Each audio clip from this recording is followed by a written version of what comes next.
What's up, Chad? How's it going? What's the difference? What the fuck? Hey there, boys and sweaty boys. Why is this the very first message I see in the chat? What I noticed is that thanks to Dunk's huge schlong, you can easily farm points when playing GeoGuessr. I really wish you guys could see this guy right What? now. He is I've been here for drawn. 2 seconds, Chad. Pace yourselves. Jesus Christ. What does that even mean? I have no idea, and I'm not ready to find out. It's good to see you guys. I hope you're having an amazing Saturday night / Sunday morning. Hope the weekend's treating you well. It's time to stop. The weebs are muted, so life's treating me well. Stop, okay? Every time a weeb has to shut their mouth, I really wish you an guys angel could see gets their this guy wings. Right now. He is drawn That's how it works. in sweat. That's how it works, chat. Feeling good. Yep, exactly, Tim. Get out the flamethrower. Purge the chat of the weebs. How's Honey? She's doing good. We left her with one of these cat rescue ladies. And we're going to give it like a week or so and see if she gets a family. And then if not, then, well, I guess we'll have to build some kind of cat shelter here. I don't know. We'll see. We'll see. But I'll make sure she gets a good life. She was doing good, though. She was doing good. We need to start a kibble fund. Yep, we'll have to. I mean, it was actually a really cool cat rescue. I was looking up stuff about them, you know, afterwards. There were really some really nice people that I talked with and stuff, and they do a lot of great I really stuff. wish you guys could see this guy right They're now. very He is passionate drawn about in cats, which is sweat. awesome. It's awesome when people follow their passions and are able to follow their passions. We get gameplay today. Here's a run idea. Roulette climb. You roll from 0 to max in every category and try to get a max rolls in every category without a loss. When you win, the current rolls become the new minimums. So wait, you wanting it over mini runs? Yes? You want a longer run just for my 7 streak, make my heart farm? It's actually not, well, I guess if you truly do your heart farm where you gather all the heart mages and stuff, that part would take a while. The building of the farm itself, probably not the worst thing ever, but the actual heart mage escort mission, woo! You once again are asking for the Leviathan one-shot. Leviathan one-shot. Boss rush or no holy mountain, all boss run. No holy mountain, all boss run. That does sound kind of fun right now. What do you guys think of a no holy mountain, all boss run? Thoughts? That idea is great. Sure. Do it. Do it because this holy mountain is great. It does look pretty crazy. It looks like if you grab the dice in the first mountain, you proceed to be able to grab everything in the second mountain. A little bit OP. I'm not betting my streak on that. It's been a long time since I did a no holy mountain run, so part of me is like, am I going to be able to lock in? Focus up? That's true. Lasias is 100% right. It says you better start soon because you're going to be spending the first 3 hours with no editing. That is very true. No holy mountain, all boss daily run. That's a hell of a name. Been a long time, you guys. Lock the bets when you leave the first biome. Yeah, I think that's how we'll do it. It's been a long time since I did a no holy mountain run. I'm a little nervous because you definitely have to change your mindset whenever you're doing a no holy mountain run. What this means for anybody who's curious and doesn't understand, we will not be setting foot in any holy mountain. We will also not be dropping the spells out of the mountain to steal it. There's nothing, we won't be using these at all. Not even for the purpose of pathing. Meaning it's not like we're going to jump in the portal here and then land here and say, okay, we're not going to grab any of this stuff. We're just walking through here. No. No holy mountain means no holy mountain. We don't go into a single holy mountain the entire run. It's a little scary because holy mountains are not just a good place to heal up. They're also the place to edit, the place to get resources, the place to get perks. We're not going to get any of that. Do you lose if you accidentally teleport in there? Bearer of the curse. Historically, I will always be at your side. we have said yes. If I accidentally teleport in there, it will be a loss. If you shoot black holes up, you could technically steal the stuff without going in. Could you not do that with the hearts? You could do that in terms of in a general Noita game, but for today's challenge, we don't use any of the resources from it. So we don't drop the hearts out or the spells. We use nothing. We don't mess with this. I mean, obviously, if a black hole was actually fly through there, it's not like we lose, but we just don't use any of these resources at all. Dunk, the poison shift aside, can you replay this clip so we can remind chatters how quickly you can die, especially without saving grace?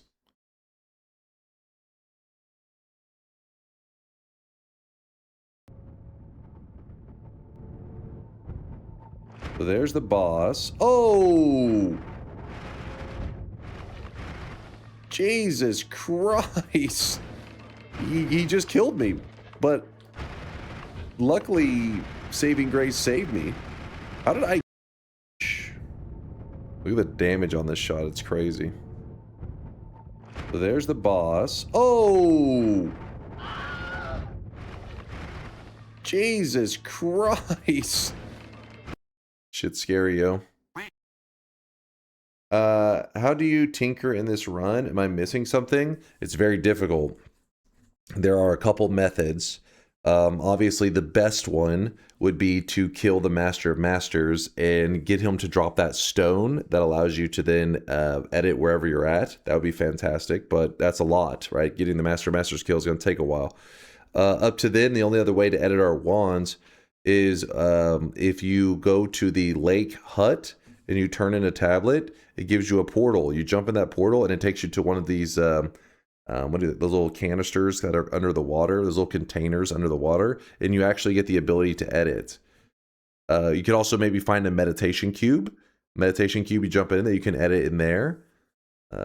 It's very difficult. It's very difficult. Noita does not provide many opportunities to edit, or wait till Christmas. True, at Christmas times you can edit in the tree. We can edit in the tree. All boss, no holy mountain. What could go wrong?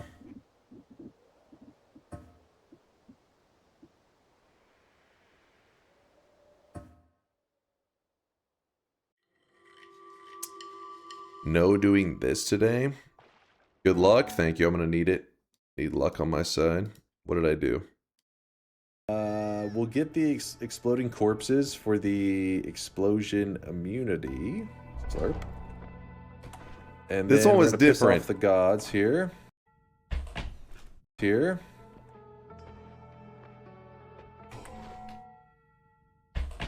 Slurp. This was different. And then we're going to piss off the gods. This was a no perks run, I think. Yeah, that one was rough. I forgot. God. Oh my god. Alright, down here. Yeah, sometimes old habits die hard when you're playing Noita. You just do like the usual, you see a good perk, all that kind of stuff. That was supposed to be a no perks run. And I accidentally I saw exploding corpses and I was like, oh, easy, grab this perk, blah, blah, blah. And then I realized, oh, scream corner. Oh, my bad. Back to my corner. So the Flum start. Let's discuss the Flum start. Flum start's an interesting one. It does mean that we could have easy access to make unstable polymorphine, which then, ooh, shit. Then use that unstable polymorphine to oh shit, there's the refresh mimic. Damn, it is right there. You guys were not joking. So if you have not, if you're one of those 100%ers out there trying to 100% every enemy, kill every enemy in Noita, this one is one of the rarest enemies in the game. So take advantage of it while you can. Get that enemy kill, get that easy +1. Nice. So anyways, we could easily make some unstable polymorphine, which means we could get easy access to teleportatium, stuff like that. But the reality is, all those strategies kind of go out the window whenever you're doing a no holy mountain run. You really wouldn't approach it that way. I'm in the middle of watching your no holy mountain sun quest run. You spend so much time in Wand-Mart before starting the actual quest. Oh yeah, and that, Bayhu, that's probably about to happen right now. Like, you're about to see fucking deja vu. If I'm able to just survive Wand-Mart, then I'm happy. Like, if I'm able to hang out in there and not just die immediately, I'm usually feeling pretty good about it. What makes no holy mountain run so scary is you can easily get hit too much early on. Run dies like 15 minutes in, hell, 10 minutes in, and it's already over. The moment we get our hands on some kind of heal bow, that's when it's like, oh baby, hope.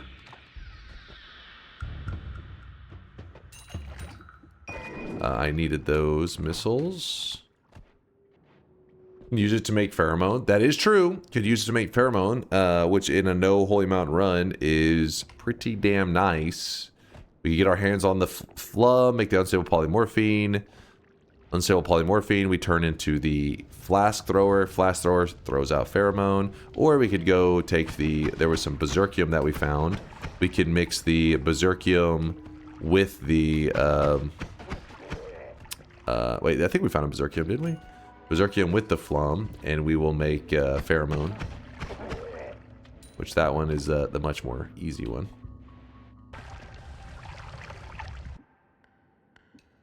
All-Seeing Eye is kind of a big deal. The reason I'm not grabbing it immediately is it's not that dangerous of a wand to have sitting there. So I'd rather assess the area to make sure there's no wand carriers nearby. Thinking about causing some trouble. There's a special wand for you in the first zone. I think you'll like it. Well, if there ever was potential for a special wand, it's right there. What the hell? What a weird wand in the first zone. I forgot to pick up my other wand. I was meant to grab All-Seeing Eye and I got distracted. This is the special wand, not the puzzle wand. Oh, what the hell? What a really weird wand to find in the first zone. This is great. It's such a good wand for us to get. Kind of insane. Not only that, but you just don't see wands like this in the first zone very often. Like, this is an unusual wand. If I drop it on the ground, you'll actually see that it rotates, letting you know that it was randomly generated. It was not pre-made by the devs, unlike this wand here. Oh, not this one. That's a starter one. Unlike this wand here, which doesn't rotate. It was a pre-made first zone wand. The pre-made first zone wands tend to, they don't have the rotation element to them. Basically what I'm trying to say is the reason it's such an odd wand that I'm like, what the fuck, you never see that, is because it was randomly put into our world. It was not something the devs planned to happen. Oh shit, that could have been real bad. It would have taken a chunk of health from us. Yeah, health is crucial in this run. Why I didn't want to take a shot to the face there. Well, some people are talking about a special wand. I thought it was going to be this puzzle for sure, where you transfer the oil from the right side to the left side. Again, if you ever run out of oil, even though I have some, but pretend I ran out, you can always use water because it sits beneath the oil and it pushes the oil higher up, and then it will reach the point, which is like right around that area. Death crosses on a non-shuffle. Yeah, definitely not what we're looking for. Not the exciting one we hope for. So we actually have such a great start. We're going to make a bit of an odd move. Something that you don't see me do very often. And that is head to Wand-Mart very early. Because while there can be still more hearts and potentially more wands in this zone, the thing that is going to really make this run go crazy is finding some great resources in the Wand-Mart area. Like, let's say that I grab... oh, close the bets. Thank you, chat. Thank you. It is bet closing time. Yeah, you guys know too much, don't you? You know too much! You're scamming right now! I appreciate you being honest, chat. Thank you for your honesty. Empty out the oil. Alright, closing all predictions. Closing them all. Easter event started. I found Mommy today. Mommy? Hey, is it starting? 7 days before Easter. Oh, wait. Oh, shit. So it should be for me too, right? It says it's March 29th, which my computer clock, it says March 29th. Huh. Well, we should be finding some flasks of... Mammy. Let me Mammy. see. Let me see. I don't want to see that. Mammy. Nobody wants to see A that. flask of Mommy. Easter is giga early this year. What's Mommy? It's some food, I think it's Finnish, right? A Finnish food that looks like shit. We'll talk about, we're probably gonna find it, so we'll talk about whenever we find it in this run, because it seems like it's a little bit inevitable. We have not grabbed the orbs at all yet. I will probably grab it in a little bit. The reason I'm not grabbing them yet is that additional 25 HP is empty, which means that when I get hit by like fire and stuff, it actually burns more. It actually hurts more because the percent of damage scales, you know, the percent's the same, but our health is higher, so the damage is more. Waiting to see if there's any really good gaps to go down. Doesn't really look like it. Ooh, there's some decent ones right here.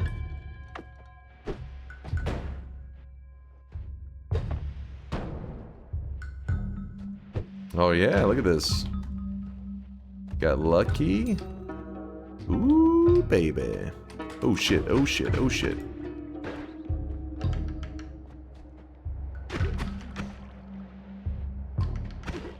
Gotta stay directly above them. They have an issue with shooting, you know, completely, you know, directly up. Oh. You gotta be careful because this area is usually known for having its mages, as we ran into a mage right there. Oh shit, he almost made it out of there.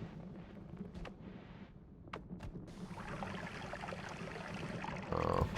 Kind of don't want to waste too much of my... Oh, is he jumping in? Oh, he thought about it. I want to get rid of him because I don't want to deal with him if he somehow makes it out of there. I feel like it'll be too scary. Could just missile this guy. There we go.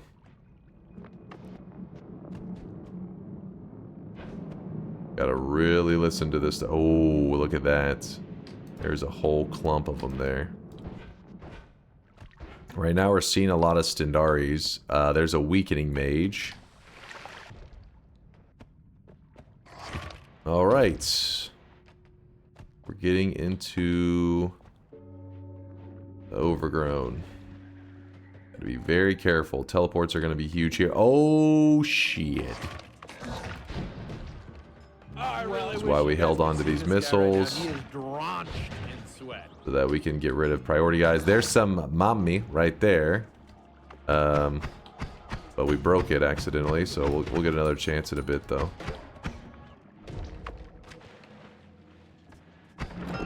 Oh, shit. Do not destroy that. Oh, shit. This is a healing hut. That is very nice. Not rigged? Why are you calling rigged? Don't be jealous of my skill. Haters gonna hate. Clearing out the explosive dudes. Trying to get everything under control. There's a wand for us. There's some flum, some concentrated mana. Berserkium. Not super interested in that. You know what? We're going to throw this down and grab the Berserkium. Oops, I did not mean to teleport into the dude and take free damage. Wow, free damage. No, we are not doing any fungal shifts. What is this? This could become our new damage wand, I guess. For now, there you go. There's some mommy.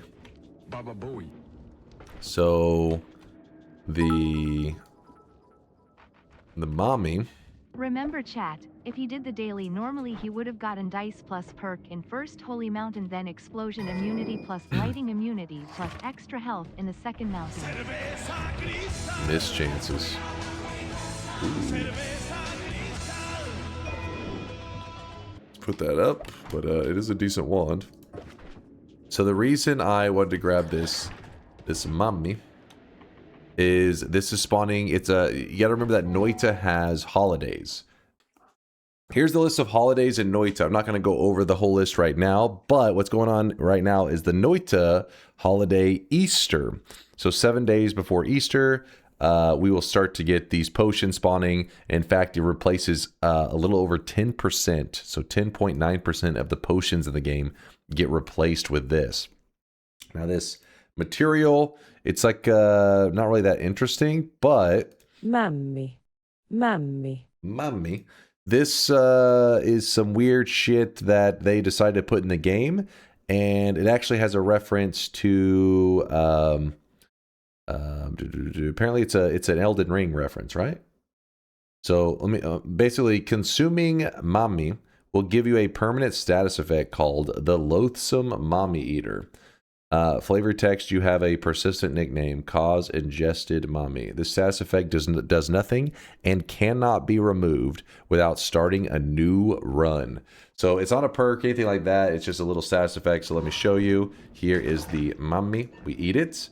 And now we get this status effect for the rest of the run. We could go for 10 hours. This will be here the next 10 hours. It'll just be sitting there. The Loathsome Mommy Eater, which apparently is a reference to the loathsome dung eater in Elden Ring. So essentially it replaces dung, which is shit, with the word mommy, insinuating that this stuff looks like shit or tastes like shit. I'm not sure which one they're more focused on, which if you... Yeah, there we go. There's what it looks like IRL, which to me, every time I see this, I think of like ice cream and brownies, which I'm like, that's delicious. But Chad said, no, this thing tastes nasty. Apparently it's something disgusting. I don't know. I've never had it. Read Vialet. If you're going to say mommy, please just say Mima instead. That's a Swedish name for it. It's rye pudding, by the way. Mima? Mima. Oh, I'm saying it perfectly. Mommy. Gotta trigger all the Finnish people in the community. Oh, interesting. That homing scares me on it, but I do want this. Ooh, look at that bad boy. So we throw away our TNT wand. Don't need that. And then this is now our digging, which is really great digging for right now. I like it.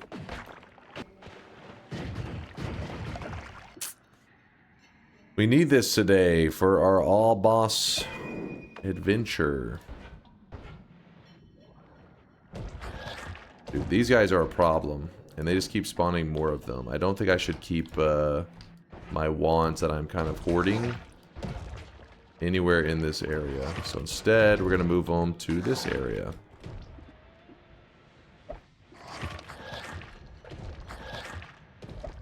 Hopefully... Oh my god, there's a guy above it.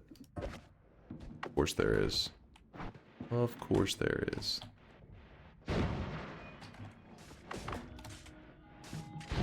Oh my god.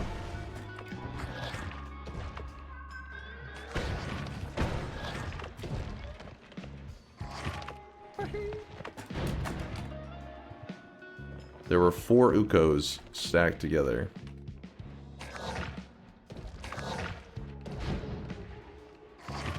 There's one more left. I really wish you guys could see this guy right now. He is drenched in sweat. Maybe not. Are you gonna do the curse trick today? We could. I don't know. Maybe I go by your guys' mood.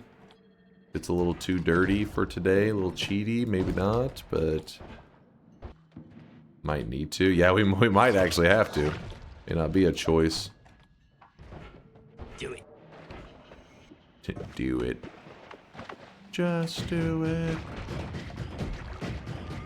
Man, I hate how many little mushroom guys we're having to deal with right now. They're just spawning in like crazy.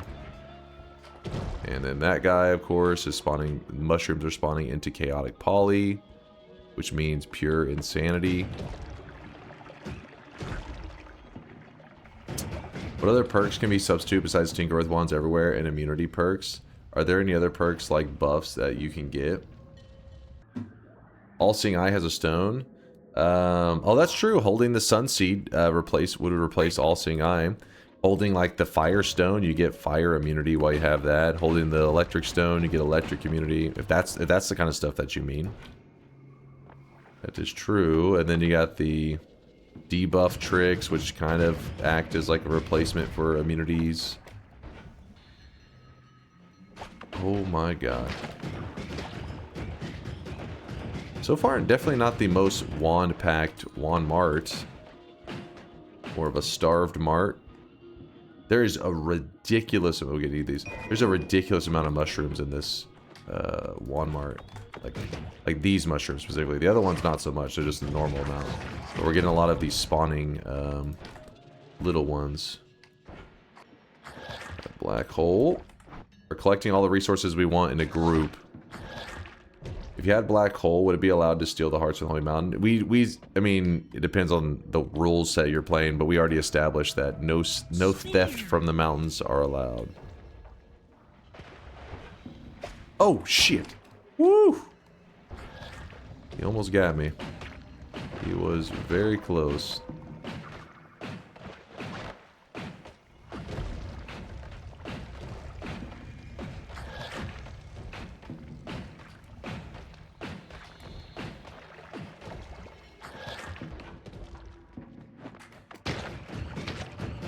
Sorry, I'm a bit quiet because I'm having to lock in right now. We are... I'd say the number one thing that we're searching for right now is some form of healing. Oh my god, did you see that that fucking chain reaction that just happened?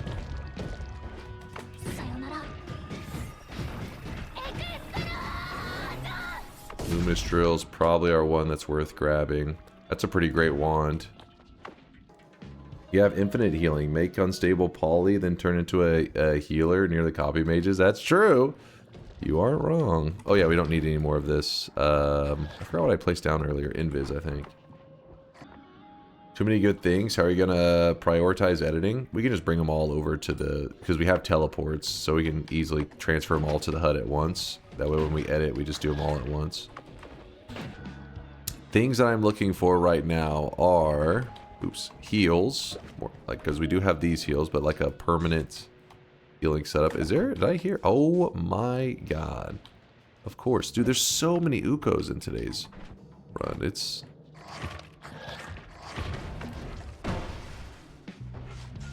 he's still alive.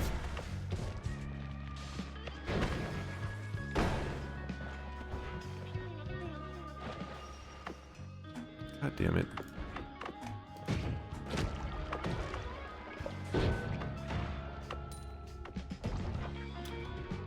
These guys are frustrating.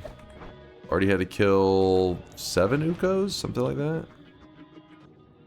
Read Broivula. Healing Hut plus Copy Mage, does it work? It would work, but the downfall is that once you unloaded that Copy Mage, you would not be able to get any more from it, right? So the Healing Hut tends to spawn... actually, I believe the Copy Mage should copy those. I think the amount of heals that spawn does scale with your health. The Healing Hut in general should act as a decent heal, meaning like you'll pretty much full heal off of it. And if you full heal, there's no reason to have the Copy Mage copy it, because once you walk away from the Copy Mage, he'll lose the heal.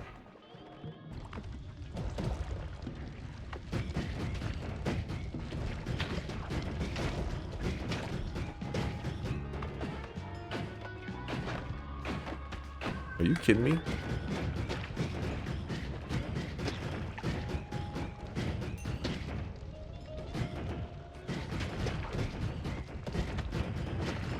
Dude. And chipped away big time.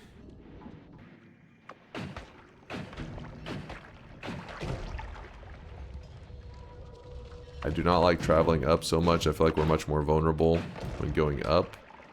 So I try not to do it too often. Prefer to travel down. So what I'm thinking we could do right now, we could do a little pit stop. So this overgrown area is an area of surprises. It's not uncommon to all of a sudden, you know, a mushroom guy hits you for like 200 damage. That's not that insane. It happens a lot. So what I'm thinking I'll do is I'm actually gonna get ready to move my health up a bit. Alright, so the reason we are going out here is because we gotta go grab some resources. Make sure that we don't die. For this all boss run, are you going to fight the normal deer boss or the super OP version? The normal one. I don't want to have to get all crazy. Is what if you do the super OP one, you need the deer spell. And to hunt the deer spell, sometimes you need to be able to farm holy mountains. And since it's a no holy mountain run, well then shit. Becomes very grindy. There's a suggestion, go gold room, then heaven, then buy AG, and maybe something else. I mean, we could visit the gold room, I think, just about already, since we have that one black hole wand. We have luminous drill, so I guess technically it's always like you just dig your way there. But I'm trying to think in heaven what we would need right now, what we'd be interested in. Nothing really specific that I'm hunting for in heaven. Something Tekasova, I guess, shows up and we're just like, woo! Swap that so I don't accidentally miscast.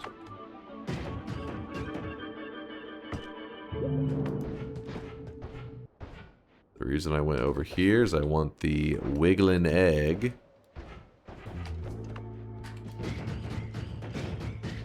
Holy. Kind of scary. Kind of freaked me out for a moment. Those frogs can actually insta me pretty easily. That's why I kind of get a bit crazy when I'm near them. Like, oh god. What's the plan for wand editing? You will see quite soon. At the very least, I'll be talking about it in a little more detail in just a bit.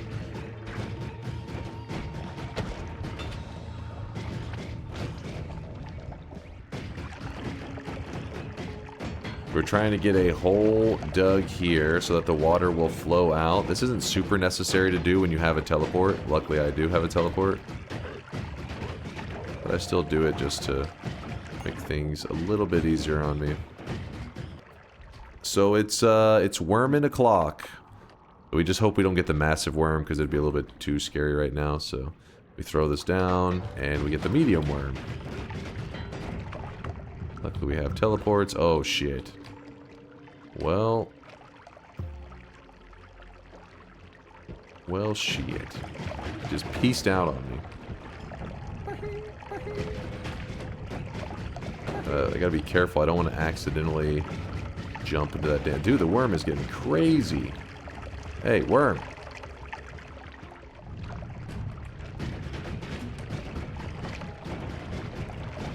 One of the more annoying worms. Definitely not my favorite. Oh my god.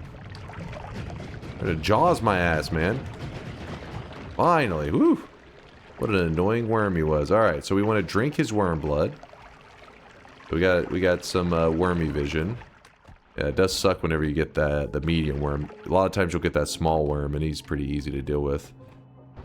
So then we are going to... I guess we just run over here. So we go for the plus, so it adds 25 health. And then we are going to go for the heal. Now the reason we choose to use this heal right now is because this one we can carry with us. So might as well grab the one that is not so, you know, not so mobile. Weebs. No. That's it. One Piece is canceled. And Freerin. And Jujutsu Kaisen. Keep weaving. I'm gonna take away more anime from you. You're gonna lose them all. And Reincarnated as a Vending Machine Season 3 canceled. That's when the really degenerate ones are like, no! Look into the heavens. Why, God? No more. Chainsaw Man is safe. Let's fucking go. I give Chainsaw Man the pass, alright? I need to know what happens next. I need to see the next season. Alright, so we're healed up, looking pretty good. About Jujutsu Kaisen, I hope you keep watching Season 3. It starts slow, but it gets so good. Does it? I haven't been watching it lately. Not because I wasn't going to, but I figured I would let it build up a lot of episodes. Because in general, that's how I like to watch anyways. And the other seasons were so good, I couldn't wait. And this led to me watching early. And hold on real fast. Hold on real fast. What the fuck is going on right now?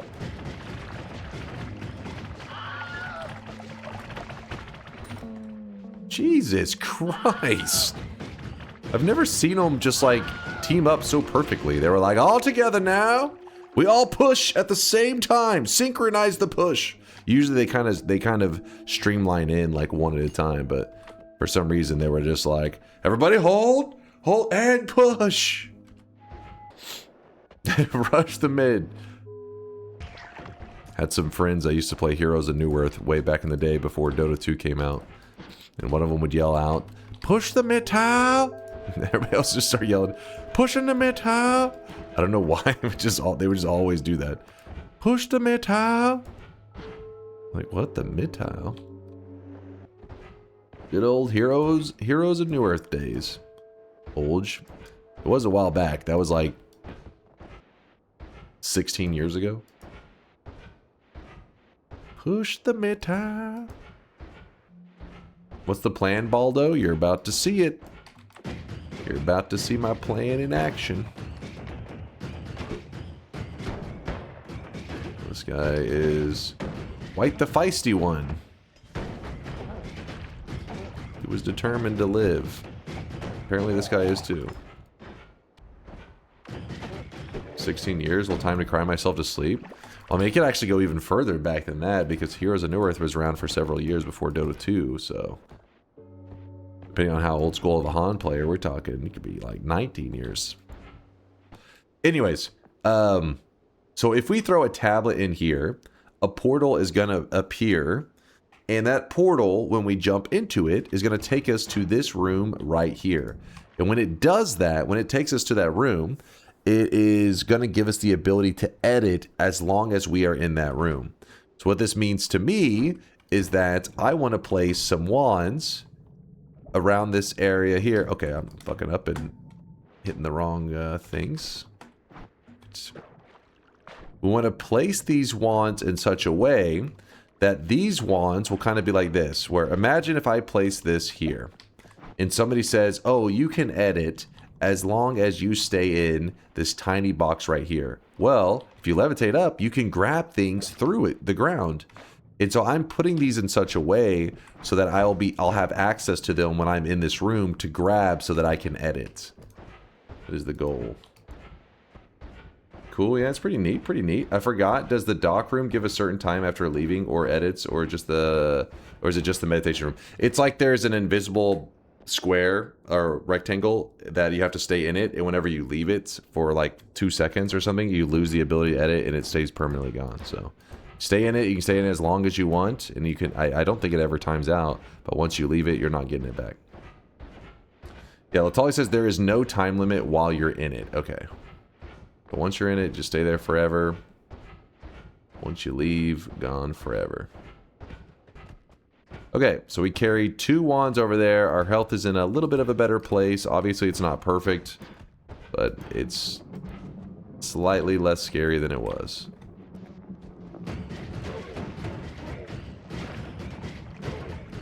If you're curious why I'm fighting these guys right now, it's because we actually are going to be needing a mage from this area that's not Stendari or Uko. Oh, that's exactly who we need. Ooh, oh, come on. We're gonna upwarp some water here. Oh shit. Here's oh shit. Oh no.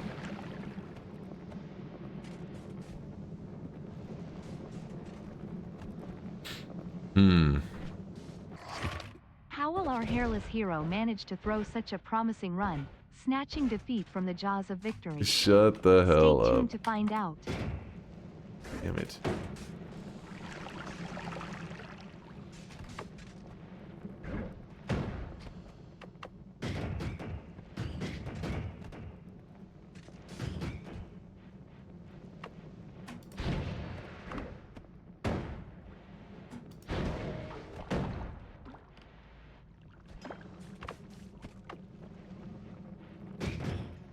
What we're trying to do is open up gaps, separate them from each other.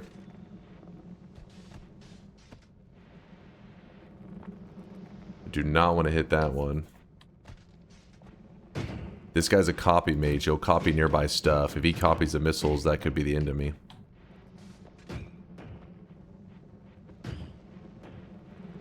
Probably already copied the energy orb.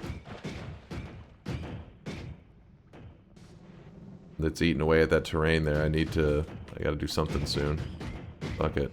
We let him out. Oh, he copied it, I think. Fuck! Homing, man. Oh! Oh! Woo! So apparently there were 4 Stendari stacked on each other. And I just dropped them down where my wands are. Because what could go wrong there, you know? Oh my god! He fucking homing. Well, we gotta run far away from him to get him to unload him so he'll no longer have the missiles.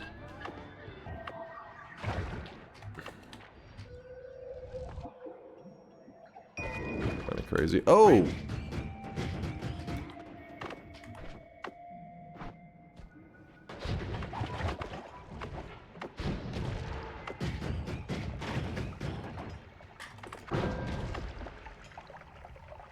Things are pissing me off in here. Nothing but death in all directions. Yeah, for real. This area's getting on my nerves. Oh, shit. I hear an Uko. Yep, I see an Uko. There's mushrooms spawning here, which means it'll pull my homing effect, as it always does. Holy shit. Oh, copy mage. And another Uko. Multiple Ukos. Oh shit, copy mage just copied the Uko shots. He fires much faster than an Uko does. This run has like 30 Ukos. Yeah, this is crazy. It's one of those... It's funny how you can get runs like this where you look in that upper area and you just see Ukos, Stendaris, like all kinds of mages. And there's other runs you'll go to and they'll have like no mages up there. It's like almost completely empty. Thank God that the first zone had such a great early wand. The tele wand, you know? Because otherwise I would have drove myself crazy having to deal with all these guys without being able to just jump around quickly with teles. There's a heart right there. I saw that. What's the plan for the Master of Masters? Drown, Circle of Acid? Don't know yet. We really don't have a master plan yet. That's why I'm looking around. Hopefully it'll... You know, we'll just be like, oh, this is what we wanted. Like, this is the perfect setup kind of thing. We're still hunting for it. The damage field is very tempting. In fact,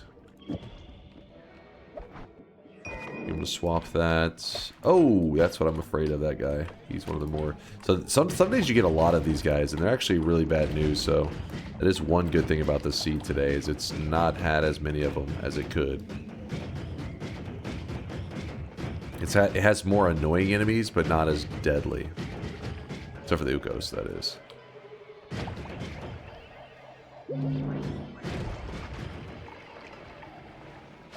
Oh, shit!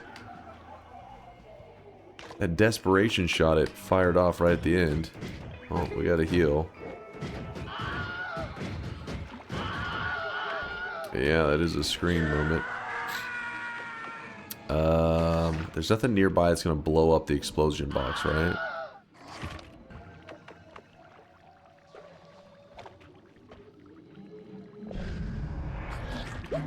Oh shit. I actually got stuck on the edge, and so I missed out on a lot of the heals. That is unfortunate. That is unfortunate. Oh well. We'll deal with the rest in a bit, I guess. Gourds, we'd have the slowest digging ever to get to the gourds. I hope it doesn't come to that. We'll see, though. What is that to my right?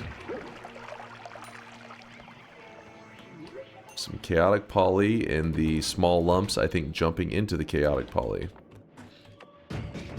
Which are turning into random, insanely dangerous things. Damn, we're just not finding what I need, man.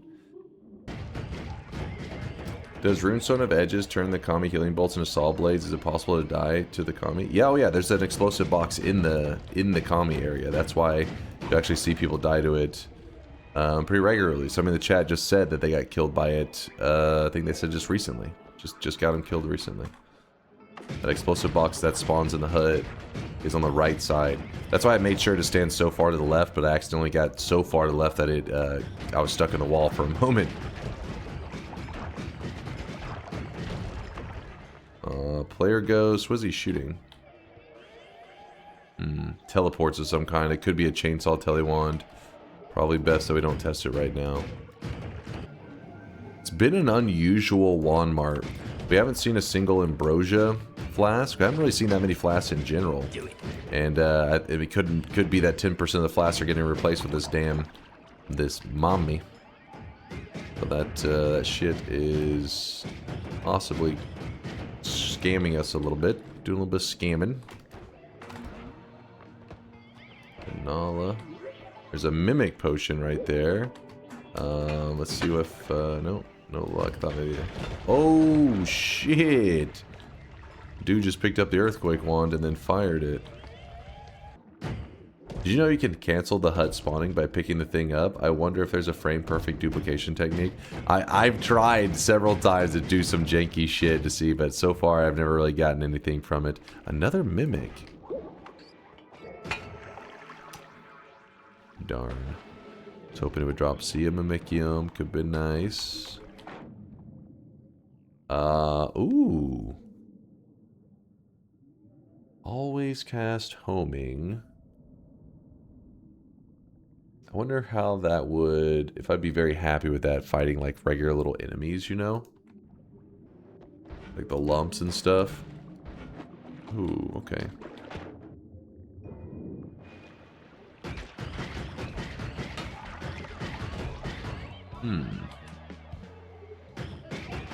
IDK how far you are into the run. You don't know if I'm UK or Russian. Let me bet. I bet yes. Yes. Even look at my history. I mostly bet yes. I can't believe these lies. I discovered the game through YouTube, your YouTube channel, bought it, and love it. Thanks. Yo, who was that? New guy? What is he? Kagafred? Kagafred? Kagi, sorry for butchering the name. Please forgive me. But welcome to the Noita life, man. Glad to hear got somebody else hooked. If I can share, they can share my addiction. Black holes. Get quite a few of those. You have enough black holes for gourds now? Not really, because you gotta remember we'd have to get infinite black holes before we could trust the amount. Like, I mean, if we're shooting them slow like that, there's no way. Like they're basic, but with the acceleration, then yeah, maybe it wouldn't take that many. Don't mind me, I'm just scouting out things over here. Consume, no, we are not gonna consume. Oh wow, ambrosia. So is there...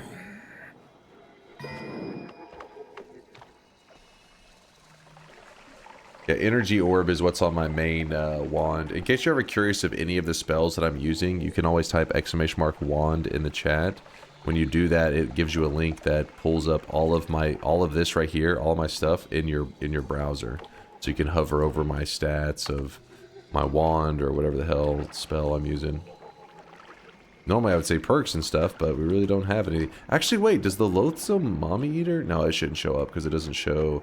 It shows perks, but it doesn't show things like that, I don't think. Carrots, cautious carrots. Thanks for the 2-monther. Is there a way for you to get perks without going to the Holy Mountain? Yeah, there is a way. So as you notice, I think over to this right area over here, there's a moon radar, right?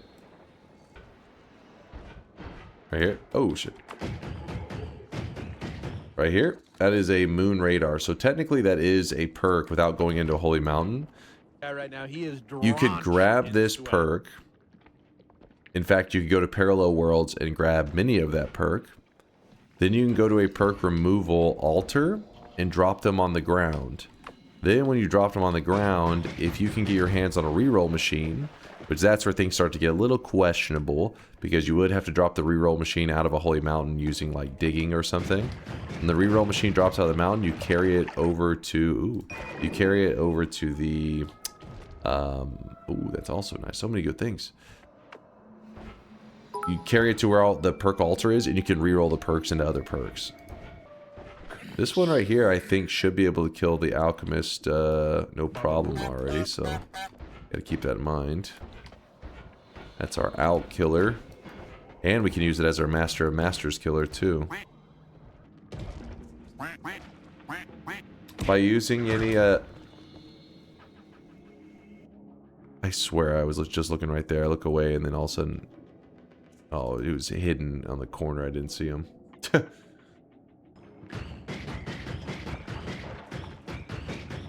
There we go. Enemies are actually dying. Oh! Jesus, I ran out of levitation right as I was over Chaotic Poly and water. That could have gone really badly. Had I turned into a Stendari, we could have been in a Stendari in water. We would have died immediately. I'd have been really unlucky, but it could have happened. Honestly, here's what I'm starting to think we may have to do for healing. We may have to kill... Dunk, I admire your Noita skills.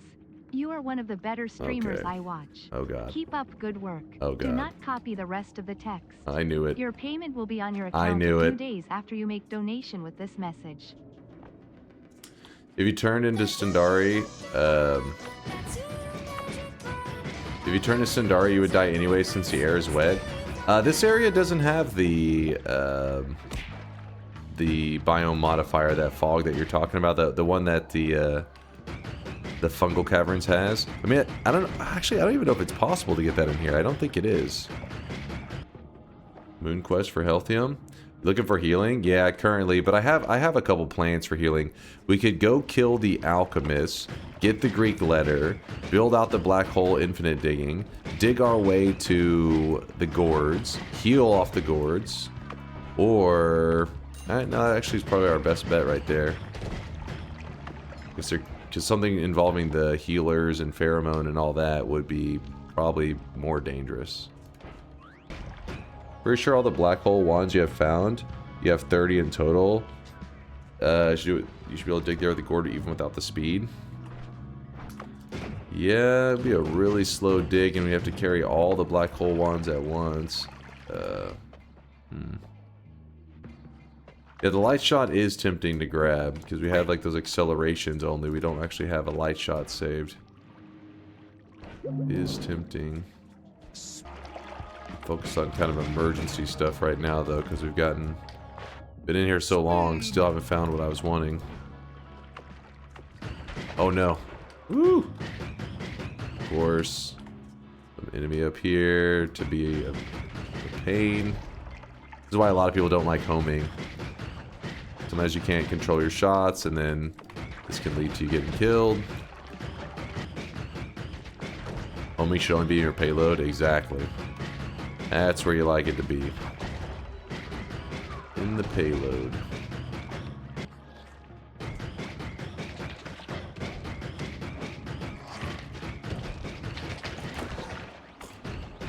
Oh my god. Oh my. Game. Game. What the fuck?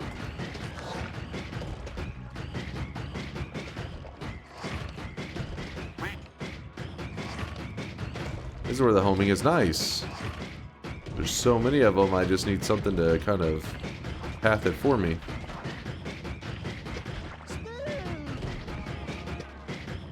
Please go heal.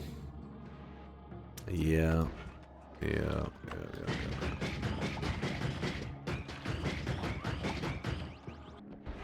Not even a single deadly heal. Like what? No heal bolts, no deadly heals. Not cool, man. Not cool. Especially in an all-boss run. Very not cool. Not even scared. I know my 6 streak is in good hands. Hell yeah. Let's grab the personal lightning caster. That'll be our out killer. And then from there... Probably don't need that one for now. We need to carry back the black holes on one of the wands. So that's probably the best argument for carrying this one. So we get other resources with it. Sure. Will we be prioritizing the Master of Masters for editing? Yes, that's kind of what I'm thinking on right now. I'm trying to get everything lined up. If I get the Master of Masters going. But... Because of the situation, we need to kill the Alchemist first to get our hands on really good digging so that we can then take out the Alchemist. Alright. Back on the surface. We've been living underground though. Okay.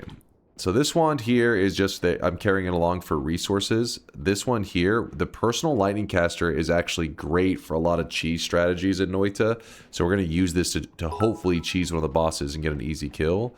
And then this is our telewand and this is our digging. Hell no. I reject your bullshit because I know you guys are looking up the shifts, praying for something to happen to make my whole life miserable. It'll be like water to lava and you'll be like, alright, good luck doing the Leviathan. I'm heading to bed. I'll be like, well, I have to choke out one of the chatters now. We would never. I know you guys too well. This is going to be a kind of a dangerous moment coming up. We're fighting a boss with 84 HP. Would not recommend. We do have Ambrosia if I get too panicky. But sometimes when you have 84 health, you don't realize you're in danger till you're dead. Alright, so we want to line up with the building back there. There's the building in the background. There's our character. Let's do this. Please don't get hit. Oh, shit. Was kind of off a bit.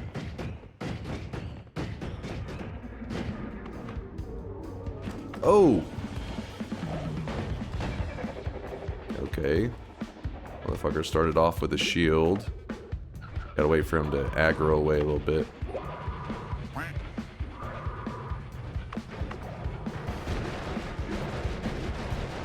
Woo!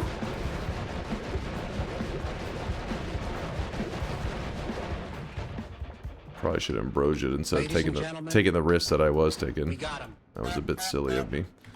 The Greek letters that he dropped, not my favorite, but oh well.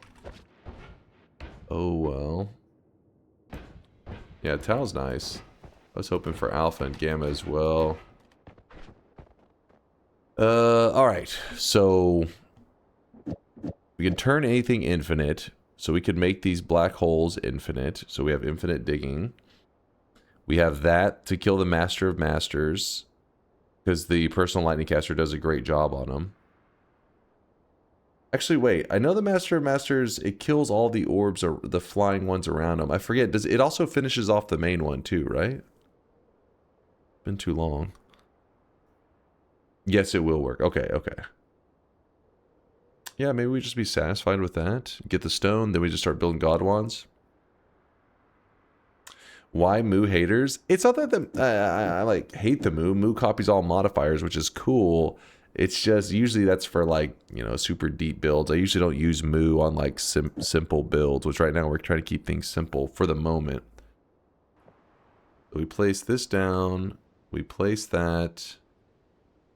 What else do we have to choose from? I Not really wish the you guys greatest could see stuff. this guy right now. He is drenched in sweat. Alright, we're about to be doing our first edit. I just need to grab one more little grouping of wands. Grab the notes. Yeah, music notes aren't that bad of an idea. Problem is we're having to use a spitter timer as our trigger, I believe. I don't think I had any other triggers there. I wasn't really paying much attention. And music notes aren't as good in that case. Oh, that's true. I did see an arrow trigger. I don't know. Was that on that one of those ones I dropped? I'll probably end up using spitter timer anyways. Light shot, spitter timer, heavy shot, notes. The light shot is on the far left side though of the overgrown. I'm like, do I want to go all the way over there and grab that? All of this because our health got kind of thrown out of synchronization of where, oh my goodness, of where we wanted it to be. Kind of got messed up. So luminous drills, yeah, the weakening curse and all that crap, we can deal with that later. Black holes, we don't need that there right now. We already have a black hole back in the area that we need it to be. Dude, you could hear the mushrooms just going insane. Acceleration to speed up the black holes. This could be our main statted wand. Actually, no, we need to bring back the spitter. So, put that there. Alright, we grab the last wands that we need. We're gonna get more stuff out of there later, but whenever we go in there later, that'll be whenever we have the ability to edit at all time. Like, we will be able to edit wherever we are. For now, since we're having to bring stuff back and forth, we need to grab the priority resources. So, I think I have all the priority stuff now. And I have the tablet, which is necessary for getting the editing ability for just a moment. The Master of Masters from here, we will drop down the, think of it like you're speed running to the Kolmi area from the surface. Because, speedrunners drop down that one area. There's no risk because you can, like, stay in that wall. Once you hit Kolmi's area, then we're gonna go from the side and, like, over, the usual till we hit Cursed Rock, and then we go up over. Yeah, you'll see. We're about to go the route anyways. You'll get it.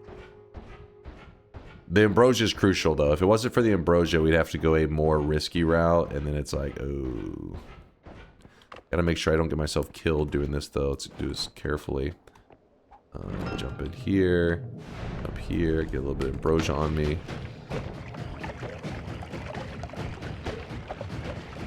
Oh man, I hate when this happens. It's starting to pour into the area, so you gotta go quick. Shouldn't have edited that rough. This up, that. I don't think we need these. Two of those up. That, tau, acceleration.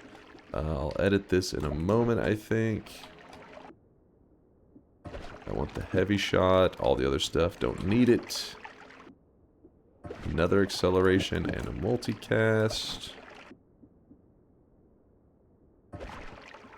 What's this? I'm pretty sure we don't need the rest. I don't know that for sure, though.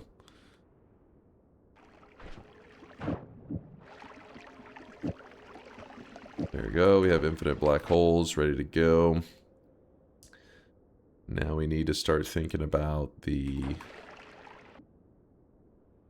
offensive wands. Actually,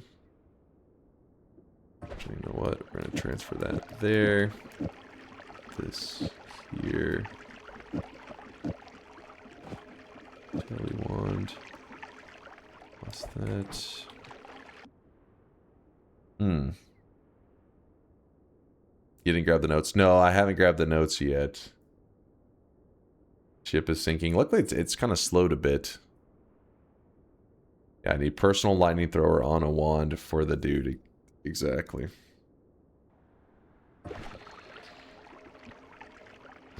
Guess we kind of just toss those there. Gotta be careful not to pull this wand out while we're kind of drowning in here. And then now we build the damage wand, I think.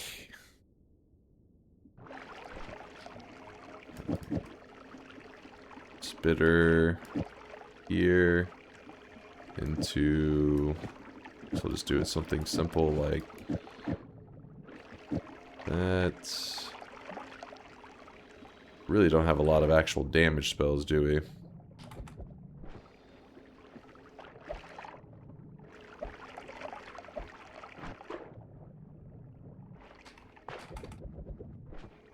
There we go. 1, 2, 3, 4. Nope. Make that 5. How does this look when we fire it? Okay. I think I can live with this. Kills the this kills the Master of Masters. This gets us to the Master of Masters. This kills basic enemies that we run into, and this gives us fast traveling. This should be a good enough setup to get what we need done. Yeah. You want plasma? I mean, I may need it long term for some of the enemies, yeah, but right now I don't think so. Yeah, this one's not like there's stuff on here. I guess we could. I mean, the problem is they are expensive. Moo on the lightning for infinite. Oh, that's true. That's not a bad idea, just in case something gets really janky. Actually, a good call. I like that. Smart, smart. Alright. So now we've lost our ability to edit, so even if we were to go back in there, let us in. We cannot edit. That's why it's kind of a little bit of a panicky moment. You're trying to get everything organized, do everything the best way to get everything that you need for the rest of the run, or at least for a good portion of the run coming up. But now we worry about the healing. Oh, maybe that's why you were suggesting not so many accelerations, because of the fact that it's going to travel so fast a lot of the times that kind of glitches through the walls. Which I guess is some truth to that one. Alright. Got that. Buying a lot of NFTs. I'm going to go ahead and get rid of the Joining these Berserkium. communities, and I'm seeing these people talk about, like, they're broke. Like, I can tell they're just broke. They're broke. Oh, shit. Oh, come on.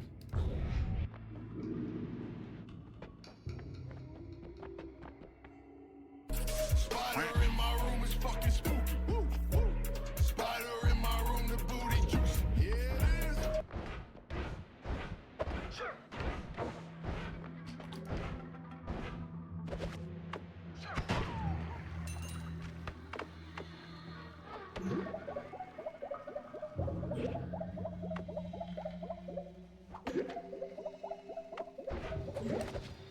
There we go.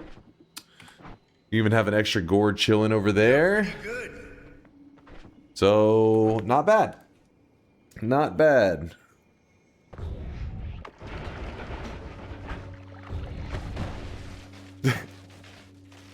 I like right whenever Lazy Penguin goes, my bet feels a little more safe now. Uko goes, boom, boom. It's like, oh, shit.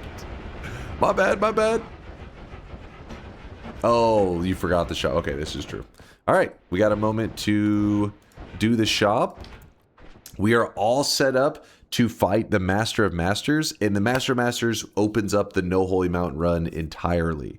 Because once you kill the Master of Masters, he drops a stone. The stone acts as the ability to edit wherever you're at. It's like carrying a Holy Mountain with you without actually going into a Holy Mountain.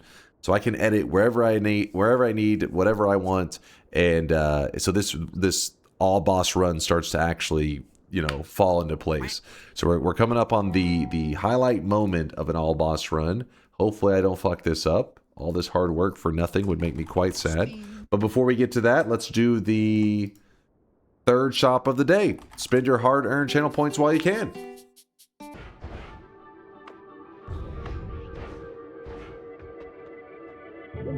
Grab this orb and I'll go ahead and while I'm over here, we will grab this orb as well.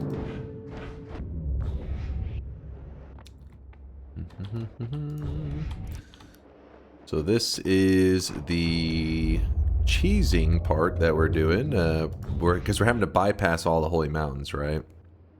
So we're trying to find our way to the Kolmi area without getting near any holy mountains. Also don't want to get near the dragon boss. I don't want to accidentally spawn him. Jeez. Well, I mean, it's a no holy mountain run, so you have to do some weird shit. Because the normal route to get to the Kolmi is going through holy mountains. So, if you're not going the normal route, you gotta do something goofy. And then we're gonna go by the door. And we gotta make sure we don't accidentally jump into the holy mountain over here. Just strut in, say hi to Kolmi. We do not want to walk too close to Kolmi because he'll grab the gourds out of my inventory and turn into the gourd version of Kolmi. We don't care about him being the gourd version. That's not the big deal. The problem is, I don't want him stealing my gourds. I need those for healing. He's a little thief. Gotta keep an eye on that guy. Kolmi slander. He's a thief. Oh, shit. Well, I may need to use one of those gourds pretty soon. Trying to go slowly because, as you can see, when I'm moving fast, I end up smashing my face into cursed rock most of the time. Alright. Free falling for a bit. Hold on. How far down are... What the... How far down did I go? Okay, there's the orb room. Good, good, good. Right about, I don't know, here. We're going to shoot up and to the right. Put a little ambrosia on ourselves. A little bit of lube. A bit of safety lube. Alright. Oh, shit. Be careful. Here is the Master of Masters' home. Where he lives. Shoot something. Yeah, I thought so. Alright, so now what we need to do is we need to apply the personal lightning caster, and if I remember correctly, it does not reflect on the player, right? We'll find out in a moment, I guess.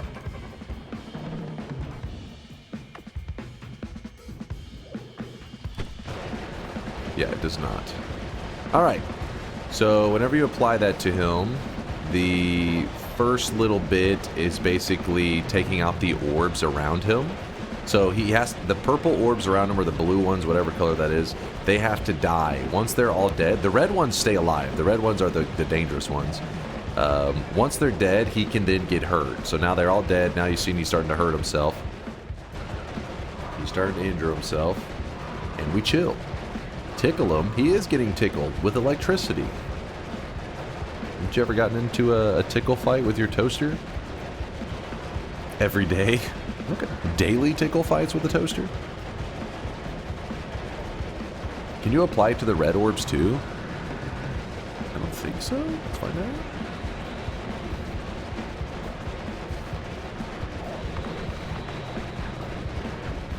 About to die. I better hurry. Oh my god. There, I hit that one. I don't think so. I don't think it did an extra thing of it. I don't know though. So now we're going to use one of my gourds.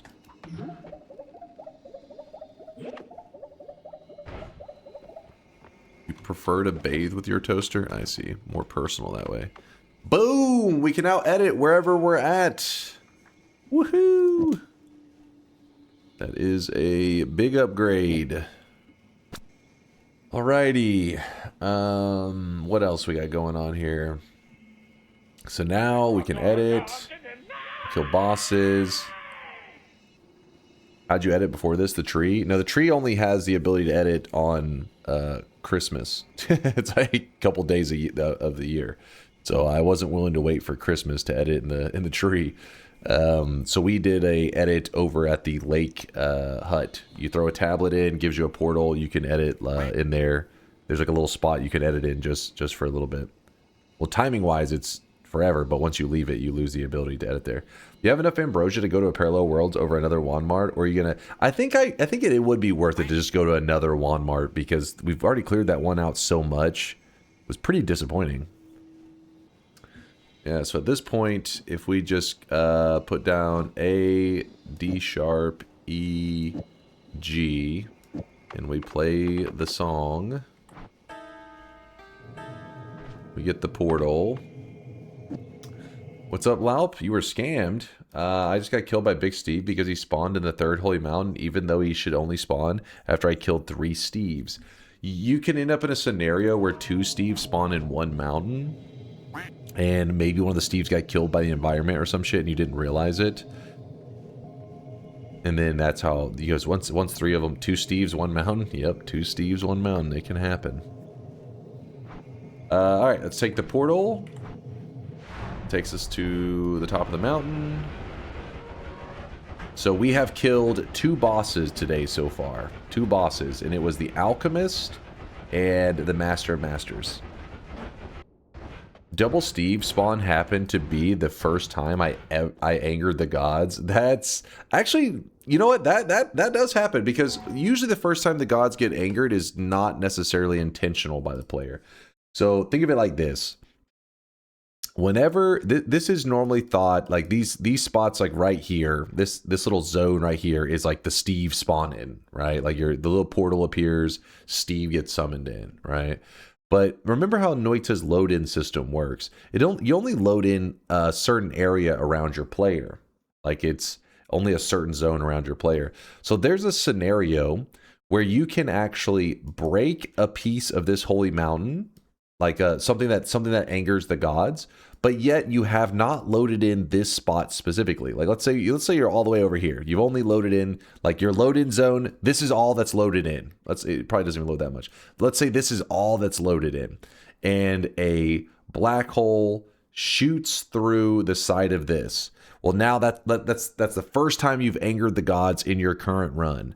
Well, when it's the first time you've angered the gods, what will happen is it says, "Oh shit, the gods are pissed," and it tries to summon in Steve at his normal spot. Only the first time you've angered him, it tries to summon in the normal spot. But if that spot's not loaded in, as in this spot's not currently loaded, it will summon him, I believe, at the location that the gods were angered. So like it will summon him in here. So you fight Steve here, you kill him, whatever. You're like, okay, I dug here, pissed off the gods, it summoned him here, and I had to fight him. Well, then you move into the mountain. You're like, okay, I'm into the mountain now. And then whenever you start to load in this area, it loads this spot for the first time. And when this spot loads in, it says, are the gods angered? If yes, load in Steve. So then it'll be like, oh, load it in, and it summons Steve in. You're like, wait, but I just fought Steve over here, and now I have to fight him here again. Again, it's a weird situation. The reason new players tend to have it happen to them is because usually they're not intentionally breaking the holy mountain. Instead, a worm will they'll be over here, and a worm dives down, breaks a hole in the mountain. Steve gets summoned in. They jump into the portal. They see, oh shit, Steve's here. They run away from Steve, and then there's another Steve here, and they're like, what the fuck? Double Steves. Both my Steves were in the perk room. That one can happen too, but it would be I'm guessing it happened right on the edge. I don't know if it happens ever directly right here, but there is the chunk is split. So you can actually see the line right there. You see that? I'm not sure where specifically which chunk it is where that whole Steve load-in thing happens, but it meant that you probably were perfectly on that line where you had a portion of it loaded, but not the portion that does the whole Steve checking thing. Latali says the middle chunk should load all of those entities. The middle chunk, you saying this right here? So in a scenario that there's 2 Steves here, yeah, I don't know how that would be there exactly, but having 2 Steves in your perk room, whatever works for you, I guess. You guys, I think we're talking about two different things. I don't know what's going on anymore. I'm scared. I need an adult. Actually, you know what we could do? We go over here. We find the wall. And then we dig down from the wall. Hey, I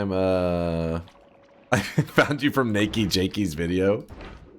Mom, I'm famous. Yeah, I saw you as the speedrunner in Nakey Jakey's video. Yeah, that's what I'm known for. Ooh, double trigger. Okay, nice. I do want that so I can kind of not have to rely on that other crap so much. Ooh, that's chaotic poly. Do not break that, but it's too late. Okay. Oh, true. Multitudes. Good thinking, QT. Well, not multitudes. Come on, we'll grab a better one than that. Surely we can grab a better one than that. Why don't you use the note spells? You have that. Yeah, oh, true. Yeah, I forgot. We grabbed the music notes and then I didn't even move them onto my wand, did I? I was being a fool. Let's, Legalize nuclear bombs. it'll make our wand much cheaper too, which is cool. Which is cool with me. You're out of here for this. You're out of here for this. You're out of here for this. I guess we could do some weird, funky wrapping for now. Yeah, we'll get a better one in a second because I already have better wands. It's just we haven't picked them up yet. Somewhere over here was the... We'll actually need these ducks today. In fact, this is a better backpack wand than our current backpack wand, so... I don't know what we're one to keep exactly. That'll do. The light shot is over here somewhere. Why do you blow your nose off cam? Some people would prefer on cam, not me, of course. Thanks for clarifying. Some sick freaks would love it. Not me, but you should probably do it anyways. Some filthy animals. Alright, we got that there. Now our black holes are much better. Or at least I like them more, at least. Alright, now we head on over to... Ooh. Now we have... Oh, hey, that was rude. Guy trying to murder me. Without even asking permission. Always ask permission before you murder somebody. That's how I was raised. Does it matter where you put the add mana on a wand? Red Rose? You're trolling. That's bait. That's bait, Red Rose. It can matter big time. The add mana can be drastically inefficient in the wrong spots. I swear it's not bait. Well, if it's actually not bait, in this scenario, it can be done in a couple different ways. Basically, this costs 20 mana, this costs 1 mana, and this costs 2 mana. So if you add all 3 of those together, it actually doesn't even equal 30 mana. So that means that you don't actually need to do anything efficient. But let's say, yeah, let's do like this. Magic Bolt costs 30 mana. Add mana adds 30 mana. If we spam this, what does it look like right now? Not bad. Okay, now let's try to find... Let's make it a little more expensive, like this. Alright. Watch our mana usage right here. See how it's starting to climb up a little bit. It's not... It's still okay. Like, it's still... You can spam it pretty good for a while before you run out. In this scenario, though, the add mana is being cast with this group here. If you move the add mana here, this chainsaw gets wrapped and casts here and here. And because of that, it means the add mana also gets wrapped. So in this scenario, when it's sitting at the front of the wand, we're actually getting 2 add manas worth. So 60 mana versus this one, we get 30 mana. So we double the value by putting it here. And now when I cast it, if you look, my mana never moves at all. Like you could shoot this infinitely, it would never run out. So it attaches to the spell, yeah, exactly. Like this add mana is attached to this chainsaw. So wherever this chainsaw goes, it's taking its modifiers along with it. What else are we gonna do here? Oh yeah, so this was kind of like a silly example. I was just trying to show you. There's not really any reason to run that build like that. Telly goes here. This goes here. Genuinely thanks, because I've been putting it on wherever. It can make some crazy differences. If you want, I could show you one more that you'll start to see. You're like, oh shit! Like it can take a wand that looks kind of like okay to being like, oh shit, it's amazing. Ping pong on notes. Oh yes, great call. I was about to abandon the ping pong, wasn't I? I'm not thinking with music notes right now. In fact, let's add another filler projectile. That's it's like we just need bigger wands. Give me a second, I'll show you. The problem is because we have these little puny wands, 7 capacity. It's like, come on, give me something to work with besides 7 capacity. But I have wands like 15 capacity. I placed them off to the side. So give me one moment and I'll show you a good. I guess like when I show examples, sometimes I try to explain how it works, but my brain doesn't always, just like if you give an explanation for something, I don't always process it. So I try to show an example of it. That's for me where I really start to grasp it. So I was just going to show an example of where I started to understand, like, oh, that's why you got to do that with the add mana. So give me one second. We'll be over in the area with my good loot instead of this garbage loot that we have at the moment. Don't worry, I'm autistic too. Okay. Alright, now I'm starting to question if you legitimately needed help. Now I'm questioning it. I don't trust it. See, there we go. 16 capacity. That's much more what I was wanting to do some wand building with. Alright, check this out. Spitter. Chainsaw at the end. Triple. We'll say, I don't know, 1, 2, and 3. Yep. And in fact, let's do it like this for the moment. We're gonna shoot this. Pretty nice. Pretty darn nice. So basically what's happening, it's a pretty basic wand. We have a spitter timer that has a triple and shoots off 3 spells. Nothing that wild, right? Not that hard to grasp. Just one thing that shoots off 3. And we're like, oh, we want this to go faster. We want to speed it up a little bit. So if you put down a double, and then you cast this spitter timer with this chainsaw, so these are going together, this is going to give us some real speed.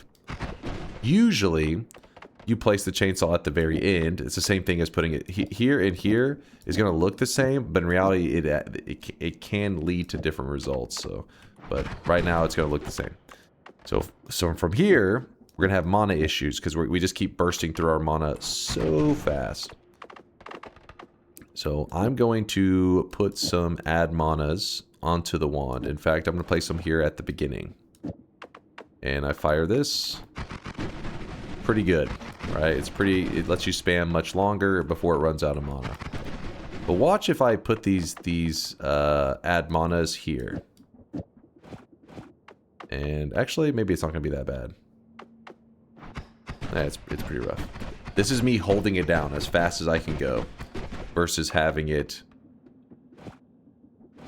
here.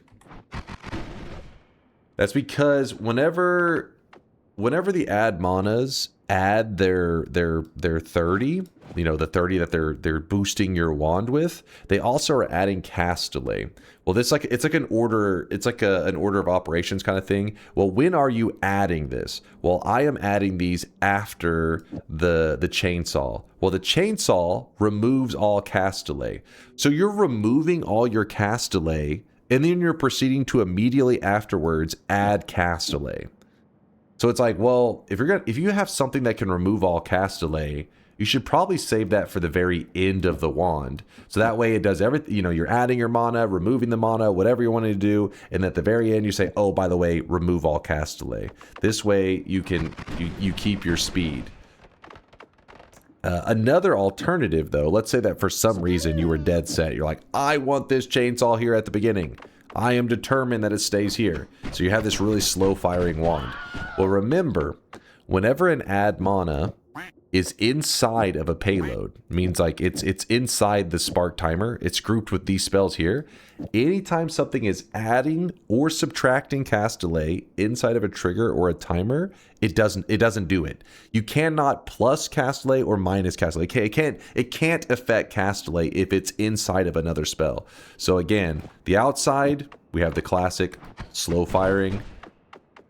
Move those add manas in here, and now we have the speed.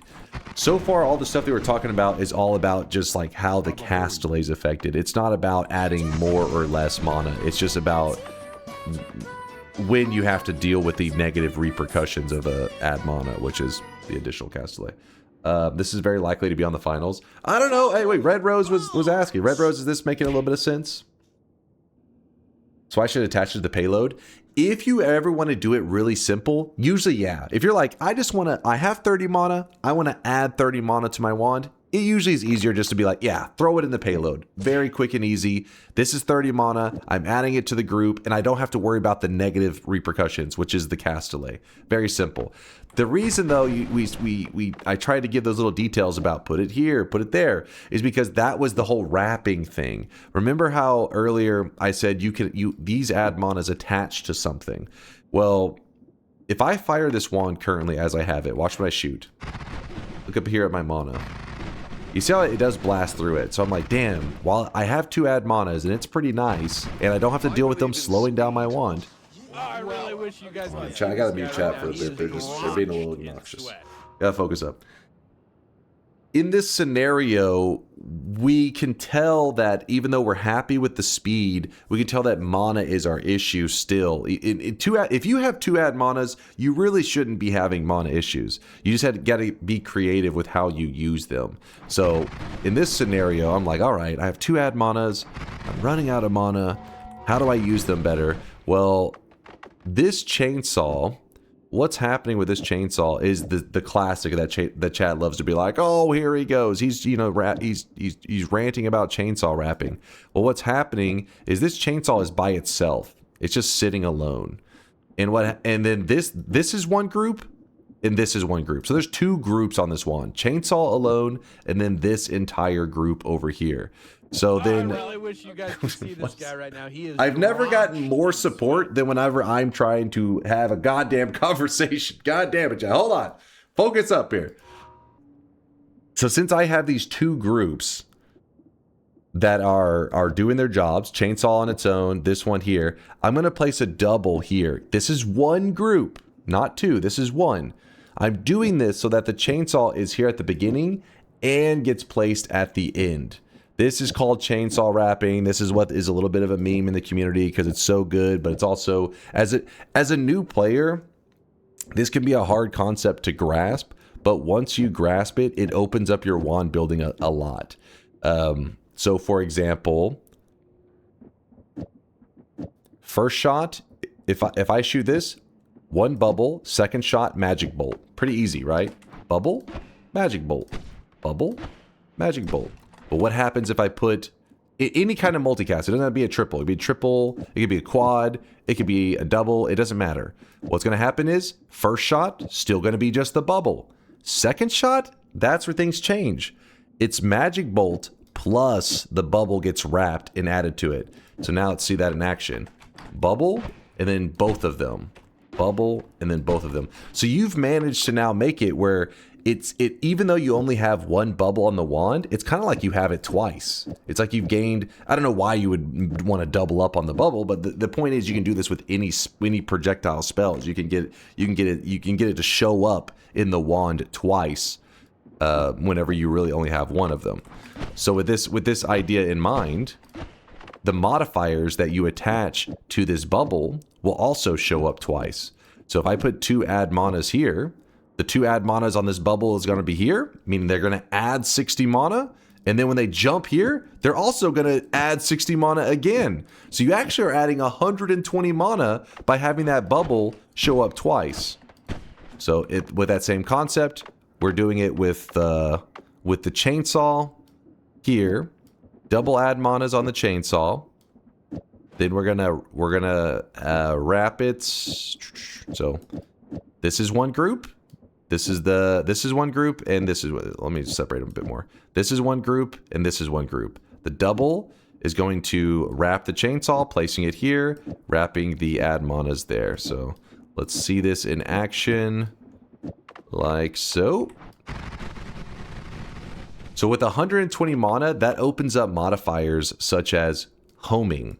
Homing is a 70 mana cost modifier. That's very expensive. Another 30. Look at this. These two together, 70 and 30, that's 100 mana just for these two modifiers. And before, if you're using the add manas in that kind of slightly inefficient way, then you end up kind of burning through your mana pretty quick. Watch up here. See, it's very expensive. But in the scenario where you are like, I want to get as much value out of these add manas as possible by wrapping them so that the chainsaw ends up on both sides. Now, when I fire off my wand, see, it lasts much longer. In fact, it's almost infinite if I just found a slightly cheaper spell, because Magic Bolt is a little bit expensive. So slightly cheaper one would be Bubble. So in this scenario, put them here. Let's see, fire it off. Yeah, see, single one too expensive, and then doubling on it. Now, yeah, now it's infinite. Two groups will not cast as a single frame. They do cast as a single frame if you group them together. So in the scenario that's like this, this is one frame, this is one frame. These are two separate groupings.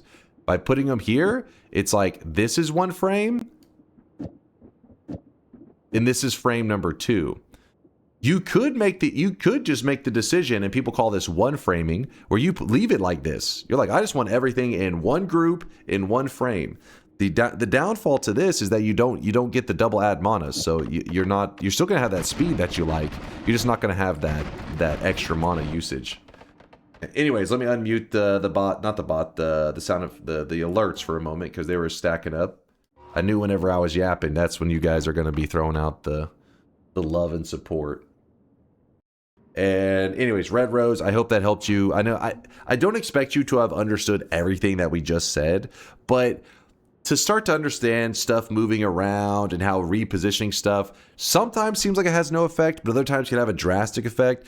That's important to see, because it helps you kind of theory craft up wands and experiment with wands later. Because I know whenever I was a new guy, it was like, oh, it's a non-shuffle, so you just kind of throw everything together and the results are always the same. And there were times that it felt like, oh, that is true. It is always the same. When the reality was, it's like it can appear like something is the same.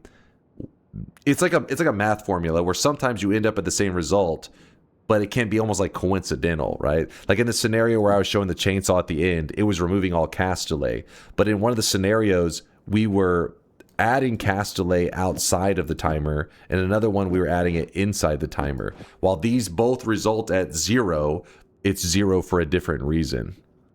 And yeah, anyways, let's get back to the gameplay. Enough yapping. Chat's getting bored. They're getting restless, and we need to kill all bosses. We got some boss slaying to do. So let's get everything back on track. We got that there. We got this here-ish. Where's the telly? There it is. And then we'll wrap that. How's that looking? One framing our telly wand. Nice, nice. And then this wand here is going to turn into our damage wand for sure. No doubt. 1, 2. Oh, the ping pong. Did I not grab that ping pong after you guys told me to? 1, 2, 3, 4.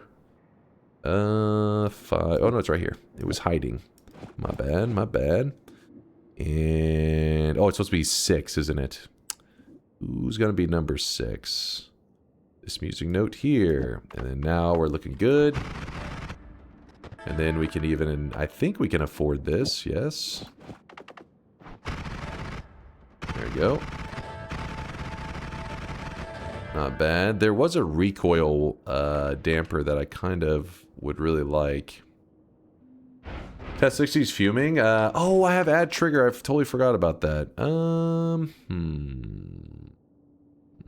That could change everything, but we do still need that dampening. Alright, so the bubble goes here. So if we do add trigger onto the spitter timer, and then move our modifiers there. That one's free, so it doesn't really matter. That there. Swap that out with the quad. Oh yeah, do it at the end, then we could save a spot, couldn't we? Look what you guys were just talking about the other day. Then we don't have to have a filler projectile. Then we could just have, let's see, 1, 2, 3, 4. Ooh. Oh yeah, it's a double trigger. 5, put that there, and then homing. And now we should be good. Nope, we got something wrong. Are we overwrapping in the scenario? 1, 2, 3. Oh, it's a... Oh shit. Well, shit. Hold up. I guess we'll have to use double triples here. Let's see. Oh man, I need another double, don't I? Do I not have a single spare double? Come on. Oh, there is one. Woo! A single double. Do that, and then there we go. Move that there. Alright. Much better shape now. Why were your shots flaccid with the triple? Essentially what's happening, this one's really confusing. So that one, I get a little nervous going into detail. So sometimes whenever I do stuff, if you notice that I don't seem to explain it, I just jump ahead. It's because some weird shit can be going on that I'm like, I feel like I'm gonna overwhelm the chat if I go down that road. But I'll give you a quick glance.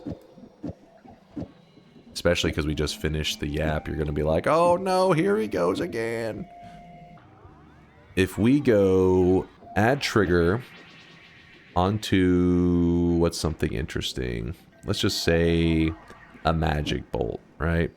So add trigger onto a magic bolt, and what it does is any modifiers that I put between the add trigger and the projectile that I'm adding the trigger to are free. So let's just say we put the heavy shot there, and that's the easiest one to kind of pay attention. So you can put multiple ones. You can do damage filled, homing. All of these are free and part of the magic bolt, which is pretty damn nice. But things get kind of crazy. Ema give you some money for that explanation. I have a couple more questions.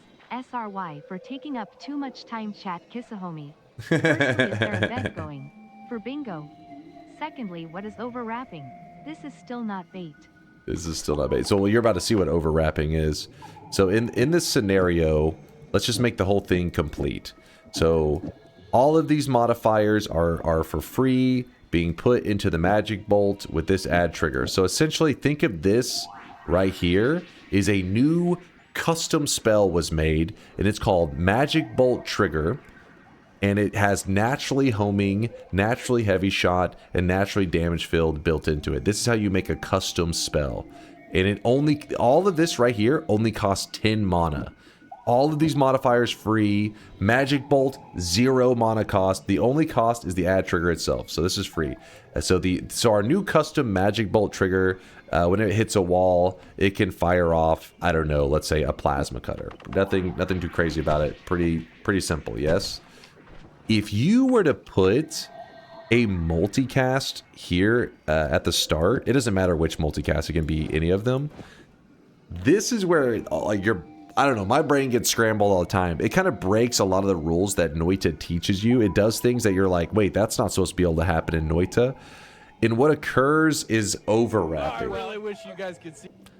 Overwrapping is where all of this already fires off on its own, right? Like, no, there's no multicast needed. This is all good. When you put a multicast here at the beginning and there's nothing for it to grab, because an add trigger was involved, it actually ends up grabbing all the modifiers again, because I think it ends up placing another magic bolt again. Essentially, you end up getting double heavy shots, double damage field, double homing. All of that actually gets applied to the wand twice. The first time it casts it, so like in this case, they're all free. But when you overwrap, the first group will be free, but when the wrapped group will have a mana cost. And this can be a big deal because there could be scenarios that you're desperate for modifiers. You're like, I just don't have any damage. Well, in this case, you would have double heavy shots. So instead of getting 44 damage, you would get an additional 88 damage from the double heavy shots. And you can tell this is happening because when I shoot this wand, so this is just on its own one heavy shot. Now let's shoot it with the double heavy, with the overwrapping. So now when we fire it, you notice how the shot is so much more limp? It's like blip. That's because heavy shots, each heavy shot causes the shot becomes heavier. So you can clearly see a visual, a fact that there must be more heavy shots on it whenever you're wrapping. When you are overwrapping, that is. Anonymous gifted a sub out to stop yapping. Okay. It was just people were asking questions. But again, don't worry about this one. That's some like deep shit. That's like when you're really getting crazy in Noita. It is not necessary at all to do some of the craziest shit in Noita, the Sun Quest, whatever, and not understand this concept at all. It's not necessary. It's just sometimes you want to get. You know, people love to min-max, get as much value as possible out of the spells they have. This is where you tend to see people use this. The Weebs are amassing their power. We are getting into dangerous territory. Wait, what are they doing in here? Weebs, you know what? I'm canceling fucking Chainsaw Man. I had to do it. Putting the modifiers inside an add trigger nullifies the cost, but if there's a multicast, it doubles the modifiers, but applies the cost. You only wanted the cost, though. You still get the first group for free. So in this scenario, this group is free. In this scenario, this group is free still, but the second time it's applied, that's when you get the mana cost. So both scenarios, one free group. It's just the other scenario, since you're getting the extra casts do still cost their usual mana. All right. So essentially, you're taking that same idea about overwrapping, and so right now I have a single damage field, a single heavy shot, and a single homing, and I have it in the add trigger. So when I fire this, like look at my wand, it's all good to go. But if I was to take this from a double into a triple, you'll see the overwrapping taking place. There'll be double heavy shots, double homing. So my wand, my mana cost, now it's starting to get ugly. But you may want to do that in scenarios. Imagine I needed the damage. If I needed the damage, then yeah, I could use that as my way for getting there. But again, you start to get modifiers applied in places that you don't want it to. In general, overwrapping, most of the time, you end up not wanting to do it. Most of the time. But there are strategies for intentional overwrapping. We're not looking to do that. And screw grabbing that one recoil dampening. I'm just going to roll with what we got. Hey, never change, my man. Appreciate you, section. It has been nearly 1 hour since you started talking. All right. Hey, listen, the thing was, I haven't really gone on like a deep dive on like some of this information in a while. And people like Red Rose, I want to make sure that they don't feel like they're left out, right? Like a lot of you guys, when I was learning this stuff, you guys were learning it too. So we learned it together. But then some guys are just, you know, maybe they've been around the community just for a month or two, and I don't want to feel like I don't want those guys to feel like they were left behind. So by hitting them with that information, some of them will just immediately kind of, you know, they'll be propelled forward, and now they're like, you know, as knowledgeable as anybody else in the community. I don't want them to be left out. Do the modifiers apply to the nodes? If so, how the fuck? So the way to look at like multicast groups, so let's say you have a quad and then 4 spells. If you can get one of those spells to get the modifiers, they share with everything else. It's like a cross-pollinating thing.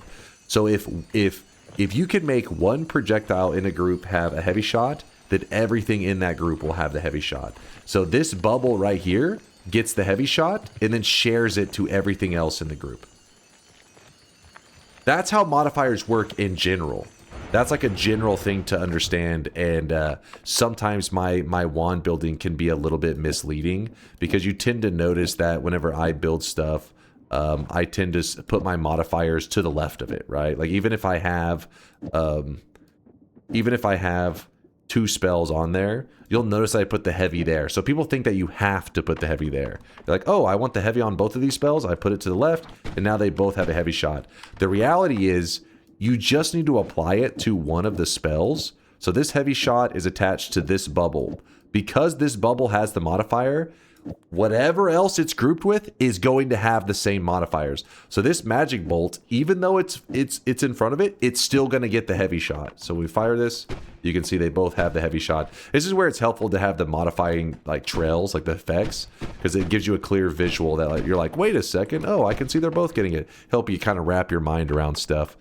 Same idea. We were just making that this bubble here gets all these modifiers for free, and then it says, oh, I have all these modifiers for free. You can have it too, you can have it too, you can have it too. They all get it. Man, I think I get more angry at chat's shit talk about the yapping for the new guys than you do Chase. Madge. Aw, thank you. See, Thaylita's looking out for the new guys too. Thank you, Thaylita. Fuck the haters. Tell them, Thaylita. But yeah, that one's necessary to point out. I point that one out pretty regularly. Like people that have been in the community for a while hear that rant quite often because I can't help it. It's like my habit. It's just the way I wand build. I like to put my spells usually in a pretty organized way. And sometimes because I do something consistently, people think, oh, you have to do it that way. When in reality, that's just me. That's just how I'm doing it. If you watch different Noita streamers, you'll start to notice, wait, their spells are placed so weirdly. And in reality, they may be achieving the exact same build. That's how they like to order stuff. Everybody's got their own personal preferences. Anyways, back to the gold collecting. Coco, I appreciate you. You don't mind the rants. Rants are actually the reason you're my favorite streamer. I don't tend to like watching other people have fun. I like to be the one having fun. I mainly only watch streams or videos to learn, and your streams provide that. Most gamers don't explain how things work. I appreciate you, Coco. It depends on the game, though, right? Like, Noita is a game that I find really enjoyable to talk about. It's like one of those things that, I don't know, you're like looking for somebody to like, oh, let me tell you about this. And a lot of single player games don't really, maybe you love like Dark Souls, and there is a little bit of fun builds and stuff to do in Dark Souls, but it isn't something that you necessarily need like deep explanations on, or like whenever you were a new guy, I don't know, like I was explaining Dark Souls. There are moments that people in the chat teach me stuff all the time, but I never feel like I'm left out in the cold, like, oh, what's going on? In Noita, as a new guy, I was that new guy, and I remember at times just being like overwhelmed. You feel like you don't know what the hell's happening with this build and that build. So whenever somebody starts to explain it to you, that you start to feel like, I don't know, you start to like understand, oh my god, like I'm a wizard building spells, and it makes Noita that much more fun. Some people consider that spoilers, though, right? Some people are like, don't tell me it's spoilers. And it's, and that, for them, maybe that's how they like to play. But for me, I felt like missing some of this information was like missing a little bit of the fun. And then once you start to get that revealed, that's when you start to really enjoy some of the building, some of the wand builds. Some people take this to the extreme. Some people like, this is my basic wand building. This is my baby stuff. You should see some of the crazy shit that the wand scientists in our community, like when I say our community, the Noita community, they go into. Stuff that I'm like, I don't know what the hell is happening, but they build stuff. The recent topic that people are talking about is there is a wand build that Lim and Kubi and Leaf, these Noita scientists, have created a wand build that can help detect material or things that can drop out of a great chest. Basically, it's like helping manipulate RNG, essentially, and that's crazy. They have made a wand build to help predict fungal shifts. Remember, this is non-modded. This is vanilla gameplay. A wand build that you can fire a wand, and it will help you know what fungal shift is going to take place. What the fuck? Like, I don't know what the shit's going on. I just know it exists. And they're not trying to keep this information to themselves. They post it publicly. They explain how it works. So if this is like your favorite part of Noita, you can do a deep dive, and they explain it all. They lay all the information out there. It's pretty fun to see and to learn about. That's crazy? Yes. And if you're curious about the orb one is still developing. Kivi had posted a build like a week or so ago that it helps you find a great chest orb, meaning an orb inside of a great chest, which is exciting, but he laid out the math and it's like, well, using this wand, it would take you, if you fired it constantly, it would take you like, I don't know, 150 days of just firing this constantly to find the orb in the great chest. 150 days, 24/7, round the clock playing. After 150 days on average, you would be able to find one. So then Lim, several days later, made a build, and his calculations were he made the build more efficient, and now it would take about 45 days to find an orb in a great chest. So if this science continues, you may have it where it's like, okay, it took about a day to find a great chest orb. If they can get the math down to about a day, I will probably do an event where we find a great chest orb with no mods, no website, all vanilla, no jank, no having to close your game and having to look in a save file, none of that shit. We may have a moment where we can legitimately get an orb from a chest. Yeah, it's true. Fury did it first. We need to find two. No, you only need to find one, because then you can dupe it and then spread it to other parallel worlds, and then that's how you could end up with all of them that you need. Anyways, I'm sorry, no DunkTales. Look, there's still a little bit of gold. And it's the weekend. Chat, I would never deprive you of the only reason that I know a lot of you guys are here. I would never take that moment from you. Here it is, what you all were interested in. Your daily dose of DunkTales.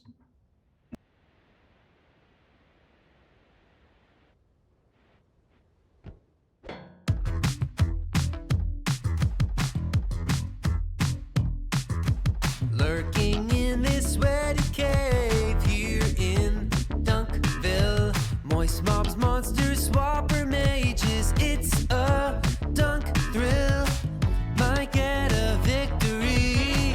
Extend your win streak. DunkTales. Every night he's out there screaming. DunkTales. Tales of glory crouches when skill prevails. When it seems he's finally going to play the darn game. Endless yapping never fails. Chainsaws explain. Degens are betting. Come be a swelling. DunkTales. Self-proclaiming God game moving. DunkTales. Tales of stalling, food rats, and good duck spells. Danger ways will find you. Avert your eyes, emotes will blind you. Punch a goon and slide into some DunkTales.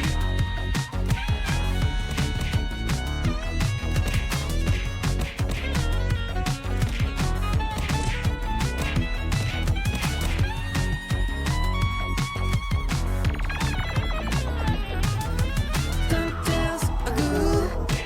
Got giga brains and sweaty stains. It's DunkTales. Draws in sweat. I'll bet that orange hood smells. DunkBot 2.0.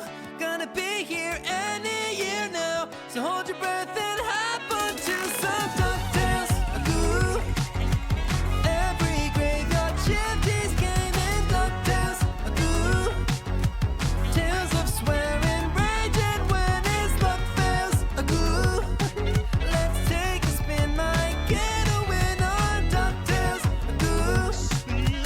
Tales of a legend, more jokes and good duck spells.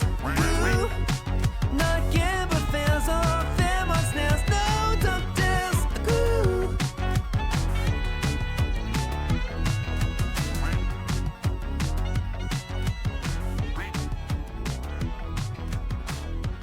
Oh my god. Oh my god. Oh my god. Oh my. Fuck this game. God damn it. Oh my god.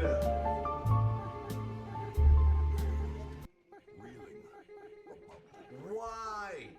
Why, game?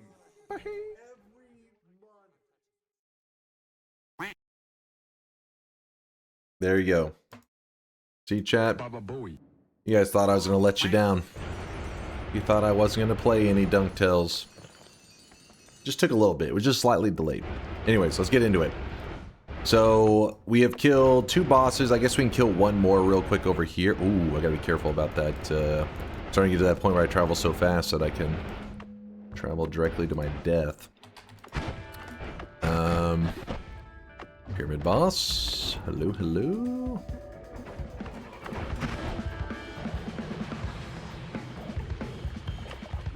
This will be boss number 3 that we're about to kill.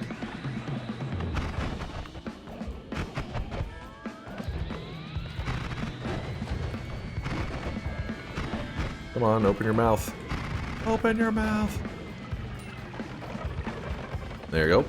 Boss number 3 is dead.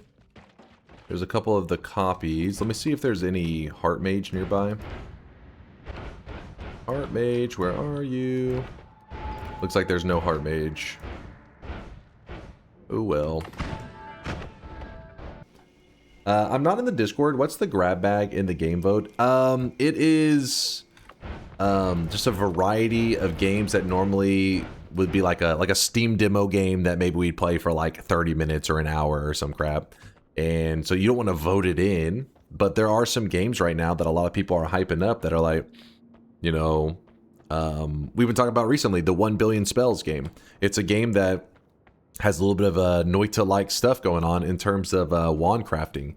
You can build these wands, or yeah, you build a wand, and you run around killing enemies. A little 2D game, top-down 2D game. Think of something kind of like Binding of Isaac, I guess. Not even, that's probably not the best comparison. But yeah, so it's called 1 Billion Spells on Steam, and if you request access, apparently you immediately get access to the testing. That's what people in the chat were saying, at least. And so that could be a game that we play for like an hour. It's the early days, so it's not something that you would do. And not only that, the style of game that it is, it's not like a Noita where you know, would be, you know, on some crazy adventure, I wouldn't think. You probably just enjoy kind of goofing around with the spell builds and stuff, but then maybe after an hour or so, we jump to another game that is, you know, maybe an hour. Like Baba Ju is what Mind's Eye was saying, because it's a puzzle game, so I'm sure the chat would actually go insane watching me play a puzzle game. But maybe for an hour, at least you guys could point and laugh and throw tomatoes before you go insane. So then we would jump to a different game. That kind of stuff. A bunch of slop, in other words? No, Baba's You is like that's a masterpiece, right? It's won some awards, all kinds of stuff. People really love Baba's You. It was made by one of the Noita devs, by Himpuli. And, but you know, it's like some games when it comes to stream games aren't exactly something I should be streaming for like 8 hours. It may drive you guys crazy. So instead we get to, you know, do a small dose of it. A little taste, a little flavor. It's a very bizarre puzzle game. I've been told I'd be pretty bad at it. I've watched a little bit, so it does look like one of those things that you really gotta unlock like a certain style of thinking. I'm not really the best puzzle game player, so yeah, it probably wouldn't go the greatest, but at the same time, you know, even if a game you're not good at it doesn't mean that you can't enjoy it. Are there Baba Is You references in Noita? There's one for Environmental Station Alpha, which is also one of Himpuli's games that he made. I think Baba Is You? I don't think there is. Is there any? Why pronounce it Baba? Baba Is You. Baba is me. Baba Aju. Baba. Oh shit. That Baba is delicious.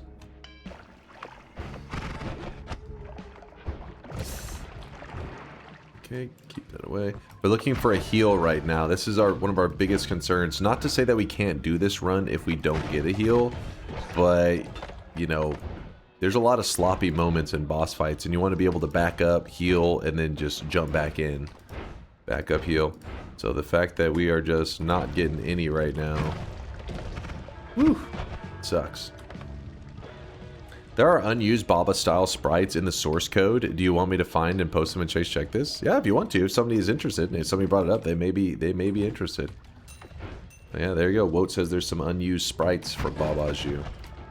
Meaning like maybe they were looking to make a reference and just never got around to it. There's a lot of things in Noita that seem like the devs were gonna do something with it and then just kind of were like, eh. Maybe they got distracted, who knows. You gotta remember that Noita straight up has a cooking mechanic where you cook meats.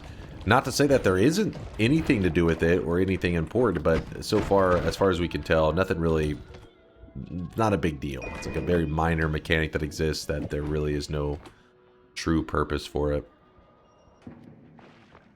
I did not grab that one earlier, so we can save ourselves some time, I think, and just grab this one. Because we are going to need the Weakening Curse for killing one of the bosses. Let's grab it now. Weebs. No.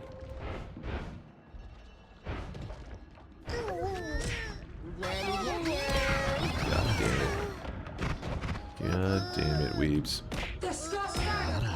Disgusting. Been a lurker, been a day. Conga got me walking and I'm tired. How's the game been? Wait, walking? What were you guys walking for? Like for the purpose of exercise or doing something? Hey, what's up, Base? Can you do something about all these weebs? Don't worry, I already made a couple phone calls. I canceled One Piece, Frieren, Jujutsu Kaisen. I canceled all of these. All because chat wouldn't behave themselves. It's the only way they'll learn. You don't do shit on Frieren the goat? Hold up now, wait, Base, you can't go 1 second advocating to like, well, we gotta do something about these weebs. And then now you're like, hold up, don't touch Frieren. No. It's time to stop, okay? No more. No more for exercise because I need to lose weight. He's being a wonderful son. Oh, hey, hell yeah. I'm gonna join you in the exercise world soon, Momga. I mean, I try from time to time to do it, but I really gotta, you know, get focused on that shit. You gotta lock into the healthy life. Oh, yes! After all these years. We have the heals. That's great.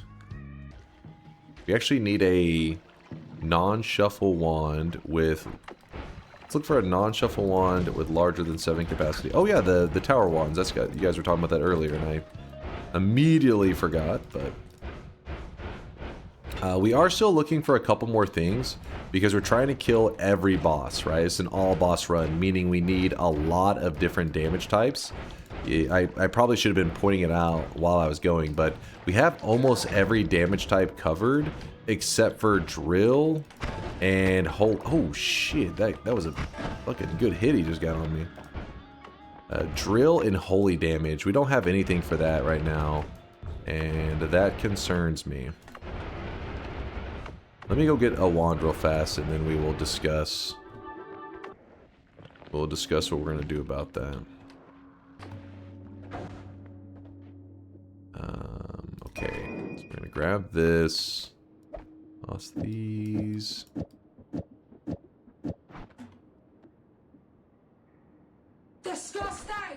Disgusting.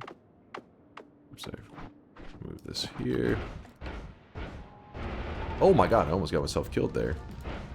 I just didn't want to be in that area because I don't trust the enemies and stuff. Wait a second.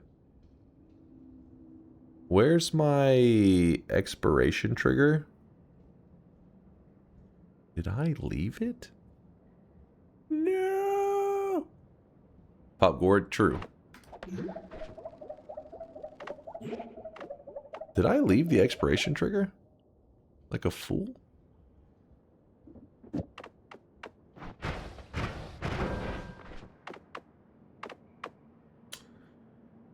We need to kill the Alchemist again, actually, real quick. Where'd you find the heal bolt? In the Overgrown Caverns in the East 1. It was a pain in the ass finding it. I'm gonna swap in the personal lightning caster for the heavy shot.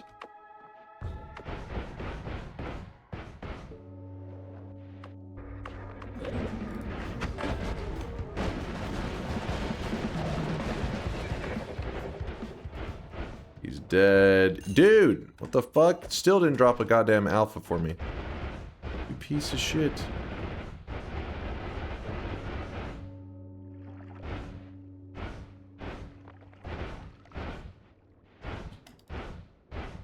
There's an expiration trigger, which I don't even think we need, but I'll go grab. Ooh, poly dude. Are you kidding me? What is going on with this? We need a projectile weakening curse. No, I don't think so. There's a gamma, finally.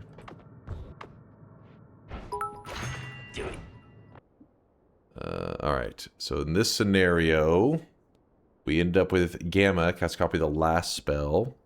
So we're going to say, add timer here, gamma, last spell is heal bolt. How does this look? Okay, and then if we move this here, actually, you know what? We are going to wrap. And then in that case, we probably don't need double, yeah? Kind of do.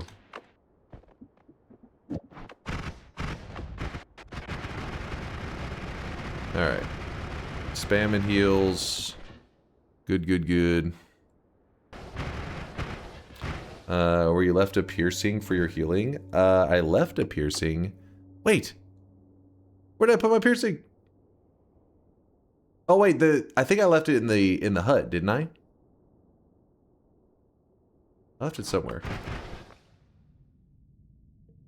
Right now we don't really need it anyways because we have good spam, but yeah, it could be a factor at some point.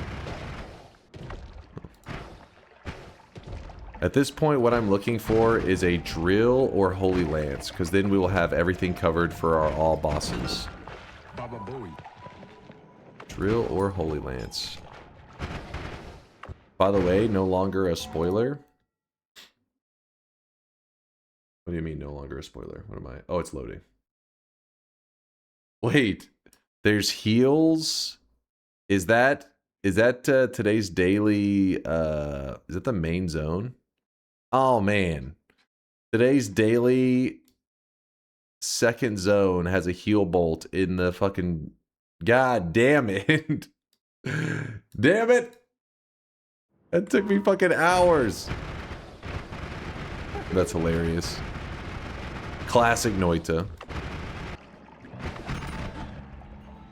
We need one drill or one holy lance. Did I just throw my fucking edit stone? I kind of really need that.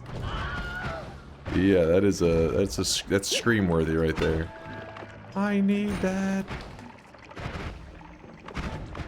Holy lance or drills. The reason we need that is because there's one of the bosses that only has 2 damage types. The friendly boss, only 2 damage types that hurt him. I mean, we could try some strategy where we drag them into Cursed Rock. And there was something that was brought up about poison not too long ago that sounded like it could be kind of interesting. That's a glowing lance, not a holy lance that we just passed.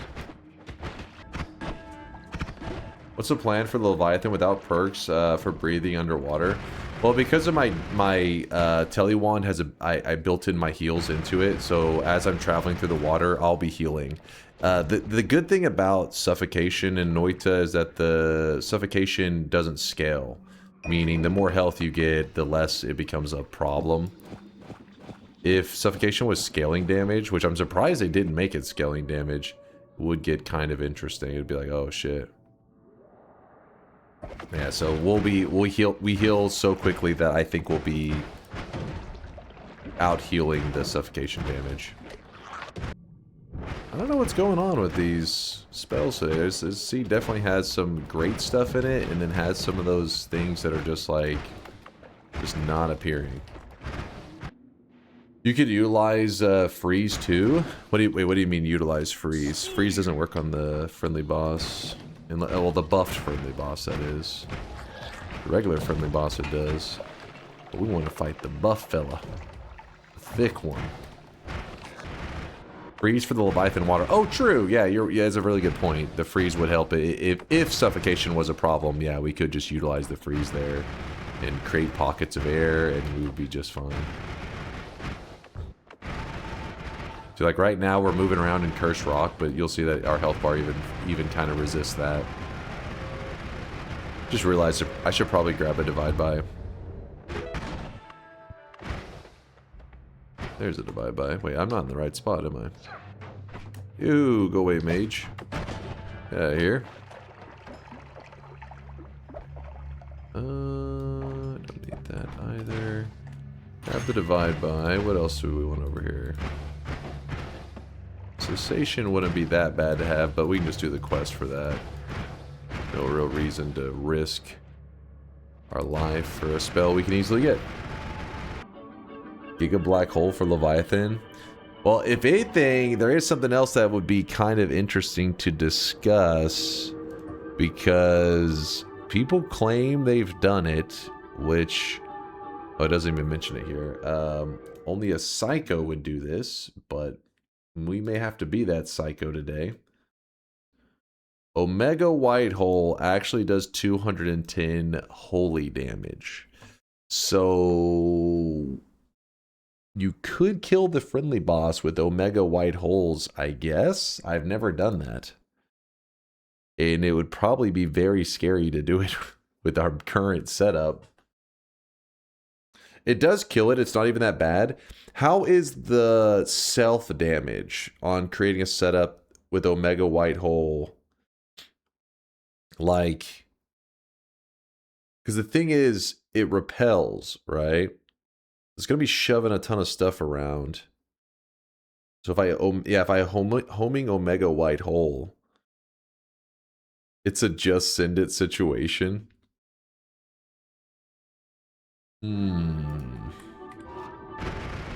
It's pretty bad, Red said.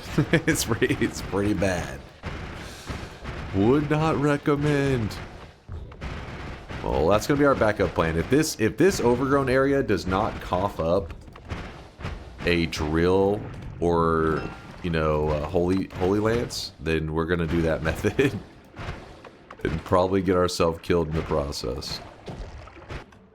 Is there a reason you reduce lifetime instead of Nala on your telly? In general, reduce is known to actually be better whenever you're trying to do fast tellies, in terms of making your character move faster. And in fact, if you give me a moment, I'll show you. But in our current situation, I think Nala would actually, like, they're both pretty much the same. But if you one frame it, the reduce, I think is supposed to have better results if oh crap, if I remember correctly. It's like a matter of frames. It's like one of them is gonna be like 2 frames and the other one's like 4 frames. It's some really min-maxy shit. So don't go thinking that, like, if you're using one that you're like completely fucking up. But I use the other one all the time, and then, you know, the speedrunners like Yoke and them, they get upset with me. They're like, you inefficient piece of shit. I'm like, I'm sorry. Because usually once I'm moving pretty quickly, I'm like, it's good enough. But just because it's good enough doesn't always mean it is the most efficient method. There's a digging blast. The digging blast kind of is frustrating because it lies to you. When you look at it, it says damage drill 3, and you're like, I got drill damage, baby. Except for the digging blast is literally missing the component that allows it to deliver damage to the enemy. So even though it says 3 damage, it means 0 damage. So sometimes maybe good, sometimes maybe shit. Phasing, this is actually a really big upgrade for our build. I have to go grab a new wand real quick, and we'll have a much cooler looking build than what we have right now. Telescope says you're in the wrong spot for either.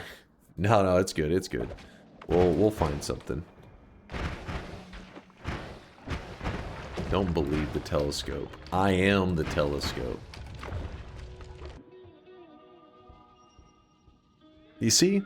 You see? Just like, boom, just like that. I am the telescope, bitches. See this guy right now. The reason we needed it is we needed it for its damage holy. The 44 holy damage. Yes.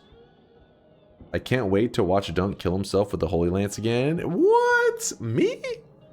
Kill myself with the Holy Lance? This guy's making stuff up. Do I sound like the kind of noob that would die to his own Holy Lance over something? Remember, if we see Pheromone or Ambrosia, we can use that to get to see that one specialty wand in the vault. There was a good modifier earlier. I think it had nuke orbit on it.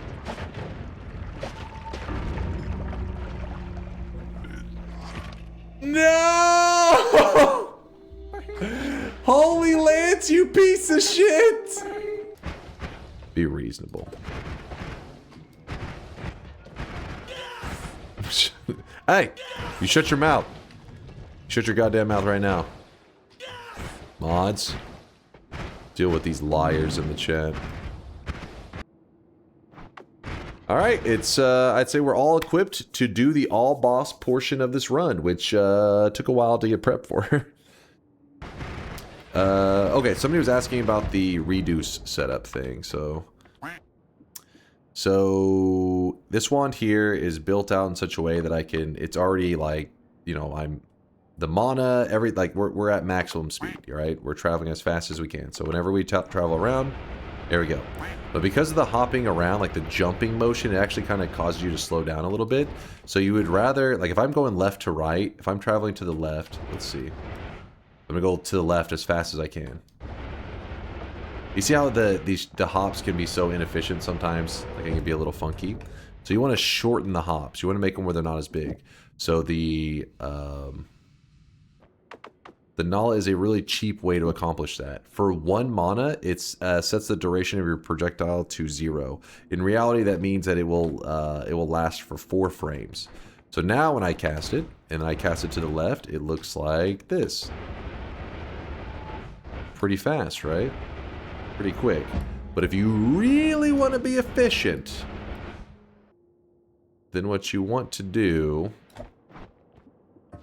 is actually put on the reduce lifetime. Again, I forget the frames. It's like you're saving a couple frames. And now when I travel with it, you notice the difference, how much faster it is? But if you were actually to do the math according to the wands, both of them it's supposed to be set to 0. So in both scenarios it says 0 is your timer, like between the jumps. But it comes down to like the engine performance into frames. So yeah, there you go.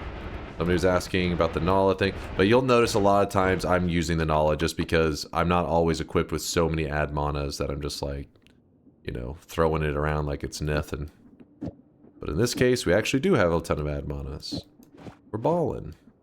Is there a reason to put the freeze in the black hole? Just because I tend to be traveling around so quick that I'm not really paying attention to where I'm going to. And it's not uncommon that like I'll shoot through like lava or some crap. So I try to keep myself out of like just directly jumping into the lava like that. That's the only idea. I mean, it's not like a must-have. You could just be like, oh, I'm traveling so fast and I have so many heals. Who cares if I jump into the lava? I'm just trying to play it safe is all. And then here, we're actually gonna get a little crazy with it. Oh wait, we want to wrap. Do we need a wrap? We have so many ad manas. Chat, I need you to look away. I did just grab an inferior wand. I know, I'm disgusted with myself. I know. Oh, actually, in our strategy here... Oh, hold on. Get that out of here. Of course there's an enemy being a pain. God damn it, they're all being a pain. Alright. Okay, the trigger is going to be annoying. The double is doing nothing there. And then... Hold up. 5, 1, 2, 3, 4, 5. Double trigger it there. So if we were to put this here and put down, I don't know, triple chainsaw. How does this look? There we go. Good enough. And then bump it all over. And this isn't even needed to be here, but whatever.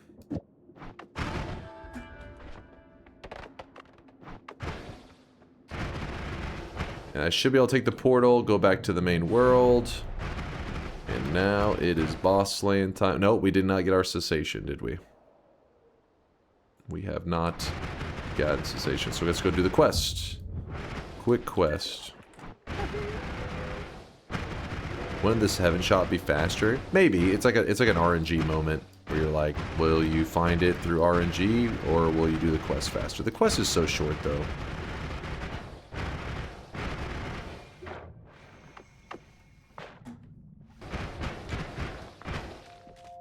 Right, over here. Gonna have to pour some pheromone onto this guy. Come on. Drop this. And then, wait, what? Drop this. Grab this. So we this is a quick quest. We basically have to pheromone this one flask that comes to life, and then you use that pheromone flask to create more of it. I mean, the pheromone mimicium flask to make more of these mimic flasks. And if you make 10 of them, you'll see these spots on the wall keep glowing until there's 10. And then that allows you to complete a big step on the quest line. This is one of those quests that players, there probably are some players that could figure out blind. A lot of them in Noita are like, yeah, there's no fucking way people are going to figure this out blind. Only a crazy person would. But then this is one of those that, yeah, the player probably could. I wouldn't figure it out. I know me, I would be like, what the hell's going on here? But I'm sure there's some diehard, you know, Noita players that, given enough time, would grind it out and probably make their way through it blind. But Sea of Mimicium, we got that. We take the Sea of Mimicium. We fly over to the next island.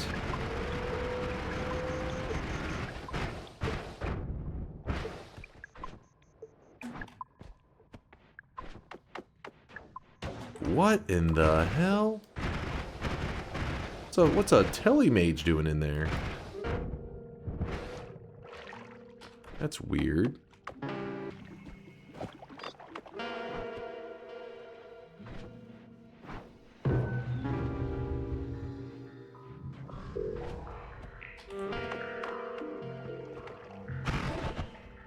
Very odd.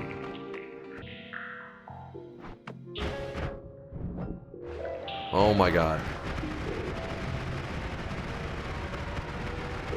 Grab it fast enough. Did you ever solve any of the quest blind? One of my favorite memories of Noita is solving parts of quest blind. I've never solved a whole quest blind, only parts of it. Not really. I mean, there was like little things that when I was like a player and they were adding stuff, you would like see it and be like, what the hell is this? But I never really felt like it was like, oh, this is some big solution. I remember like whenever the first time I ever killed the Alchemist boss, he dropped a key. And then people were like, because it was the very first day of early access, so we were all figuring out the game. So then we placed the key next to the music box. I think somebody suggested, and we kicked the music box and said, "Oh, the key, listen." So then everybody was like, "Wait, I think there's a box over here." So we all were like figuring it out as like a group, day one. But yeah, I never was like, let me take this key. And I think there maybe is some indicator about it being music related, but I never was like, let me just take these to the music boxes and kick them. But I remember it was a fun thing because the reason it was so weird that a lot of people didn't understand the quest yet was because they did like a streamer client for one day. The streamers got the game one day before it was released. So people hadn't like, you know, got to toy around with it. But what was happening is some people were watching multiple streams. So whenever I found the key, I can remember somebody in the chat was like, wait, I'm also watching so-and-so's stream and they just found a chest located at this part of the map. They didn't know where a key was. So then it was just like, oh, this key must belong to that chest. But then we took it there and I think it didn't work. And then that's whenever we like kicked music boxes and the music boxes started to do stuff. So yeah, it was like fun little, you know, as a team kind of stuff. The key is voiceless. Yes, that was it. The key is voiceless. Because at that point, we had already found out there were music boxes that played songs. EA was extremely fun. Yeah, there was definitely good times. Not only that, but a lot of quests were added, like, not all at once. Like, the Sun quest was added in pieces. So this led to, like, you would see things, you'd be like, what is this weird structure? And there was really nothing else to it. And then later, when there was like another patch, then the structure would like have a little bit more to it, so you could tell like, oh, there's, you know, clearly something more here now. So sometimes patches on their own were like an indicator that there was something else. Without, so it wasn't like being like blind. A person playing blind, you're just hit with the whole structure at once, rather than little pieces of it. Touch of grass. Should be fine. So it doesn't hurt us on the surface, but I never trust it, man. It's not supposed to hurt you, because on the surface, the touch of grass specifically does not harm the player because you're like in the sunlight or some shit. We needed this, though. We needed Cessation. That'll be an important thing for one of our boss fights that we're going to do here in a bit. Watching Man vs. Game figure out parts of this game with no help was some of the coolest shit. Dude, he's one of the ones that, like, people were, like, giving him shit, you know, because obviously he's playing blind, and everybody's like, he doesn't know what he's doing. But some people do that whole, like, I'm playing blind, and then they play for, like, 5 hours, and then they quit the game, and you're like, what the fuck, man? You're like, you missed like all the exciting parts. But Man vs. Game put hundreds of hours into it, if not thousands. So that is a true, you know what I mean? Like, if you're like, hey, I'm gonna play blind, but also you're planning to play for like maybe like 1,000 hours, then it's like, okay, understandable. But some people are like, I want to play blind, and they plan to play for like 30 hours. It's like, I mean, that's okay to play blind, of course, but by the end of it, you probably should take in some outside information just so you can see what the game really has to offer, because 30 hours, you're not going to see, you're going to see like, you know, 2% of the game. But yeah, Man vs. Game made lots of, it was funny, like, getting clips from his channel, because, you know, it just seemed like you would see some random little thing and you're thinking, this guy's never getting past this part. Week or two later, he improves, you know, he's getting a little further, and then a week or two later, like, he's doing it.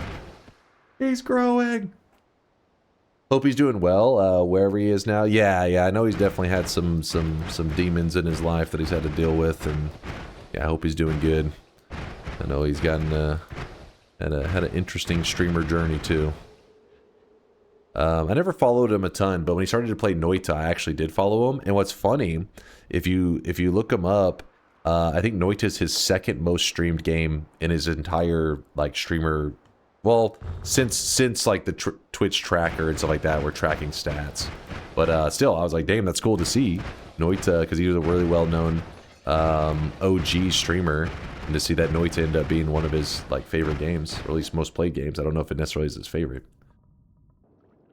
Game's not good for people with ADHD. There's just so much to take on. Yeah, it's like, I want to do this, I want to do that. My wand, this wand right here, is not optimized at all for the bridge boss, but I want to quickly show you how good the damage field is. So this damage field right here is awesome against the bridge boss. Well, it's pretty damn good, let's put it that way. It takes builds that should normally do almost no damage. Well, actually we have a heavy shot, so it'll do a little bit of damage. And then it actually makes it where you can hurt them pretty good. So we're gonna start the fight with without damage field, and I want to show you this bridge boss dude.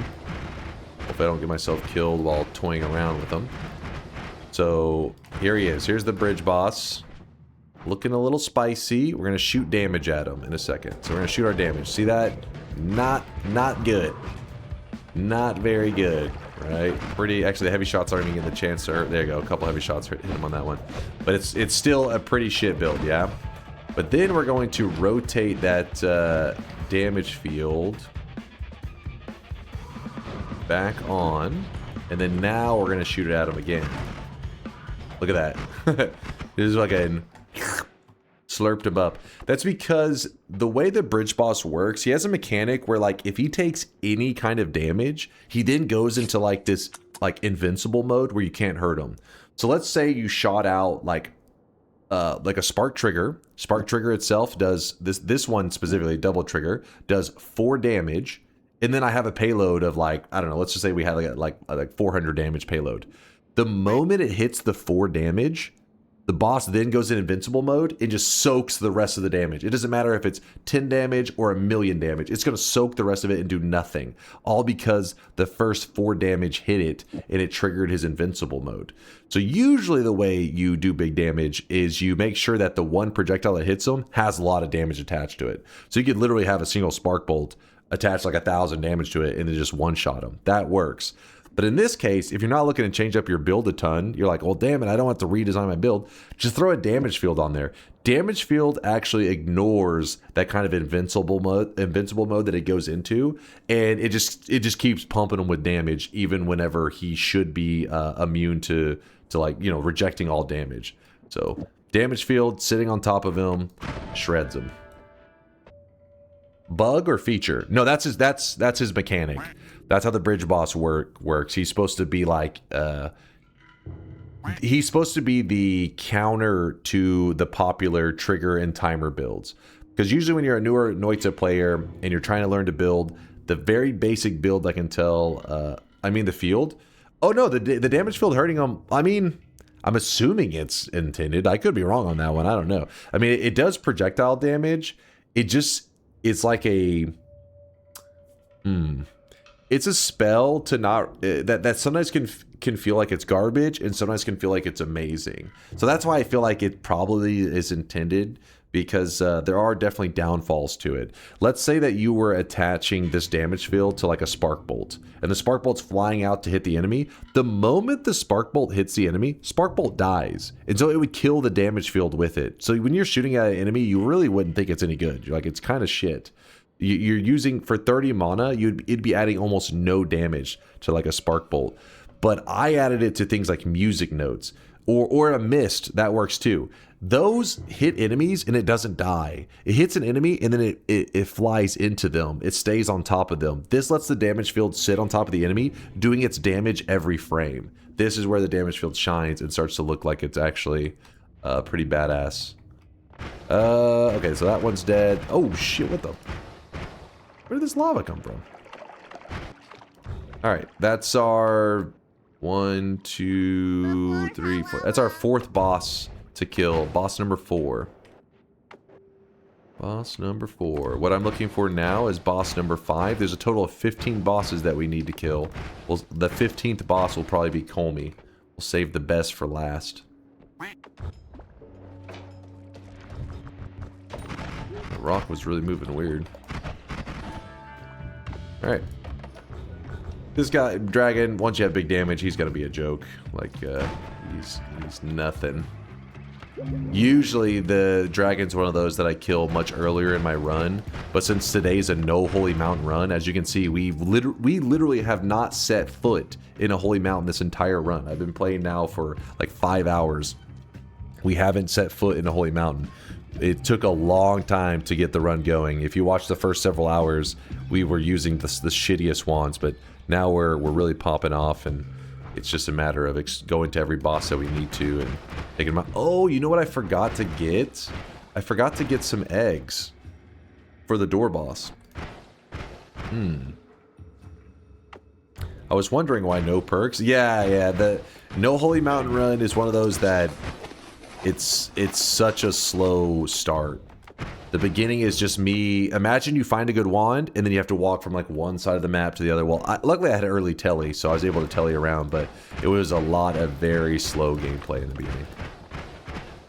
But it builds up momentum, and next thing you know, you're where I'm at right now, where you're looking pretty good. The boss that I'm talking about that I fucked up. Ooh, there's a spell in the wall, a wand in the wall right here. Not what we wanted, though.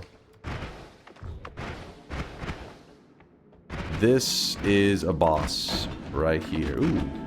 Is that a polymage? Oh, a telemage. This is a boss. I need eggs to wake him up, though. And since I can't use Holy Mountains to get resources, since it's a no Holy Mountain run, means that I have to wait a little bit before we can deal with him.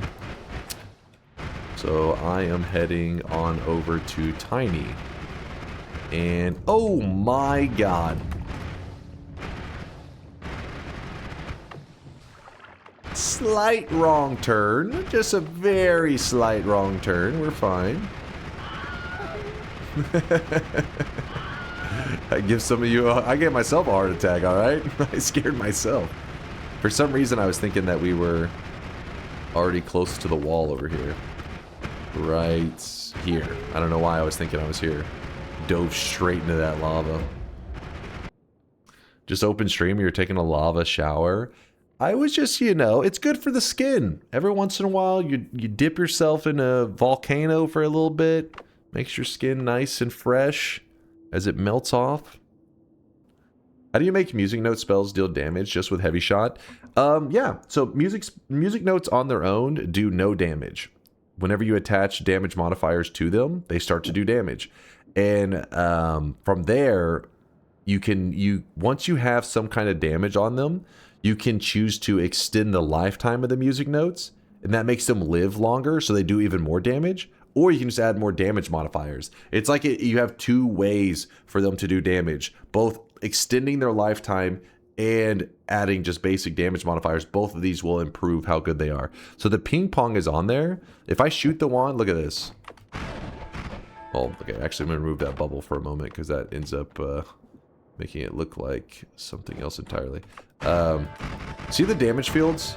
See how they're barely around for a moment? The damage, you can just see the little purple glows just for a moment. That's because, yes, there is the heavy shot and the music notes are all, you know, dishing damage, but they're also dying off really quickly. So to let the music notes stay around longer to do even more damage, something like a ping pong path, which costs 0 mana, extends the lifetime of all these music notes. So while they're floating around with the damage that they have from the heavy shot and the damage field, when they hit enemies, they're just pumping for even more damage. And you can add even more lifetime, more damage, and yeah, just gets better and better. We're about to be fighting Tiny. TNT, don't you start with me. What's your favorite Zelda game, and would you play it on stream someday? What's weird is I like Zelda games, and I have never beat one. My brother is a diehard Zelda fan, and so I've watched all of them be beat multiple times, and so I have a lot of nostalgia for it, even though I never actually beat the game myself. I remember as a little kid, Majora's Mask kind of freaked me out a little bit. But then again, I think Breath of the Wild was pretty amazing. I like Breath of the Wild. I mean, that's the one that I probably have played the most over at my brother's place on the Switch. I ran around in it and I was impressed. I probably have played it for like 6 hours or something. And the other ones, you know, I would maybe, you know, as a little kid, my brother handed me a controller just for a moment. Maybe he goes to the bathroom or whatever. But Breath of the Wild was pretty magical, I'd say. Oh yeah, I was like, what am I doing down here? Tiny. So we're about to be fighting Tiny, and Tiny does take 50% explosion damage, takes some slice damage. And then we're also going to have to fight Mecha Kolmi. So let's do a build that will take care of both of them. 60% slice. All right. Here's what we're going to do. We are going to, since we have chainsaws in there, we can swap this from a triple to a quad, move the add trigger here, move that expiration there. And if we put piercing here, it'll pierce into the boss. Make sure that it's working. That is working. It'll pierce into the boss with these. And in fact, let's make that have homing. And then we're going to put area teleport here. And then if you really want to make the effect look pretty cool, what we can do is we put phasing on there. Remember how I just got done talking about how the ping pong was actually adding on all this lifetime? Like without it, it just kind of vanishes. All the stuff dies quickly. So you throw the ping pong on there to keep it hanging around. Same idea applies to phasing. So we put it on there and we shoot it. They jump all over the place. So this should be all we need. And we should be set up so that we can kill Tiny and Mecha Kolmi. And then I'm going to kill the Meat Realm boss. So we're set up for quite a few bosses that we can kill now. Oh, I gotta be careful. Is this... Oh, there it is. I almost flew right into the tiny spawn. Tiny's pretty scary, but our damage should be set up in such a way that we can obliterate him pretty quick. He is huge. Woo! A little bit of lag, I know. A little bit of lag. But that's one of those bosses that, especially if you're doing a no holy mountain run like I am, you kind of don't want to fuck around with, because if he runs over you, he'll insta you. Like, he does a shit ton of damage and you'll just be dead. So it's like a scenario of you better insta him because he's going to insta you. You used to think you could only use music notes on music wands. Whenever I wanted to build a music note run, I would do a super long run to get the special combo music. Honestly, it's not that unreasonable of a thought. It kind of makes sense. I don't even know if the devs themselves thought players would turn music notes into like killing machines. The reason I say that is because there's some attributes about the music notes that, if you do think of it from a damage perspective, is actually really OP. The fact that they made it so that the music notes naturally pierce and the total spell only costs 1 mana, it's like, this is... the damage is crazy.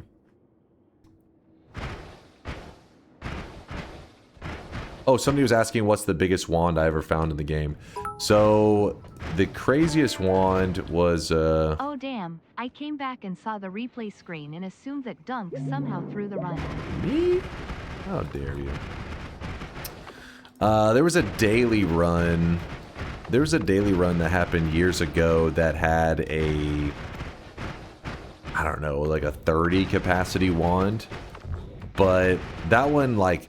You know, the day I logged on to stream, there was a ton of people in the chat. It's like, oh shit, you know, today's daily has a wand that has a broken capacity, and we're like, what? So it kind of, I mean, it doesn't really count that I found it, right? Because there's a chance that I would have went to the Hisi base and skipped over it. So I only knew about it because everybody's talking about it. So then we played, and then we found the wand, of course, and it was pretty cool. It may have been like a 28 capacity. It was something over the normal limit. But outside of that, I've actually never found a wand that they're just that rare. They're so insanely rare. You don't find them very often. But you can find wands that have, you know, 60 capacity, 60 slots on it. They go off the screen. Statistically, it is possible. It's just very, very rare. Dude, the lag is real right now. We're about to be fighting Mecha Kolmi. Woo! That guy doesn't give a shit. Screw it. Yeah, our build's a bit laggy at the moment. Hopefully we'll be alright against Mecha Kolmi. He's a little questionable. Wait, where am I? Fuck. Nope. Oh, there he is. There he is. Oh, did we get him? Fuck, we gotta change our damage type.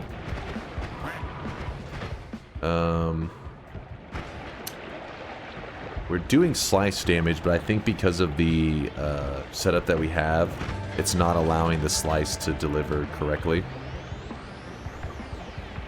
So what we're gonna do, we're gonna take phasing off of there for a moment. Hopefully that'll help a little bit. Be careful. Okay, game. Damn it. This boss can insta me, by the way. That's why I'm kind of moving between walls and stuff, trying to make sure I don't give him a clean shot at me. Where'd he go? Hello? There he is. Also probably help if I... Wait. I think without the phasing on there, it should be okay. Should be better off. Oh, shit. We almost just got damaged. Oh, no. I got lucky. I got so lucky. That could have gone terribly. Oh my goodness. Basically at this moment right here, I got electrocuted, which you'll see right here. And when I went to that lamp, that barrage of missiles that he shoots off actually does a shit ton of damage. It was enough to kill me. As if the whole barrage hits me, I die there. But because I kind of landed and he was sitting below me, that actually allowed the barrage got kind of stuck on this right here. Ooh, that would have killed me. What electrocuted you? I accidentally teleported into one of the lamps. You'll see me jump. Like I shoot my teleport bolt into that lamp right there. Yeah, see this lamp chilling? I jumped into the lamp face first and it electrocuted me. actually did 200 and something damage as well. Whew. And you know what's funny is they actually tried, they actually did a couple patches making the lamps less deadly. Because I guess like the little burst of electricity that the lamp would kind of put off, they tried to make it smaller and lower damage. So even still, I've been hit by that lamp for like 300 or 400 damage. It's not like that unusual. And it used to be you run that lamp, and I've had instances of like 800 damage just pulse through my character from one fucking lamp. Don't trust the lamps. That's what you need to know. Never trust the lamps. So we killed Mecha Kolmi, and I was kind of jumping around, but we are going to grab the spatial awareness perk that he drops. Spatial awareness will help lead us to the friendly boss, which is one of the bosses that I was having to spend a long time preparing for. Ooh, ooh, ooh. That is scary stuff. Where am I right now? I went way past where I needed to be.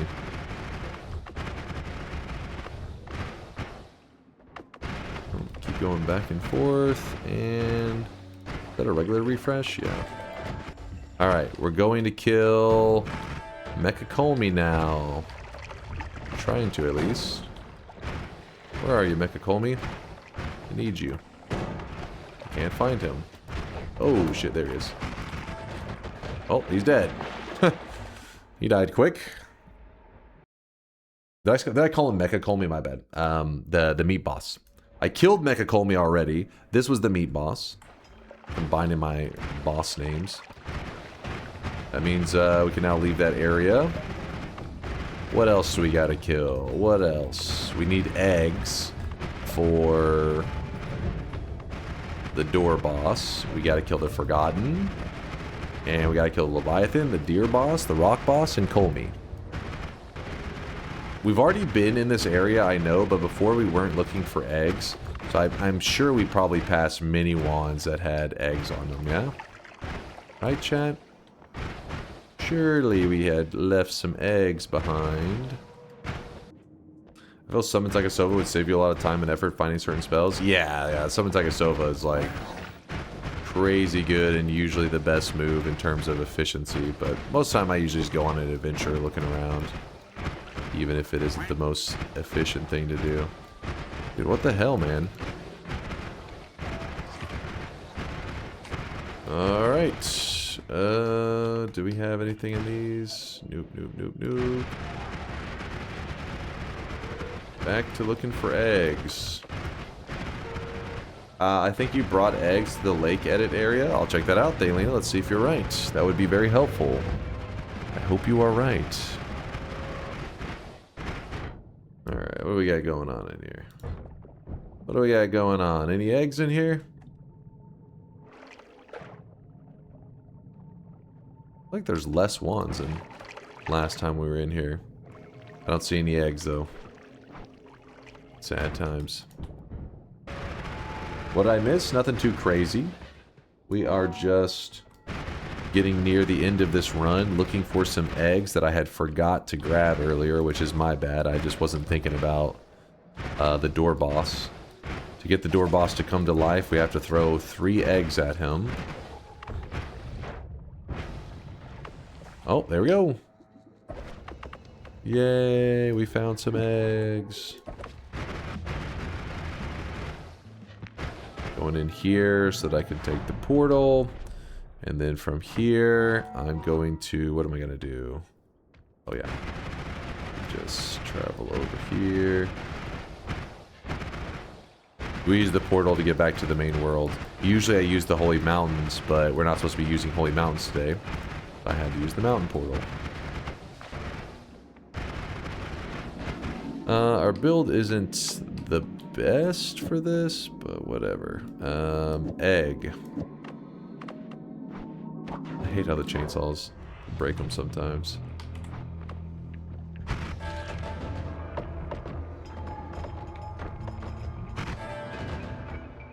There you go. 4 spells dropped. Add mana, drilling, electricity, weakening curse, and large fire bolts.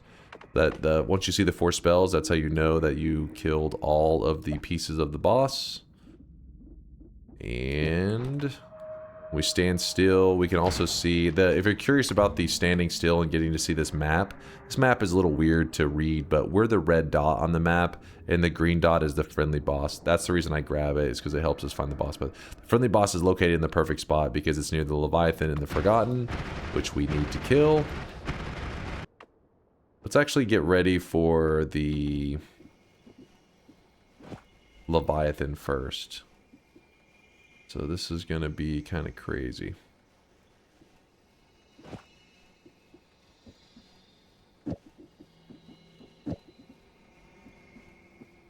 Should be safe, right? Right?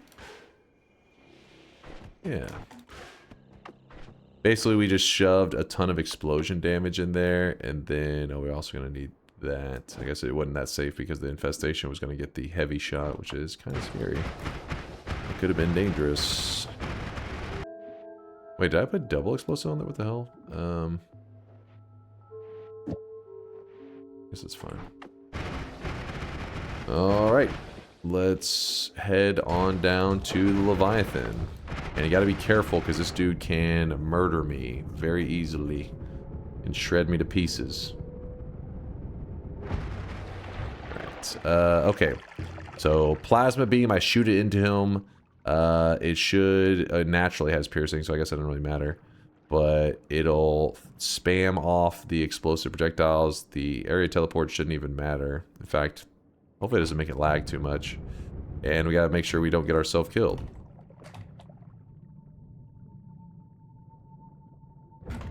No, no, no, go away, go away. Whew. Didn't really teleport very quickly, did I? I feel like I'm teleporting really slow. I'm scared of this guy. He has taken away 2,000 of my health before, quick and easy. You know what we're gonna do? Where's the freeze at? Gotta get away from the water so that concentrated mana doesn't go everywhere. Freeze.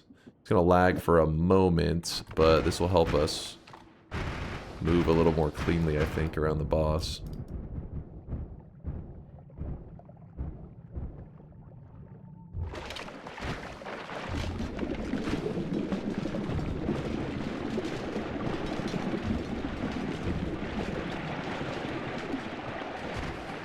A little bit of lag, yeah, it's not always the best idea to shoot this in this area, but should be good enough. And then that homing and piercing does nothing. It doesn't home on the Leviathan, so it's whatever. Alright, here we go. I can't switch my wand. I can't switch my wand. I'm kind of scared.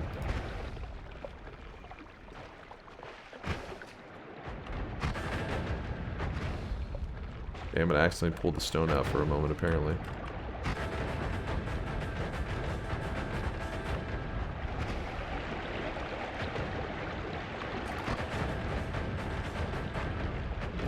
There we go. We killed him. And he drops, whenever you kill the Leviathan, he does drop. You're pretty good. This one seems quite dangerous. It's a little dangerous.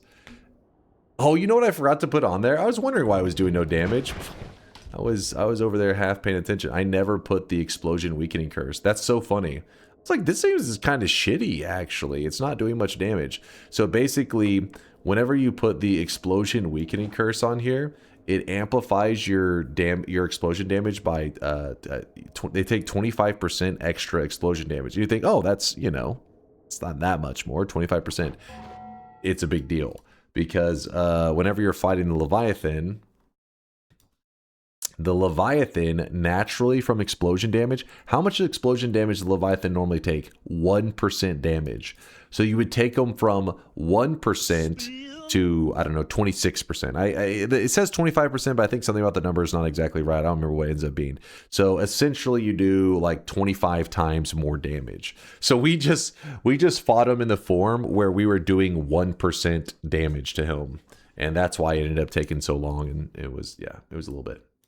In sweat. But oh well, we didn't even use the weakening curse. Didn't even need it. Can you believe it?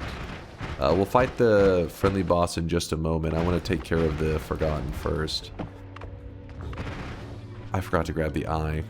Son of a bitch. We could try for an insta. But let's grab the eye first. Let's grab the eye. So once you kill the Leviathan, it does remove water from your world. So, and since I don't have any immunities because we're doing a no holy mountain run, gotta be kind of careful. Not having any water to put out the fire. Can be annoying. Wait, 5 frame vulnerability. That's what I was saying. I said we can probably insta. I'll still try to, but let's... So I got a new computer and my cloud data for Noita didn't save, so now I have to start over. Luckily, I learned from the best. Not dumb. Okay, okay. Yeah, luckily for Noita, it's not as big of a deal to not have your save carry over, other than like sometimes you like it's fun to have your stats to look over your history of the game. But it's not like a game like Binding of Isaac where you're like, I have to redo so many runs. In one run, you can just get everything back, which is nice because as long as you retain the knowledge, you're gonna be fine. Hold up. Where is it? Somewhere around here? I think it's between these two, right? Yeah, that's the spot. Fuck, I got swapped down into it. Whoops. Oh, we killed him. This boss right here, this one's like one of those bosses that it kind of has like a funky gimmick. You have to have the eye, otherwise it's very difficult to damage him. You have to, if you want to kill him without using that eye, which spawns on the surface, maybe you accidentally, a common thing that happens is people accidentally shoot a black hole and delete it like that. Well, the only solution from there is to find another eye, which is pretty rare, and or to kill the boss within 5 frames of him spawning in, which you have to learn how to angle the explosion damage and all that crap. But yeah, it's not. I mean, I have a video showing the exact method if you really want to learn how to kill him without it. I tried to do it right then, but I didn't time it right. Basically, if I wanted to time it right, you wouldn't use this build. You would use... The infestation is okay. You would basically just spam double explosive projectile with chainsaws at that exact spot. It'd probably be the best method.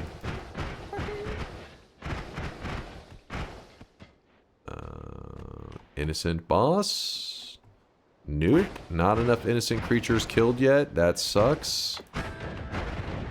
Ow. Shit. I'm not seeing like any other innocent creatures. What the shit, man? Fuck. How are we gonna rack up some innocent creature kills? Doesn't X spawn innocent creatures? No, they aren't considered innocent. It needs to be the deer boss or whenever you poly enemies into sheep. Those count as well. Also, the little scorpions that spawn in these pyramid kind of areas. Oh my god, don't burn my life away, man. They have to use some strat. Wait, is that blood?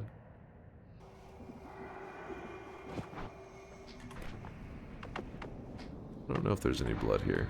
Oh fuck, I just converted all the blood, I think. Oh no, there is some. Yeah, all the water has been deleted from our world. Get rid of that. 3% blood. That is perfect. Travel over here real quick. Hopefully the spot's good. And then we... Oh shit, there already was blood. think I got all... Yeah, there we go. Blood's gonna be our water for now. Scorpions. Any scorpions? Scorpion. Okay, hold on. I gotta get rid of that thing on there. Whoops.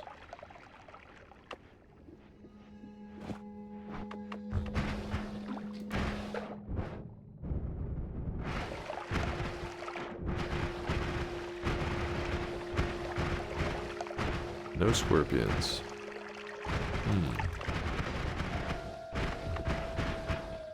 I want to see how many of these innocent creatures I can find just through, like, pyramid areas. A scorpion isn't that rare, right? Yeah, there's one. There's another one. That was a scorpion, right? Yeah. There's another one. There's another one. We're squashing scorpions. Probably go to one more pyramid looking for scorpions. And then we'll try to see if that's enough for the innocent creatures. Yeah, Temple of the Art has quite a few of them too. That's the reason that we're not getting the innocent creature mount on our own. Like normally if I go there after a long run, I just naturally have killed enough innocent creatures that it spawns in pretty quickly. But since we did a no holy mountain run, I didn't even go down to the Temple of Art. Besides like digging through the wall, you know, to the side of it.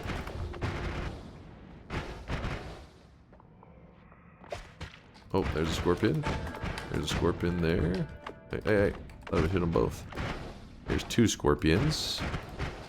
The old 2 for 1. And remember, I don't even have to like really get credit for killing them. I just need them to die. You just need the innocent creatures to die. That's all you're looking for. There's another one. There's another one. There's another one. And another. Dang, there's like 4 of them right here. 5 of them. We're all clumped up. 6 of them. Hell yeah. Alright. We may be good enough now. Check the watch. Oh yeah, there we go. There's one. Oh yeah, there are a lot of scorpions in this one. Holy shit, what the fuck? There was like... What the shit? How'd that one watchtower have none? I may have killed him actually.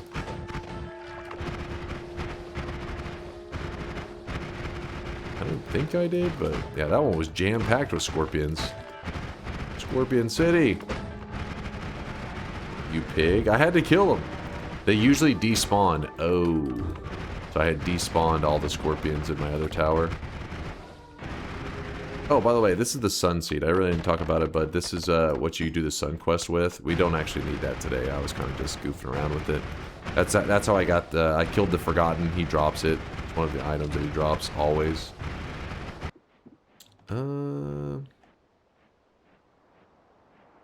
Sure. Oh, wow. Oh, I was going to say, not enough innocent creatures killed? Blasted him. So remember, that guy tries to reflect the damage back at me. So if I didn't have Ambrosia on my character there, I just die. I would just be instant. If you killed enough innocent creatures, or too many innocent creatures, I forget what the amount is. It's like 300 or something. Actually, I think it's just after like 60. It's some high up number. You actually lose the ability to Ambrosia against that guy. He will... 300 is like the achievement, but I forget the one where the Ambrosia starts to get nulled out. So how did you kill it like that? Is it just impossible if you cannot Ambrosia? No, I have an alternative method. I can show you that if you want. I need to do something with it anyways. Alright. Our build that we're about to be utilizing in a moment is going to be about Cessation. Cessation is a spell that your character vanishes and then returns. It's really quick, right? You're just like, boop. Wait, hold on. Give it a moment. Give it a moment. Yeah, very short. The Problem is, it has a massive cast delay and a massive recharge, and it doesn't even make you disappear for very long. So we're going to try to solve that. Step number 1 to solving this, if you put a divide by, I know where the divide by, there it is, onto Cessation, it makes it where you can actually spam it. Oh wait, hold on, I say that, and then as I'm doing it, it's not letting me spam it. What did I fuck up? I'll move that there. Get all these things off the wand. Yeah, there you go. Now it will let us spam it. So you can cast it as fast as possible, thanks to the divide by, which just basically ignores the additional cast delay and recharge. So we're just spamming it, we can go fast. The cessation, its role is that your character vanishes. So if you ever try to damage an enemy, like the deer boss, or the boss that I'm about to be fighting, which is the rock boss, and it tries to reflect damage back to you, but you don't exist whenever it goes to hurt you, if you don't exist, then how's it going to reflect the damage to you? Smart, right? Where you could fuck this up is that if you disappear for such a short period of time that you return, and the damage is hitting that boss, well then when you return, it's just going to kill you. So we have to disappear for a long enough time that we don't have to be afraid. So let me get rid of all the charges on the cessation. And what we're going to do is we're going to put a... where's the Omega? Omega! So Omega casts a copy of every spell on the wand, meaning it will copy the cessation. So whenever I disappear, should still be working. Then we're also going to put a increase lifetime on this. So increase lifetime makes it so that you disappear for longer. And the Omega is also going to copy the increased lifetime. So there's 2 of them there. And then the divide by is on the Omega. So it's going to cast the increased lifetime many times. So now when I cast it, you'll notice that we actually disappear for a good chunk of time. That's because we basically have cast many increased lifetimes on cessation. Show us reduced lifetime? No. Do not fuck around with reduced lifetime on cessation. You can actually delete your character and it will not return. It will just say like, you know, the gods cannot find you, blah, blah, blah, and your run's over. Nobody's ever found a way to return from it. I know what you're trying to do. So you hate new chatters? So you're telling me I did like 6 hours of this run just to die to to deleting my character? That's what you want? That's how you want this story to end, this journey? Yes! Yeah, yes! I would love that! Alright, so this is looking good. We have that all set up. I'm just going to place it over here for now. So, I forget the spot. Is it here? Somewhere around here. No, it's a skull. Skull, go up. I keep seeing the hydration homies trying to check in on you. Yet you ignore them and respond to the trolls. Oh, my bad. SMH I do my need to head. hydrate. I haven't been drinking like any water today. I've only got like a little while ago we had like a couple sips. The Kivi boss. Oh, shit. Fucking Kivi boss, man. Did he fall outside? Kivi boss? Oh, there he is. Fuck. He fell outside. Which means he's just going to keep falling in like an infinite loop. Which does happen sometimes, but... oh well, kind of annoying. So what we need to do is we need to kill this rock, which is not supposed to be out here. It's supposed to be in the little base, but whatever. And we have to do this in such a way that whenever the damage hits him, we are not there. So let's do that. Alright. Cessation's in place. We will disappear for a good amount of time. The Kivi boss does set its health bar to your health bar. I was making sure that we did have it set up correctly. You should always test that shit. So I need to shoot the damage and then hide. I have to go shot. So...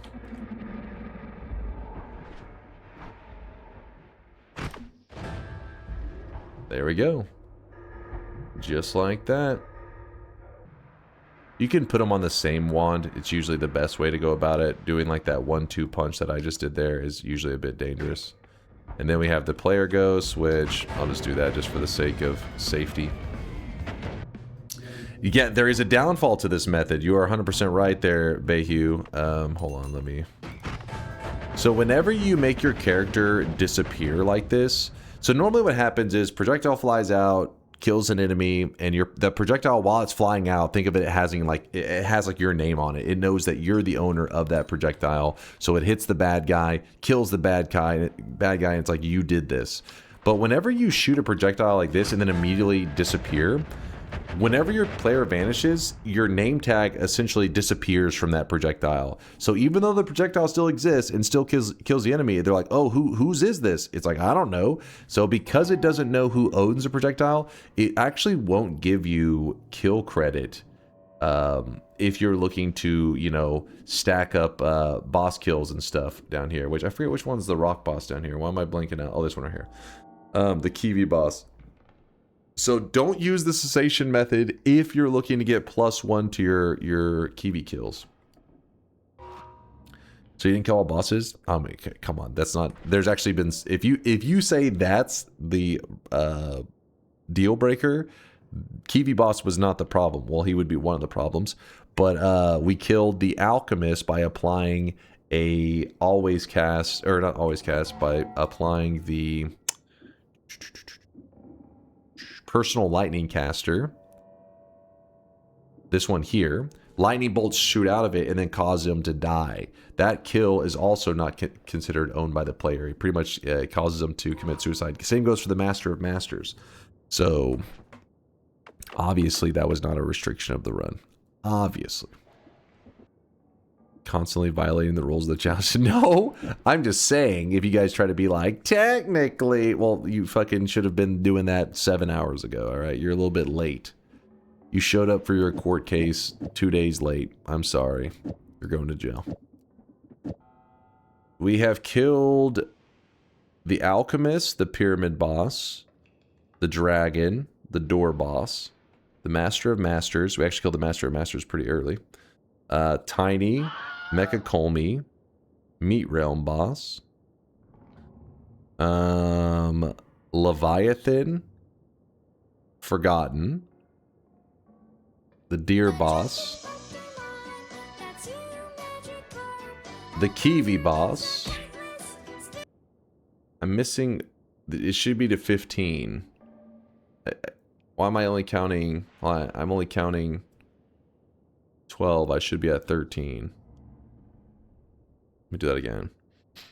Alchemist. Oh, Alchemist Pyramid Bridge boss. I think I fucked it up somewhere there. Alchemist Pyramid Bridge boss. Dragon. Door boss.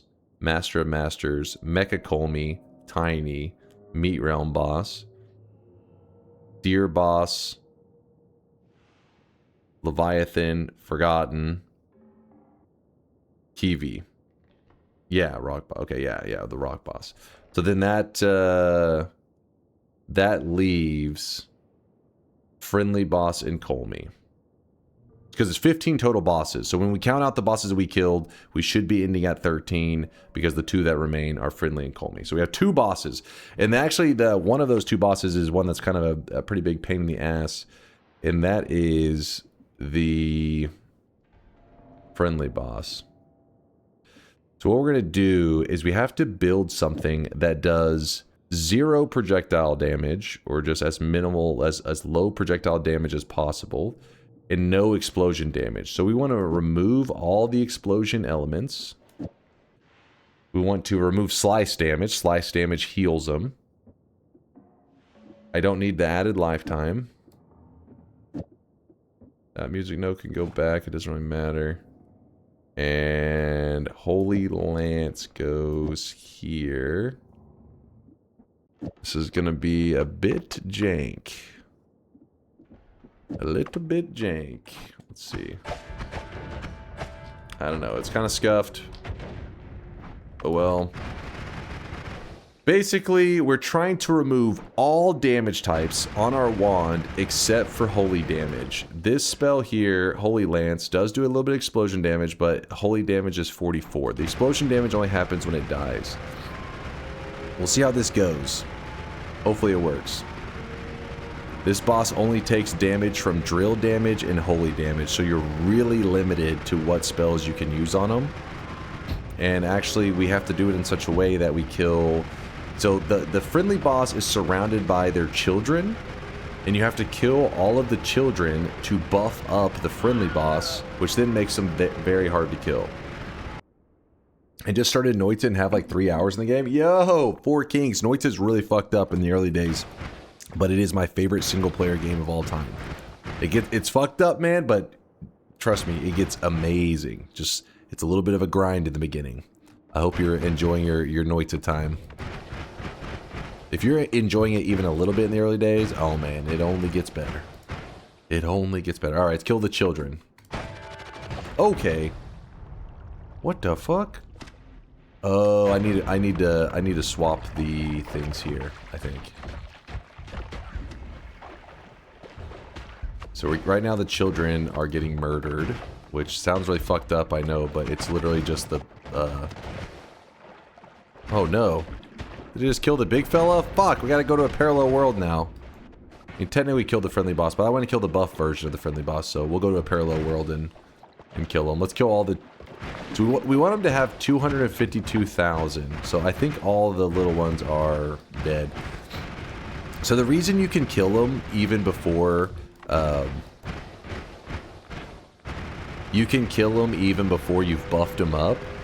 That's... Yeah, you can kill them when you've killed 0 of the little children. But the issue is, if you haven't given him the full buff, then... Or not the full buff, but a certain level of his buff.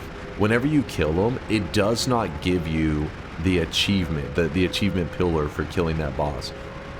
So right there, when he just died, he actually died in a weaker form. Of course there's a heavy fog, because anytime you try to show people stuff on the pillars, that's when the fog is the most dense. Let me pull up the image so that you can see it more clearly. Pillar! I have caps lock on. Right here. Toveri. Defeat Toveri, a boss hidden in the secret friend room, after killing 9 of his little children. The room has 6 possible locations, blah, blah, blah, blah. So you have to kill at least 9. The room has like 12 or 13, so we usually do overkill. But let me head to a parallel world so that we can kill the buffed up version and not the puny version. If you could add a pillar achievement, what would it be? Oh, I've had so many ideas through the years. I feel so much pressure when I'm asking. I want it to be like the best one. I would have to think on it a long time to see which one I'm like, this is the chosen one. There it is. Now he's beefed up. 222,000 health, which you can actually beef him up even more by killing, because it does spawn a whole new group of the children around. So if I kill even more of the children, he's only going to get beefier, which is going to happen right now, which is going to suck.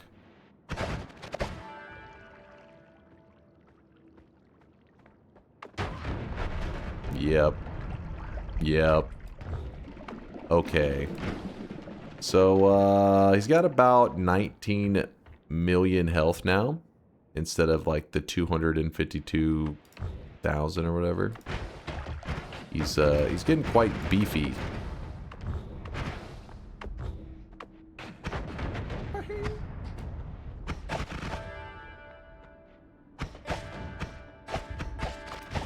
Oh shit. We have to do some min-maxing on this build to actually get it to do some real damage. I swear his health bar is barely moving. Thought we'd make it move a little bit more than that. We could do plasma beam, but the damage will be... It'll do too much projectile damage. Where'd he go? Did he just roam off? Wait, what? Bosch is just leaving. What the fuck? He was just in the wall. It sucks because he actually is very tanky right now.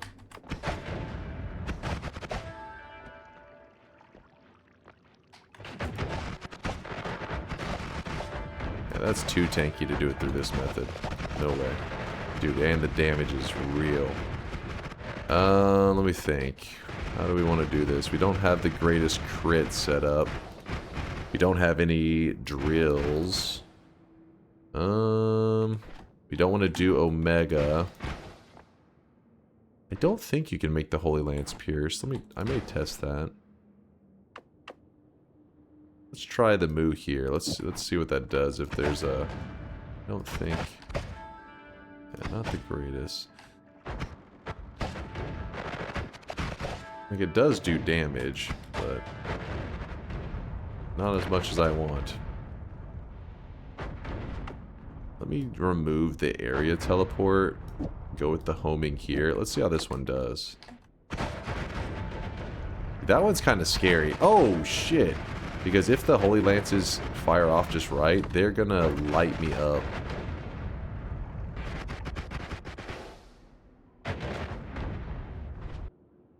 Yeah, it's a penetrating one, isn't it? Toxic Sludge works on him, I'm pretty sure. Yeah, Poison will also scale and does percent damage, so we could use that to get him real low and then finish him off with the Holy Lance. So we go get a lot of Poison. I don't have to get a lot, we just get a little bit in here, pour it on the ground, see a Mimikyu, fill up the room with it. Probably. Actually, I don't even know. Wait, the stain won't go on him, though, in that case. I think we have to apply it through something else.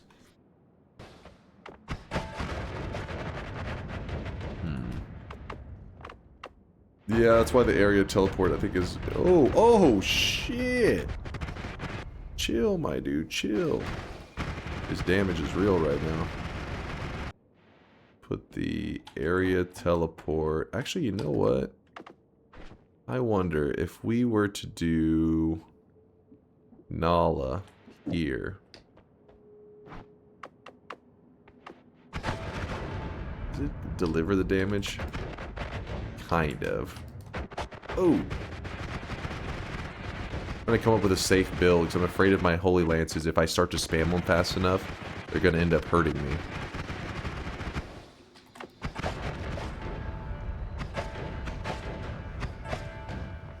Because we can make it where we fire way faster. That part's not too concerning. We just have to do a little bit of building. But I got to make sure it's in a way that the Holy Lances will not obliterate me.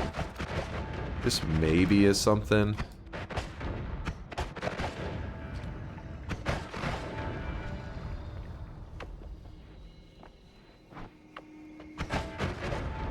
Yeah, let's try this and we'll just speed up the build. Then we want to put the chainsaws at the beginning.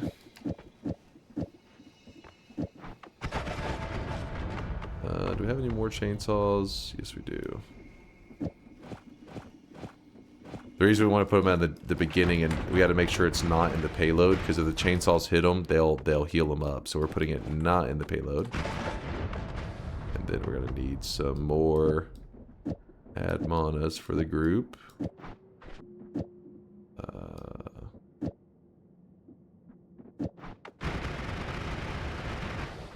Need one staying. Alright, where are you, boss? Boss? Boss!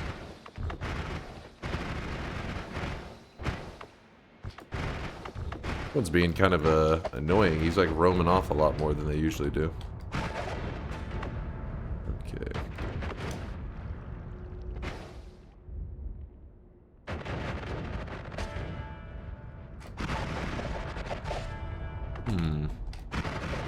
Keep thinking if I get a good chain shot going on him that it'll obliterate his health bar, but not really.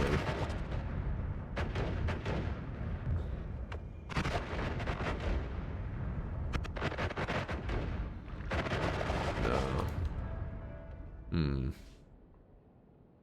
Don't decide the next game. The vote is going right now. If you type !poll, you'll be able to vote on what our next variety game is going to be. Oops. Kind of just hurt myself with that one. The explosion. If I had to remove explosion, I think it would help a lot on this, this build.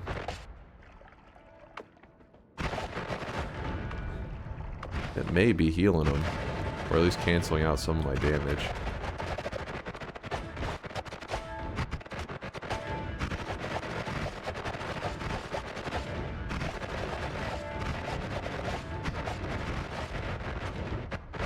See, it's so silly.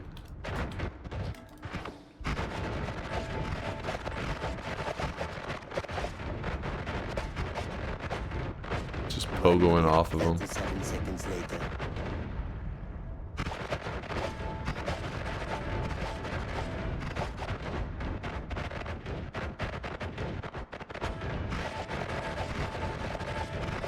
Sorry, I was kind of enjoying myself on this one. It's kind of funny.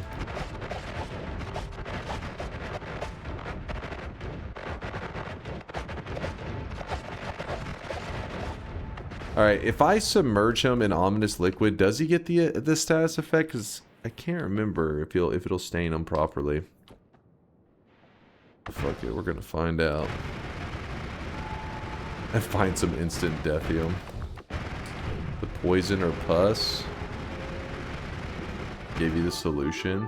You can extend the run by you just extend the run by like 3 hours unless you're going to use toxic plus charm on toxic. Toxic should stain him. Here has a video. Wait, you should use toxic plus toxic on toxic. Wait, charm on toxic? Can't I just dunk him in ominous liquid? I need a flask real quick. That's why I'm running over here.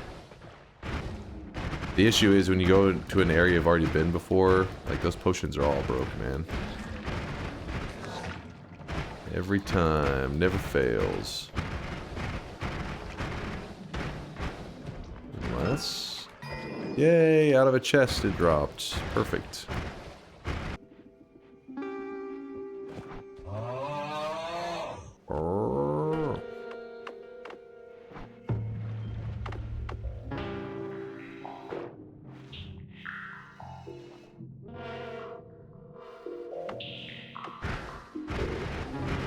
Alrighty. Put these back like so. Not sure if this will actually stain them. I may have to use something else to get the toxic stain on them. Like, if you get the poison trail and you put it on a projectile and you hit an enemy with it, I'm pretty sure it applies the stain to them. Which we have found. We have went across the, multiple wands that had it in this run. It's just like, I don't want to go find them again. Oh, he's nearby. Alright, little buddy. Need to test something on you. Oh, shit. Is he coming?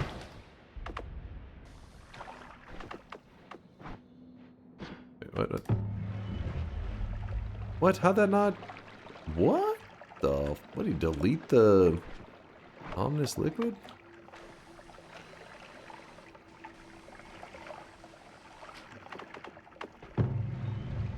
Did it apply to him? It did not. Damn it, we have to go grab the trail, it looks like. Try it one more time just to see. Maybe we'll get lucky.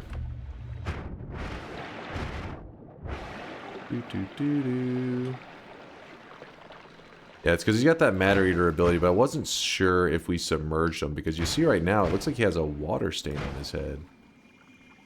And that means that's the Mimicium. It's interesting.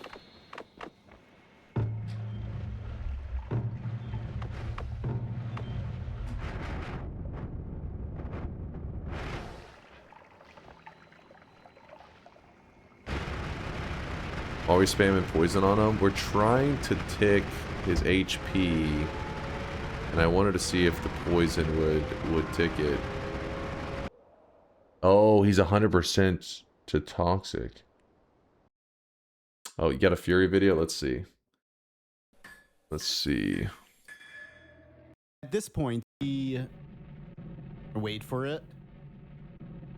Wait for it.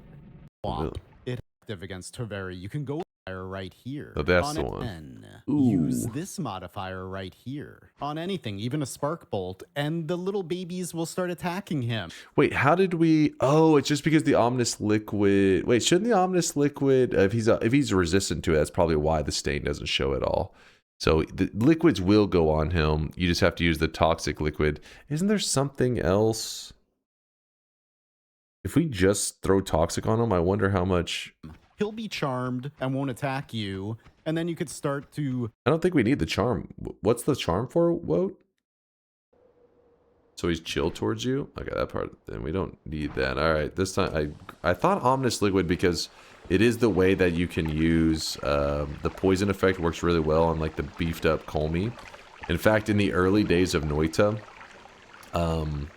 the poisonous stain is actually one of the main methods that you would use to lower Kolmi, 33 orb Kolmi's health. Because there wasn't as many spells to do big damage like there are these days.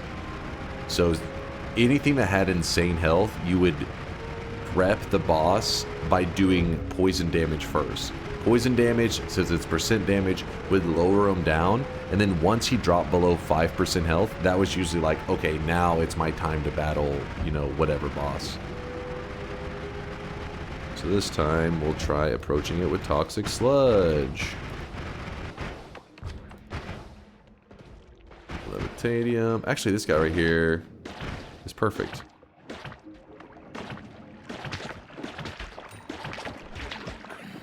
There you go, that'll work. He coughs up Toxic Sludge, so that's what we were looking to get from him.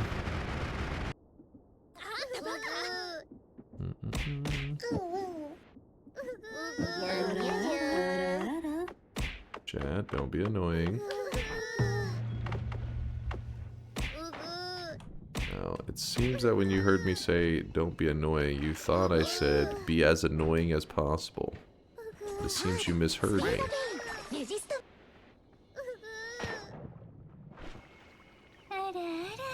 is just the regular Toxic Sludge, right? Wait a second.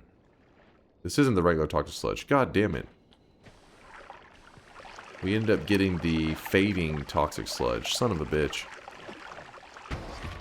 Now I gotta go find another pool of Toxic Sludge. We'll test it out there, though, whenever we get it to see if it also does the same thing. Ooh, recoil damper. That's kind of nice now. Kind of real nice. Here's some Toxic Sludge. Kind of. Toxic Sludge.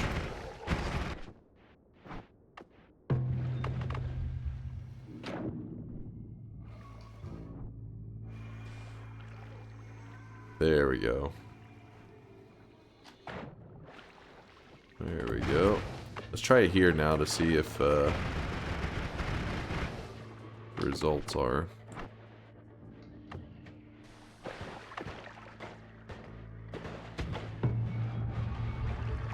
No, it was the fading that we had gotten before, because you can see right there it's hanging around. Alright, Toveri. Alright, let's test this one out. Let's see if the Toxic Sludge will do anything to him, or if he's gonna laugh at it. He's gonna be like, huh?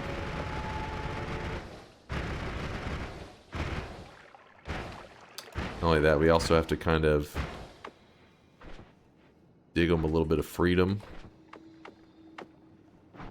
Where does it sit on Toxic Sludge? Sit on the Alchemist liquid? Oh, of course it sits below it. It would be too convenient to not. Okay. Alright, here's our hope. That we kite him over here. Oops. Get over here, you. Get over here, you. Oh, shit, he is spicy.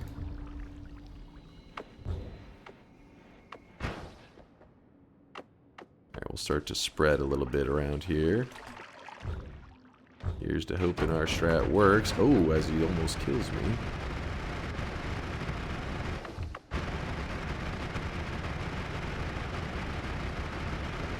Keep healing me, please. Keep healing me. There you go. Where's the boss at? Oh, shit.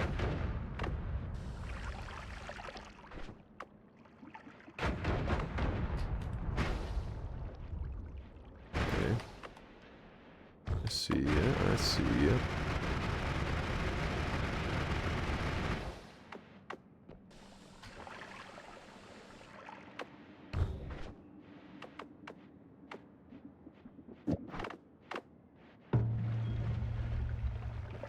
Uh-oh. Uh-oh. Uh-oh. Woo! Was not letting me off him. They kept the teleports were running into him for a second there.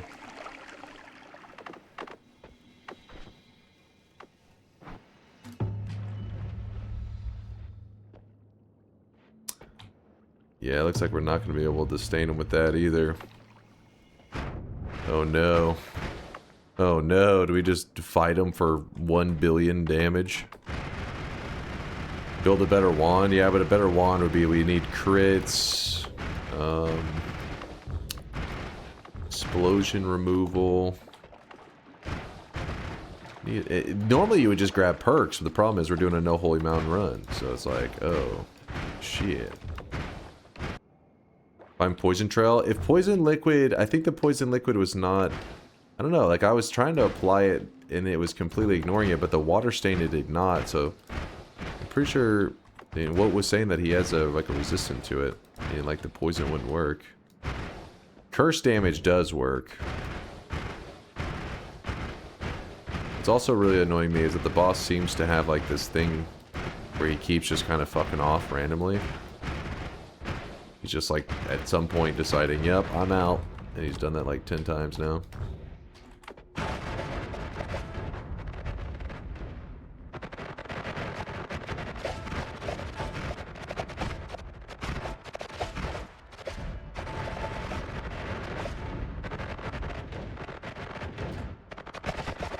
I think if I place the recoil in a different spot, we can fix this issue too with the recoil. Hold on.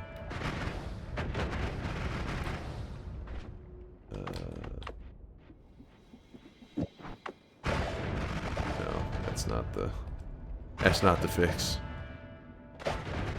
Throw a full flask at him. So you want me to spike the flask into him?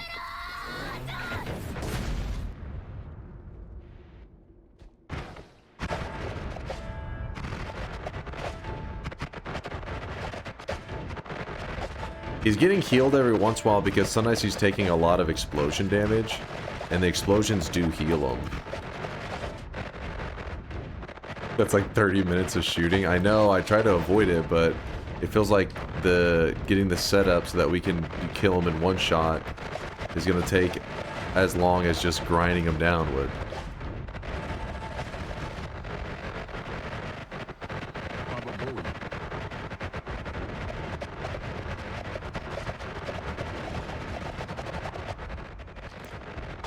Yeah, we could try Divide by the Holy Lance.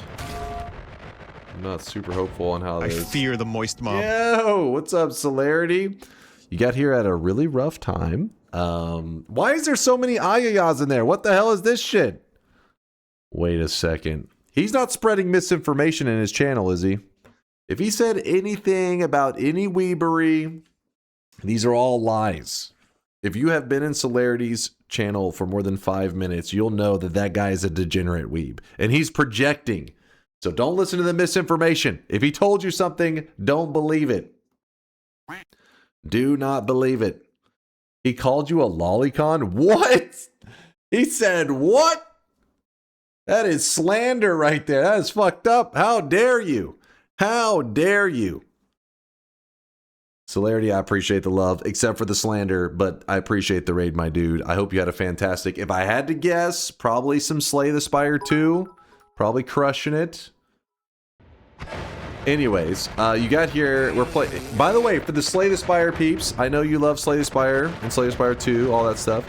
But this right here is the greatest single-player game of all time. You just happen to come in here at a time where I'm fighting a boss that I kind of messed up a little bit, and I kind of super buffed him. I was goofing around too much, alright? And while goofing around, I ended up giving him super health. And so it's taking a little bit, alright? It's taking a little bit to beef him up. But we're doing this as this is a no holy mountain run. What that means is that we did not set foot in like the areas where normally you get resources and heals. We just didn't use it. We just ignored it.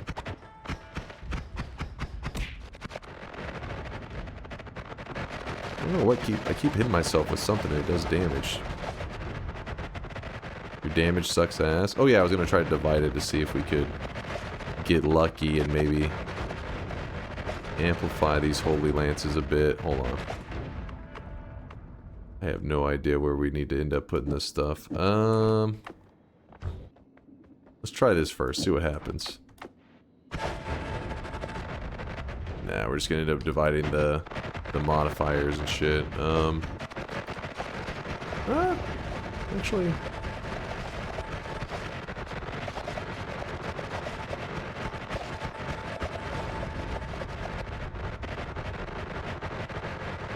Nah, it's the same.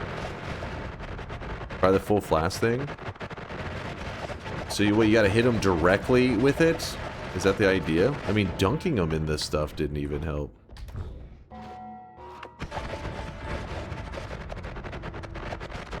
I wonder if we could just get away with doing...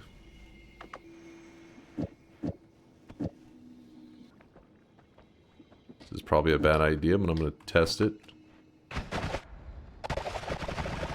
Yeah, we healed the shit out of them. My bad, it's my bad. I regret everything.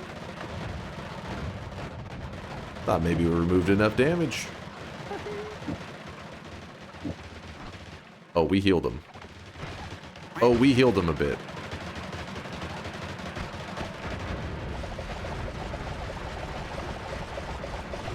Oh, it's because... No, actually. The Omega grabbed the spark bolts on there. Holy shit. His health went up a bit. Just a little bit.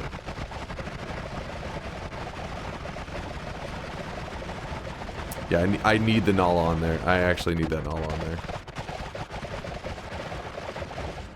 Without it, it's very dangerous.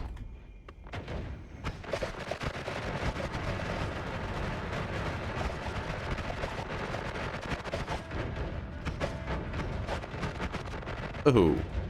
Let's heal up a bit. Can you do the flask thing? What's gonna happen is I'm gonna throw this goddamn flask and he's gonna say you did it wrong. I've been looking for details. You just keep saying throw the flask at him. Like, directly, do I impact him in the face with it? Because I swear to God, you guys, usually when that stuff, you're like, hey, throw a flask at him, I do it. You're like, not that way. It's like, please. Please. Give me details.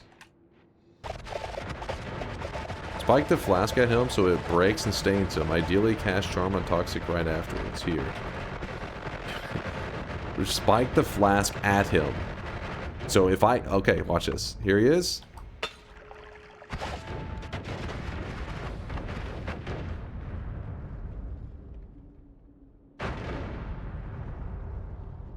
It works?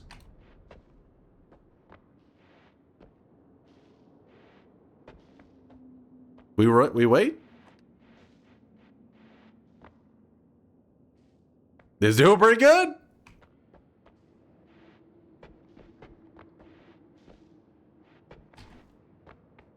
Well, this saves us a good 30 minutes.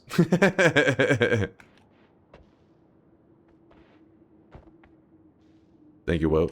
I hate you sometimes. Well, you still never gave it. You never would say... I was waiting for you to say where. Like, he's like, oh, do you hit the top of his head? Hit this. You just kept saying at him. Because so many times you've been given advice and I do it, you're like, well, not that way. And then I give it another way, like, well, not that way either. It's like, don't keep it a secret from me. Just tell me where it hits him. But you said at him, so I thought, all right, I'm just throwing it at him then. And it worked. Okay, so he's gonna stop doing damage. Okay, there. It now at this point we have to kill the final part. It's over, man.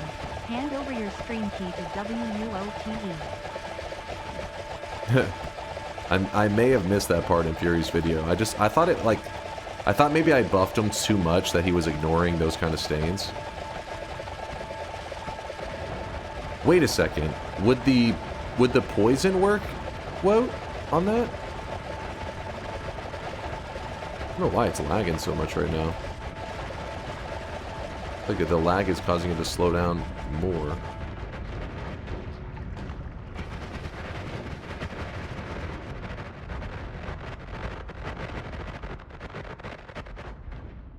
We're getting there. I told you I never tested Omni/Poison. I do not know. Well, there's no point in testing it now because his health is so low that it already couldn't hurt him. So I do not know either. I assume poison works. Go try it. We won't know because the toxic sludge and poison, they both tick to a certain point. But once his health bar gets so low, it won't hurt him anymore. Poison, he's already below that threshold, I believe. If you heal him back, you can test it. I'm a little scared, though. You are right.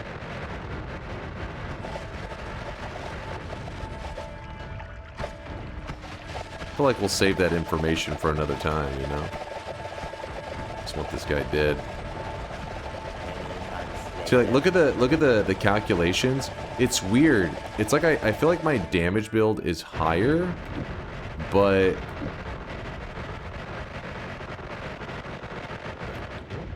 oh shit.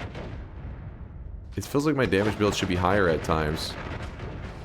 But because of the slower FPS, it just doesn't. Oh, it's because if you don't kill it off fast enough, it lags the game. That's what's happening there. That lag difference. Jeez.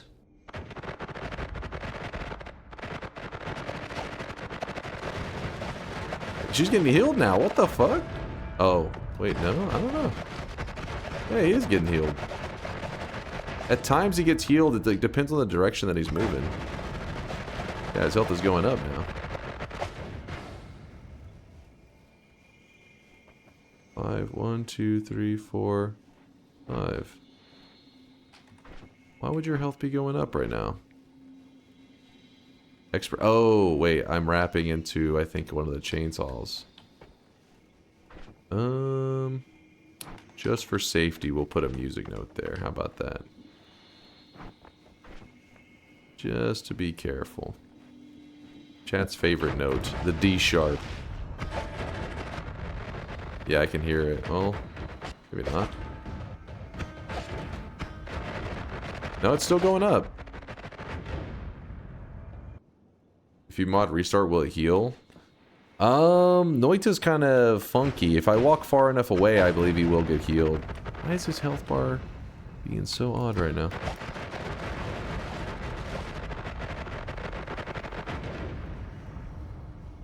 Give me one moment. I'm trying to figure out why he's taking so many heals now, and before we actually were damaging him. Just get all the music notes off, they do nothing. I was using it as filler to make sure that we didn't overwrap or anything, you know? Because they are doing nothing. You know, it could be time for the Wand of Swiftness. That could be our issue. They're creating tons of lag. You don't even have an invis glimmer. I could throw it on there. Give me 1 second, chat.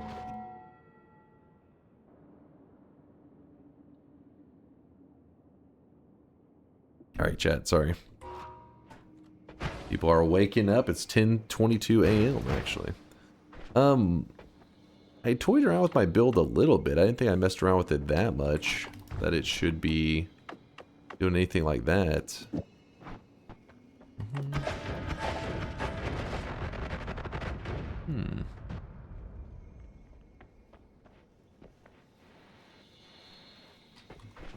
He's being asked at what time he likes to be pegged. Jesus Christ. I don't want to walk far away from him. I'm afraid if I walk away and come back, I guess worst case he heals, we throw the toxic sludge shit at him again, and we just do the same old same. Oh, that's a good idea. Put the note here. Don't even allow it to... Well, actually... let's see if that'll stop. The problem is the explosions. So it does damage him, but the issue is at the end, the explosions are healing him. If we had gotten a remove explosion at some point, but I feel like it's doing more, it's consistently doing more damage than it was. Now let's see that real fast again. Let's see, why did that one all of a sudden? Yeah, this one's like fighting more. I don't know. I think that one is safer.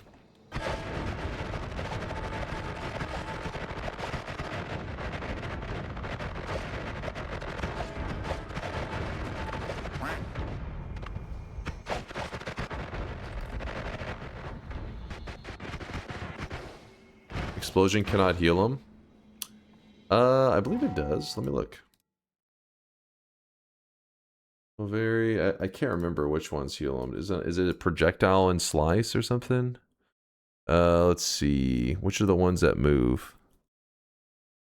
For everyone, it's total HP. Let's see. Oh, it is projectile and slice. Okay, good. So that is. Wait. So then what the hell? Oh, my spark bolt trigger has explosion damage on it too. It's only a little bit, but that shouldn't matter though. It's because the slice damage has been removed. I don't get it. Because the explosion should be doing nothing. If there's explosion here, they both should do nothing. Remove add timer. Oh shit, where did he go?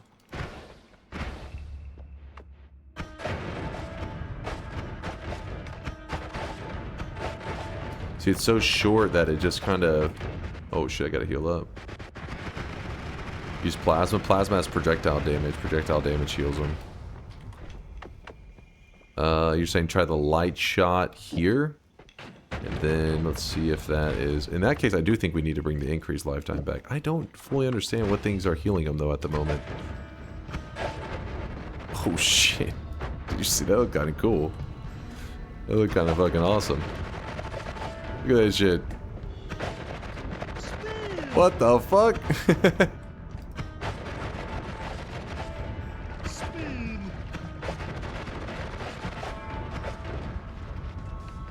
Those notes were flying. Sadly, the damage is not quite where we want it to be. Spearing. Yep, that's Vinny from Vine Sauce. So Spearing. Boss should be immune to explosion damage after one horror monster kill. Yeah, I don't know what the fuck, like. The only thing that is doing a different... This says holy damage and explosion. And the explosion's doing nothing. This is my projectile damage, but I have piercing on it, which should remove it. It's like I'm wrapping into the chainsaws and adding, like, this slice damage from them. Yeah, I guess at that point we could just say screw it and just... That's the problem with the multitudes, is you end up getting these random factors whenever you can keep it simple on this one. 5. 1, 2, 3, 4. 5, yeah. Let's check his health one more time. Yeah, it definitely fights up.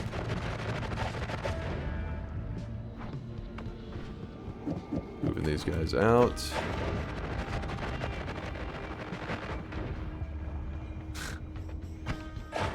Yeah, it's like the chainsaws are somehow getting into it. Okay, the speed ups I don't think are necessary anymore. Or the speed up isn't. It was cool looking though.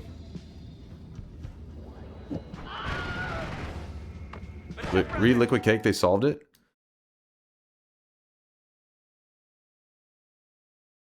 The chainsaws have extended lifetime and homing. Oh, yes, you're a genius. That's what it was. The extended lifetime onto these chainsaws were then flying. Oh, okay. I was like, what the fuck is going on? Smart. Thank you, Liquid Cake. That was bothering the shit out of me. I was like, how are the chainsaws... I was thinking that they're hitting them, but I was thinking they were inside the spark trigger, and I was like, that doesn't make any sense. They shouldn't be in there. That makes sense now. Ooh. Damage is a bit crazy. I mean, at this point, I could probably just swim in Ambrosia and just fight him there. Because the Ambrosia shouldn't stain him, yeah?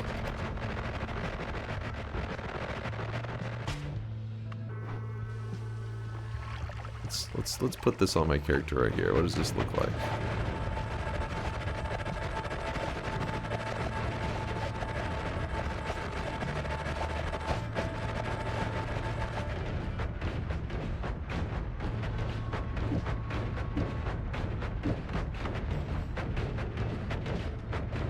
What did I do?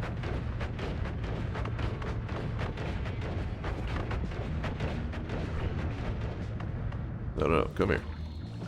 Get over here.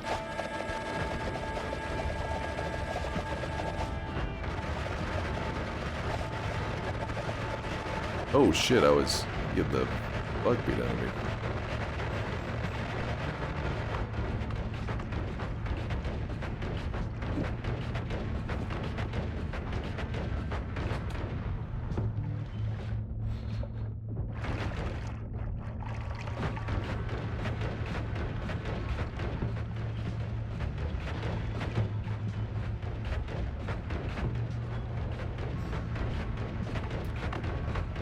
Doing some silly stuff right now. Sorry, I'm kind of also experimenting around a little bit. What does this do? What does this do? Alright, put all those back. That can go there.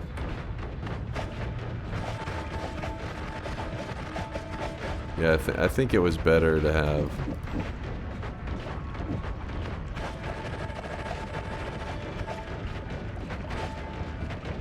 Wait, what happens if we do... area teleport? Ho ho ho ha ha. Ho ho ho hee ha. Hello there, old chum. I'm Ganat and Gano. I'm What's Ganat up, the gnome? Goblin. I'm a gnome. How's the And little he's a one? Gnome. I don't know, I guess we're gonna wait 128 seconds on this one? Okay, we'll just do this. Kinda tired of fucking around with that boss. This takes 5 minutes. Are you making a singularity? This is Noita! If anybody doesn't know, Noita is my favorite single-player game of all time. I played a shit ton. But this part right here is not really showing off the game at all. This is more of just us, like, fucking around with the boss that I shouldn't have been goofing around with. Because a lot of the bosses in the game, you can do things to make them stronger or weaker or whatever. And I may or may not have buffed them up a shit ton. Which is normally not a big deal, because you have such great resources. If you buff up a boss a ton, then just build an more insane wand to do more damage. But we're doing a challenge run where I'm not able to use any holy mountains.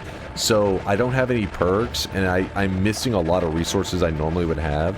So we're kind of just doing like a baby build versus a boss that we buffed up too much.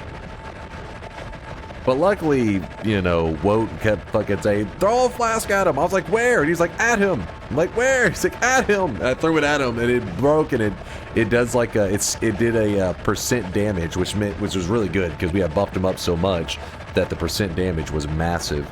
Saved us a ton of time and struggling. Throw it at him. Bro refused to throw the flask because I kept looking over thinking like, oh, he'll give like more details. Like, you know, hey, if it hits here, hey. He was being kind of like vague, and so I guess the reason he's being vague is it's like, as long as it just hits anywhere on him, it's good. You know, Noita is a game of details, and so it tends to be like people will give advice, and then you do it, and then it doesn't work, and they're like, well, I didn't mean that way. And you're like, okay. But he just kept saying, add him. What else could add him mean? You must be new. You must be new around here. You must be really new. There's been several times chat says at him and you do something, or and it's just, they're like, well, not that way. You're like, okay. Okay. By the way, you already killed him in this run? Yeah, we had already killed him, but I wanted to kill the buff version. I didn't want to be like, oh, I killed the baby Toveri. That's lame. I wanted to kill a swole one. So in this case, at least we can say, hey, we did not, you know, pussy out and kill like the weak version of Toveri. We killed both the weak version and the swole version. Again, this fight was completely unnecessary. It'd be lame though. Who the hell, you walk up to Toveri boss, he dies to like a, you breathe on him. The buffed version, that's where it gets interesting. No, not breed on him, breathe on him. You degenerates. The butt version. Buff version. Okay, you guys hear what you want to hear. Why'd you pussy out and kill the baby deer boss then? I mean, that's different, because the deer boss will just, you know. There's 2 achievements for the deer boss. Toveri, the non-buff version of Toveri, does not give you an achievement. Anyways, hopefully I didn't miss anything from Celerity. Sorry, I was like, this boss fight, in case you're curious, because we have no perks and everything, it's pretty easy to mess up and for me to die. So the whole time I've been like, kind of glancing over, glancing back, but I'm sure I missed some stuff. Was he playing Slay the Spire? If any of the Celerity peeps that are stopping by, because I know Slay the Spire 2 has been like a game changer for a lot of streamers out there. The communities have been popping off. They're loving Slay the Spire. Not helping with the balding problem. Balding? Celerity did write in chat. Let's see what he said. I didn't say that. I am busy training Umas. What the hell? Is that in reference to Uma Musume? Please say it's not. Did not read my heartfelt sub message. Rude. Oh, we're about to. Hold on. Wait, yours? Quake message is almost never heartfelt. That's a lie. I can't believe you would put up your friend just so you could put him down. What the hell are you talking about? We did it! Yes, that boss fight right there, the ending is quite lame. It's all the other boss fights, they really give you a little something. Like when you kill a boss, they drop us a cool spell, cool wands, cool item, whatever. This boss just vanishes when he dies. And I believe, I could be wrong, but I believe the devs, they did that because they want the player to feel like, well, that's it. And that boss right there it's actually a key. It's actually an escort mission that you take that boss, you lead them to a certain position in the map, and it actually unlocks an item. So by not getting a drop here, maybe it was their way to hint to players that are playing blindly that there's something more to him. And you escort him. Couldn't wait to leave. He was bored to death. The boss himself is not an escort, it's an escort mission, okay? Listen, the friendly boss is not a prostitute, okay? That I know of. But we're almost there. We've already... So this is an all-boss run. No Holy Mountain. All-boss run. Okay? No Holy Mountain, all-boss. We have killed 14 of the 15 bosses. And after that grind that we just did, I am not letting the last boss even have a chance. Alright? We're just going to uppercut him in the face immediately so we can wrap this run up. So how do we make it as beefy as possible? I'm thinking we go...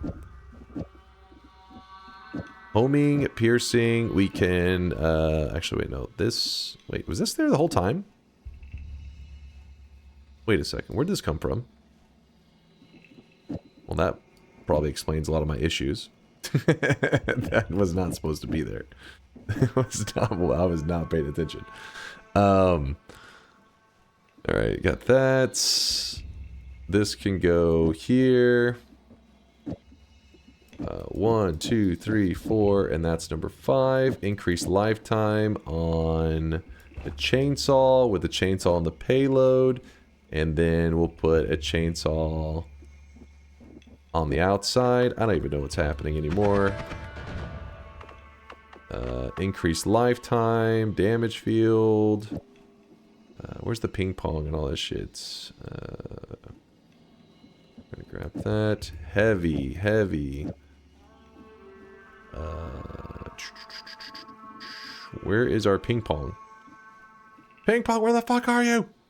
You piece of shit. Oh, there it is.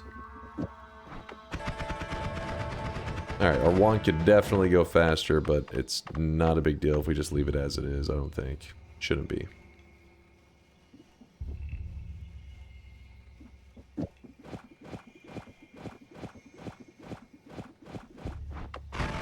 There we go.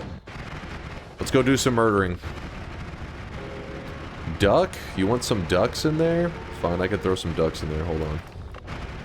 Actually, no. Ducks are a bad idea. We're gonna be fighting Kolmi. It could get us killed. You gotta remember, we do not have any extra lives, saving grace, none of that stuff to, like, you know, fuck around with the extras. You feel me?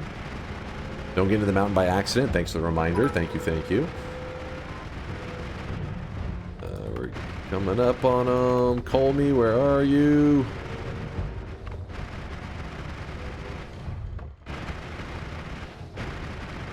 Alright. Again, our damage a little bit crazy. This one gets moved to here.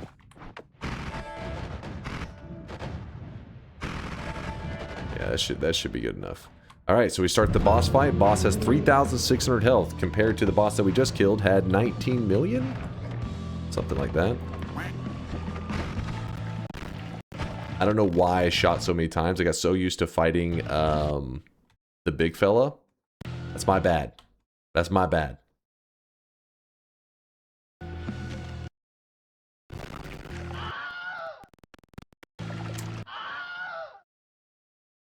Don't worry, everything's fine. Everything is fine.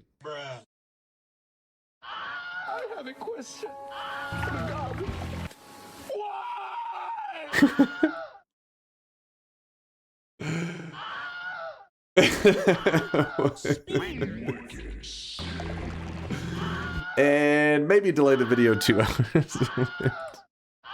I forgot that I wasn't fighting the big guy. It was my bad.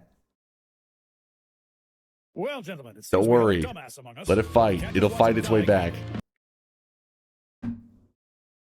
What is happening? So essentially, the Noita devs were kind of insane. They are very unique in the way that they design their game. In a lot of games, they put restrictions and limits in place to make sure that the game doesn't crash and that the game is always like really stable. But the Noita devs were like, fuck it. Let the player go wild. Let them do whatever the hell they want. But if they get too crazy with their builds, the engine is going to crash. They just didn't put any limits in place. So I basically made a build that every time it hit the boss, fired off, I don't know, a couple thousand damage. And the boss had like 3,000 health, meaning if I shot my wand one time, it would have hit him for like, I don't know, 40,000 damage. We've been fine. But for some reason, I decided to shoot like 14 shots into the boss. So we probably overkilled by about 1,000 times his HP. This led to bad things. This guy right now, he is. Why didn't the Toveri have such crashes? So the build that I'm running here involves the music notes doing a huge part. So think of it like this. On Toveri, I was shooting a projectile at Toveri that when it hit him, pierced into him, and every time it was piercing into him would deliver damage. So one projectile piercing into the boss, delivering damage many times. On Kolmi, what I've done here is I make a projectile, fly at Kolmi, pierce into him, deliver projectiles. Those projectiles that are delivering are then piercing into Kolmi, delivering damage multiple times. So in this scenario, in the Toveri scenario, it was like one projectile piercing him, then boom, damage. This is a projectile with a projectile within it, piercing, also delivering. Yeah, a little bit of, recursive ouchies. We got some damage within damage. And then I may have increased the lifetime a little bit more than I should have. Why not escapes to restart the game? Because I want to watch the boss suffer. All right. I want to savor every frame of pain that Kolmi has taken to the dome.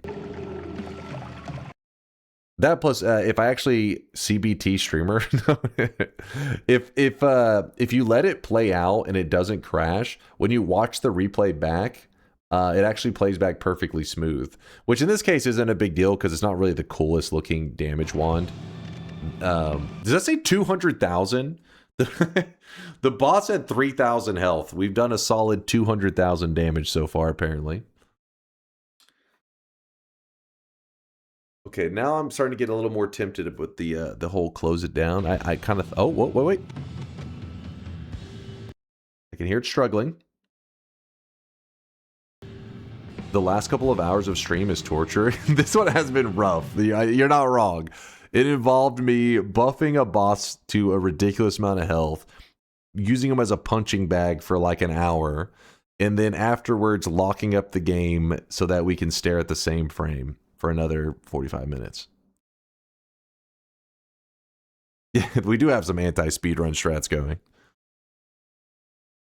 Actually, fun fact about the early days of Noita speedrunning, they actually used to go by the in-game clock in Noita, because whenever you finish a run, it will tell you like what the timer is. But if your game ever lagged like this, the timer also would freeze. So there was a point in time that Durium said he brought up to the moderators or the people that ran the speedrun boards that we should be going by real time, not in-game time, because people who have like games that run really laggy and slow are going to be at an advantage. But they hadn't, he said that they didn't change anything for a while.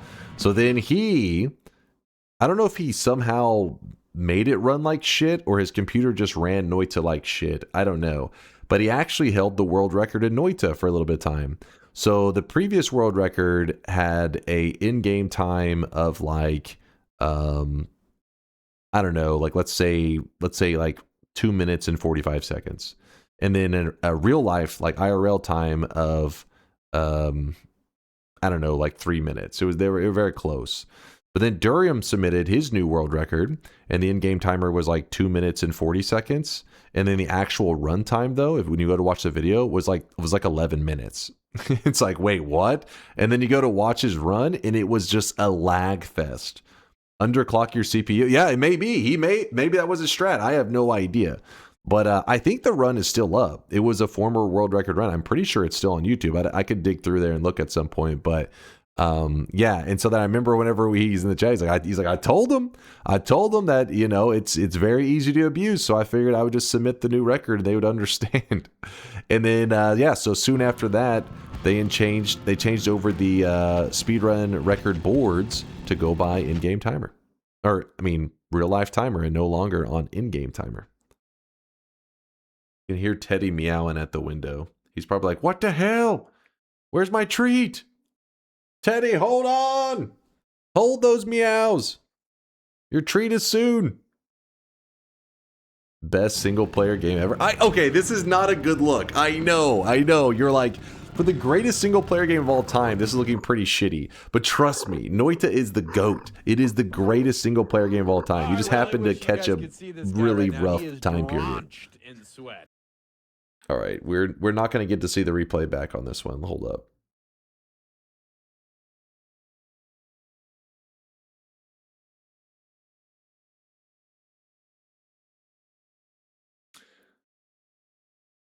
Please hold, chat. We have technical difficulties. Please hold. See, what happened is I built too good of a wand. Dota? Load up some Dota? Yeah, let's load it up. You, Dota, you take that back. When spawning in the Forgotten Cave, why don't you take the tablet from the orb room below? Probably only a realistic chance without chaotic poly. Yeah, you could be right. I mean, the thing is, I'd have to tablet kick my way to freedom, and you know, not exactly known for that. Not exactly my specialty. No, Dota's trying to download an update. No updates. You stop that right now. God damn it. You stop that right now. 9,305.5 hours. That's some solid hours in Noita right there. Dude, everything I do right now on this menu is like it's like sloshing around, laggy as fuck. Meanwhile, the Dota update's like, updating. You know, you can just pause the update. I think it's supposed to auto-pause it whenever you launch a game, isn't it? I don't think it waits for updates to happen and is like, I'm afraid to click other things. Please hold. I'm closing Steam. All right, Noita. Launching.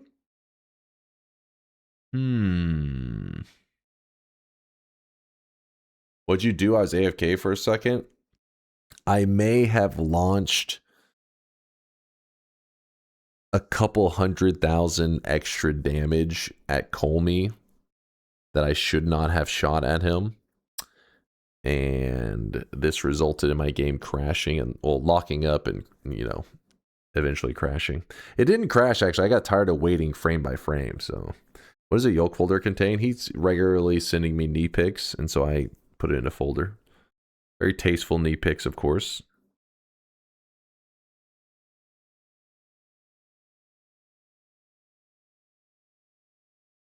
What is going on with this synchronization? It's extreme. I swear you deal with sync more than people who have sync turned on. True. That could actually be the problem. The fact that I have it turned off could like lead to like some kind of special issue. I wouldn't rule it out. All right, I'm clicking play this time, and I'm not touching anything. We're just... Hands off. Launching. Please. Hands off the keyboard. Yep, hands off. Right here. Saying launching. Acting like it's wanting to launch the client. It's pretending. It's acting like it already is launched. Where is it?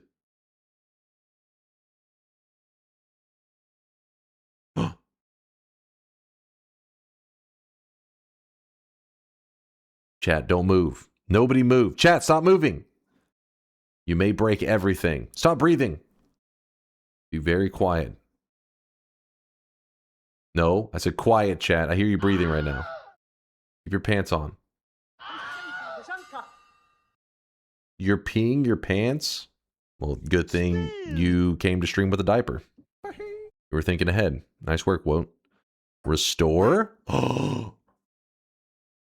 I really wish you guys. I'm gonna be honest, I kind of got scared. Oh shit, what's happening right now?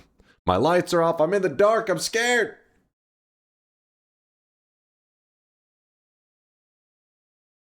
Sienna, thank you for the 17-monther. I appreciate you. The load noises are intensifying. Del Ruff and Sienna, thank you guys for the subs. I appreciate you. I'm trying to get my game to actually, you know, run. Restart Steam. I did. I restarted Steam entirely.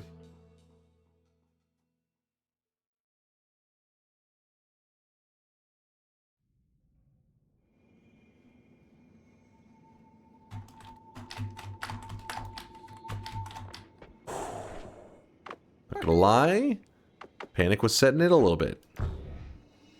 Got a little scared. Where the fuck are we? Oh, we're at the Toveri kill. Alright, here's what we're gonna do. We're gonna add damage. We are not gonna increase lifetime. We're going to remove the piercing. Actually, wait, we can...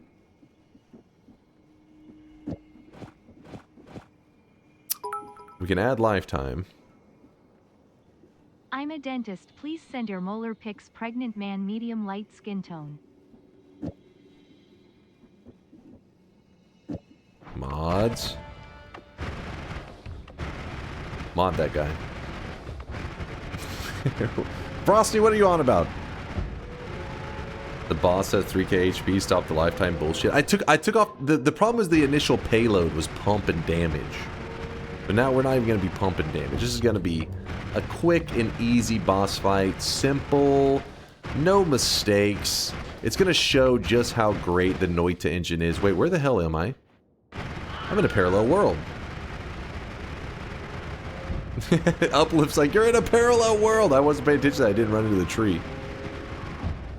Okay, so as you can see, the background here definitely looks completely normal. Nothing to be concerned about. Nothing to be concerned about at all. All very normal things happening. Go over here, jump into this. Now we're back in the main world because we took a portal. I couldn't go to the Holy Mountains because this is a no Holy Mountain run. So I had to take a kind of a weird portal. We quickly... Oh, shit. That was... I was just wanting to make sure that I could feel pain. Turns out I can. Okay, this time, very carefully. Thread the needle.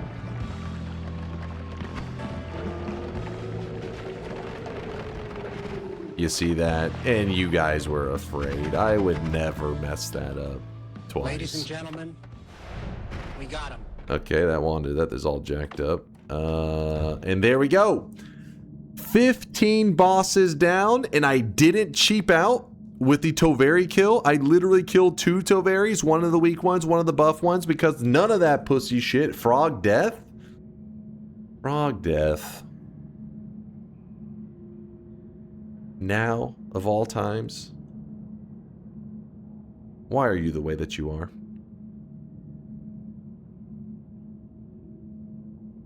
I'm gonna be real, I pressed E, and It doesn't seem very Toveri happy. is alive. Run failed. Chad is wanting a frog death. I would never let him down. Sometimes you gotta give the people what they want. Are there any frogs in this world now? There's always a frog in the world. You just gotta know where to look. So whenever you lock in the wind and the world turns to gold, if you go to the tower actually does not kill its enemies off. Okay, somehow I'm just way misaligned where I need to be. The tower enemies stay alive. Where the hell am I? What? The tower enemies stay alive, so that means we head to the tower, we find some bad guys. I can't tell where I'm at in here because everything's gold. So I'm just gonna kind of throw myself where... Oh, okay. Some bad guys! Alright, we're on the search for a frog. Archmage, I'll need you in a little bit, but first let me find this frog. Crappy thing is, all the enemies are much stronger than the frog. So they may KS it. They may kill steal the frog. Chad, if you could do me a favor and scream when you see a frog.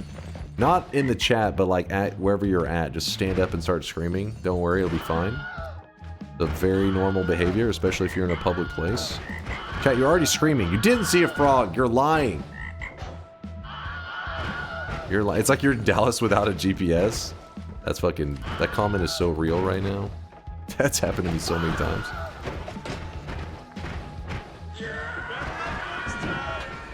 Better luck next time.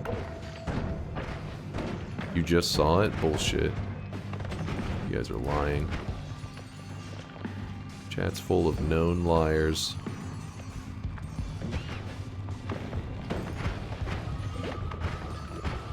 Where are the frogs? The fuck? I've seen every enemy but the frog. For real? You saw one? Wait, hold on. I can't tell if you guys are trolling or not.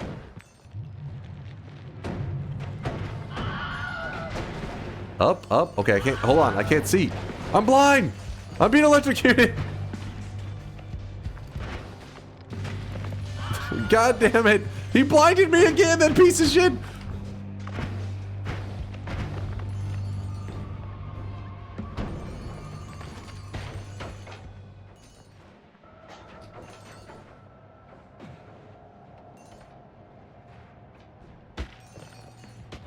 What's happening? Alright, frog, you said up? Oh! The MVP!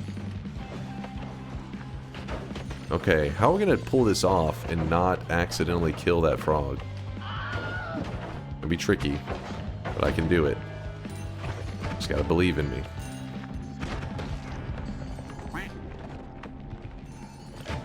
Alright, here's the plan. Here's the plan. We have a heart mage. He hits us. Frog, no! Alright, he's gonna get us real weak. He's prepping us. Oh, no!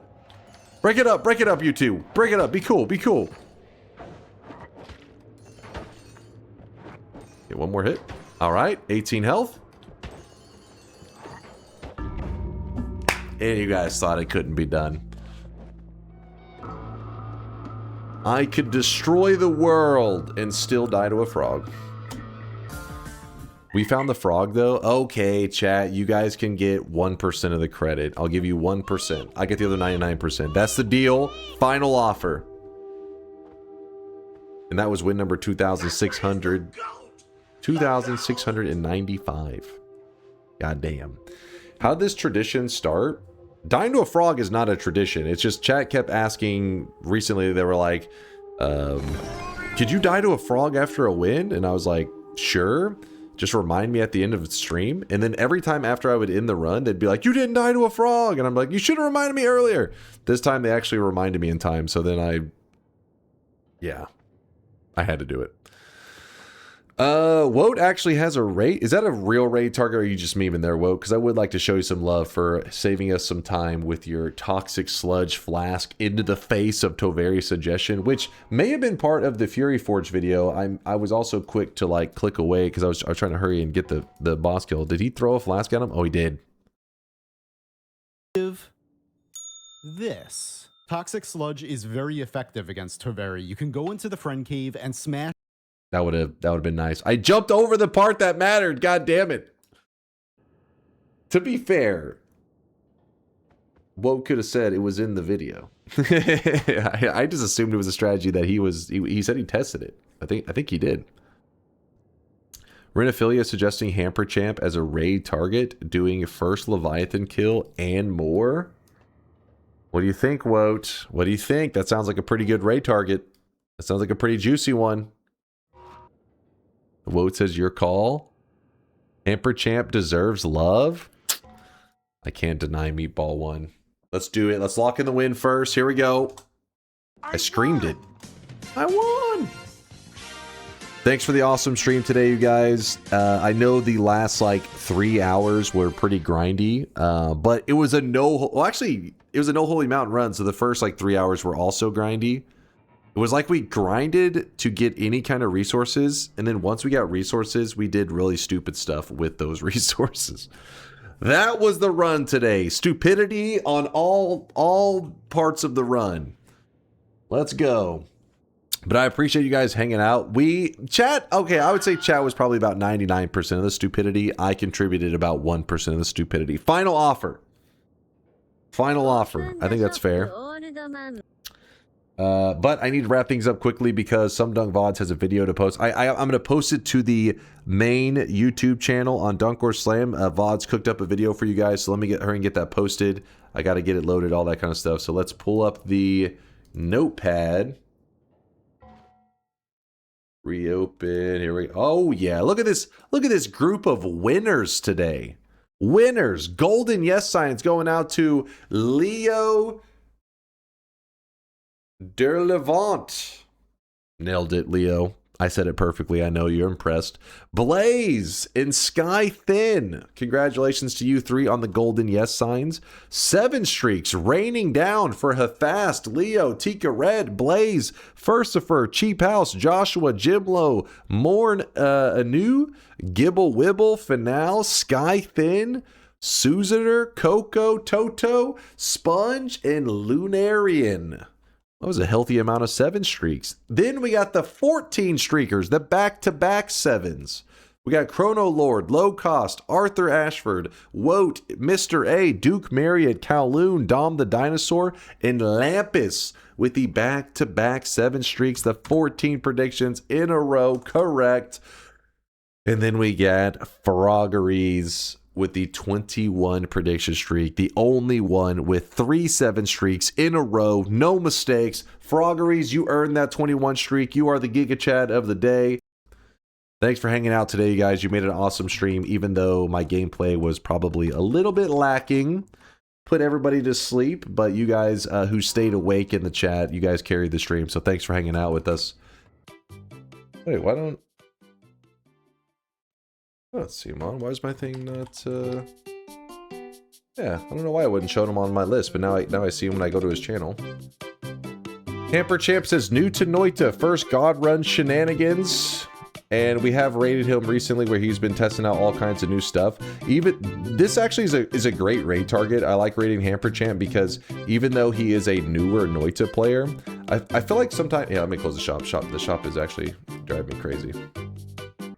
The raid target is Hamper Champ. If you guys don't know who he is, he's playing Noita. He's a newer Noita player.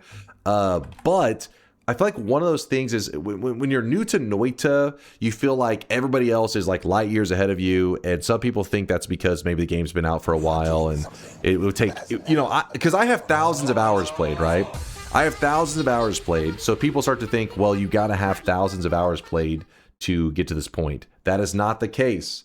Hamper Champ is a newer Noita player, and you'll hop in there and you'll see him doing God runs and stuff. That's because if you're willing to take in information and knowledge from the community, you will just, you know, you will launch to like the top tier Noita players. Because if you're playing solo and blind, yes, you're just like a caveman trying to build the most basic of wands. You're going to struggle forever. But if you're taking in community knowledge, you'll quickly catch up to everybody, because the reality is, figuring the stuff out could sometimes take a long time, sometimes almost nearly impossible.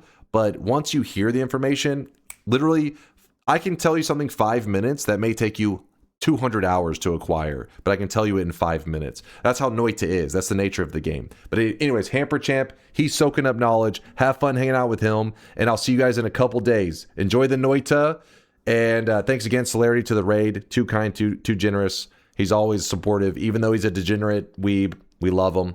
And yeah, stay sway, stay awesome. I'll see you guys on Tuesday night for our variety game, chat. Deuces.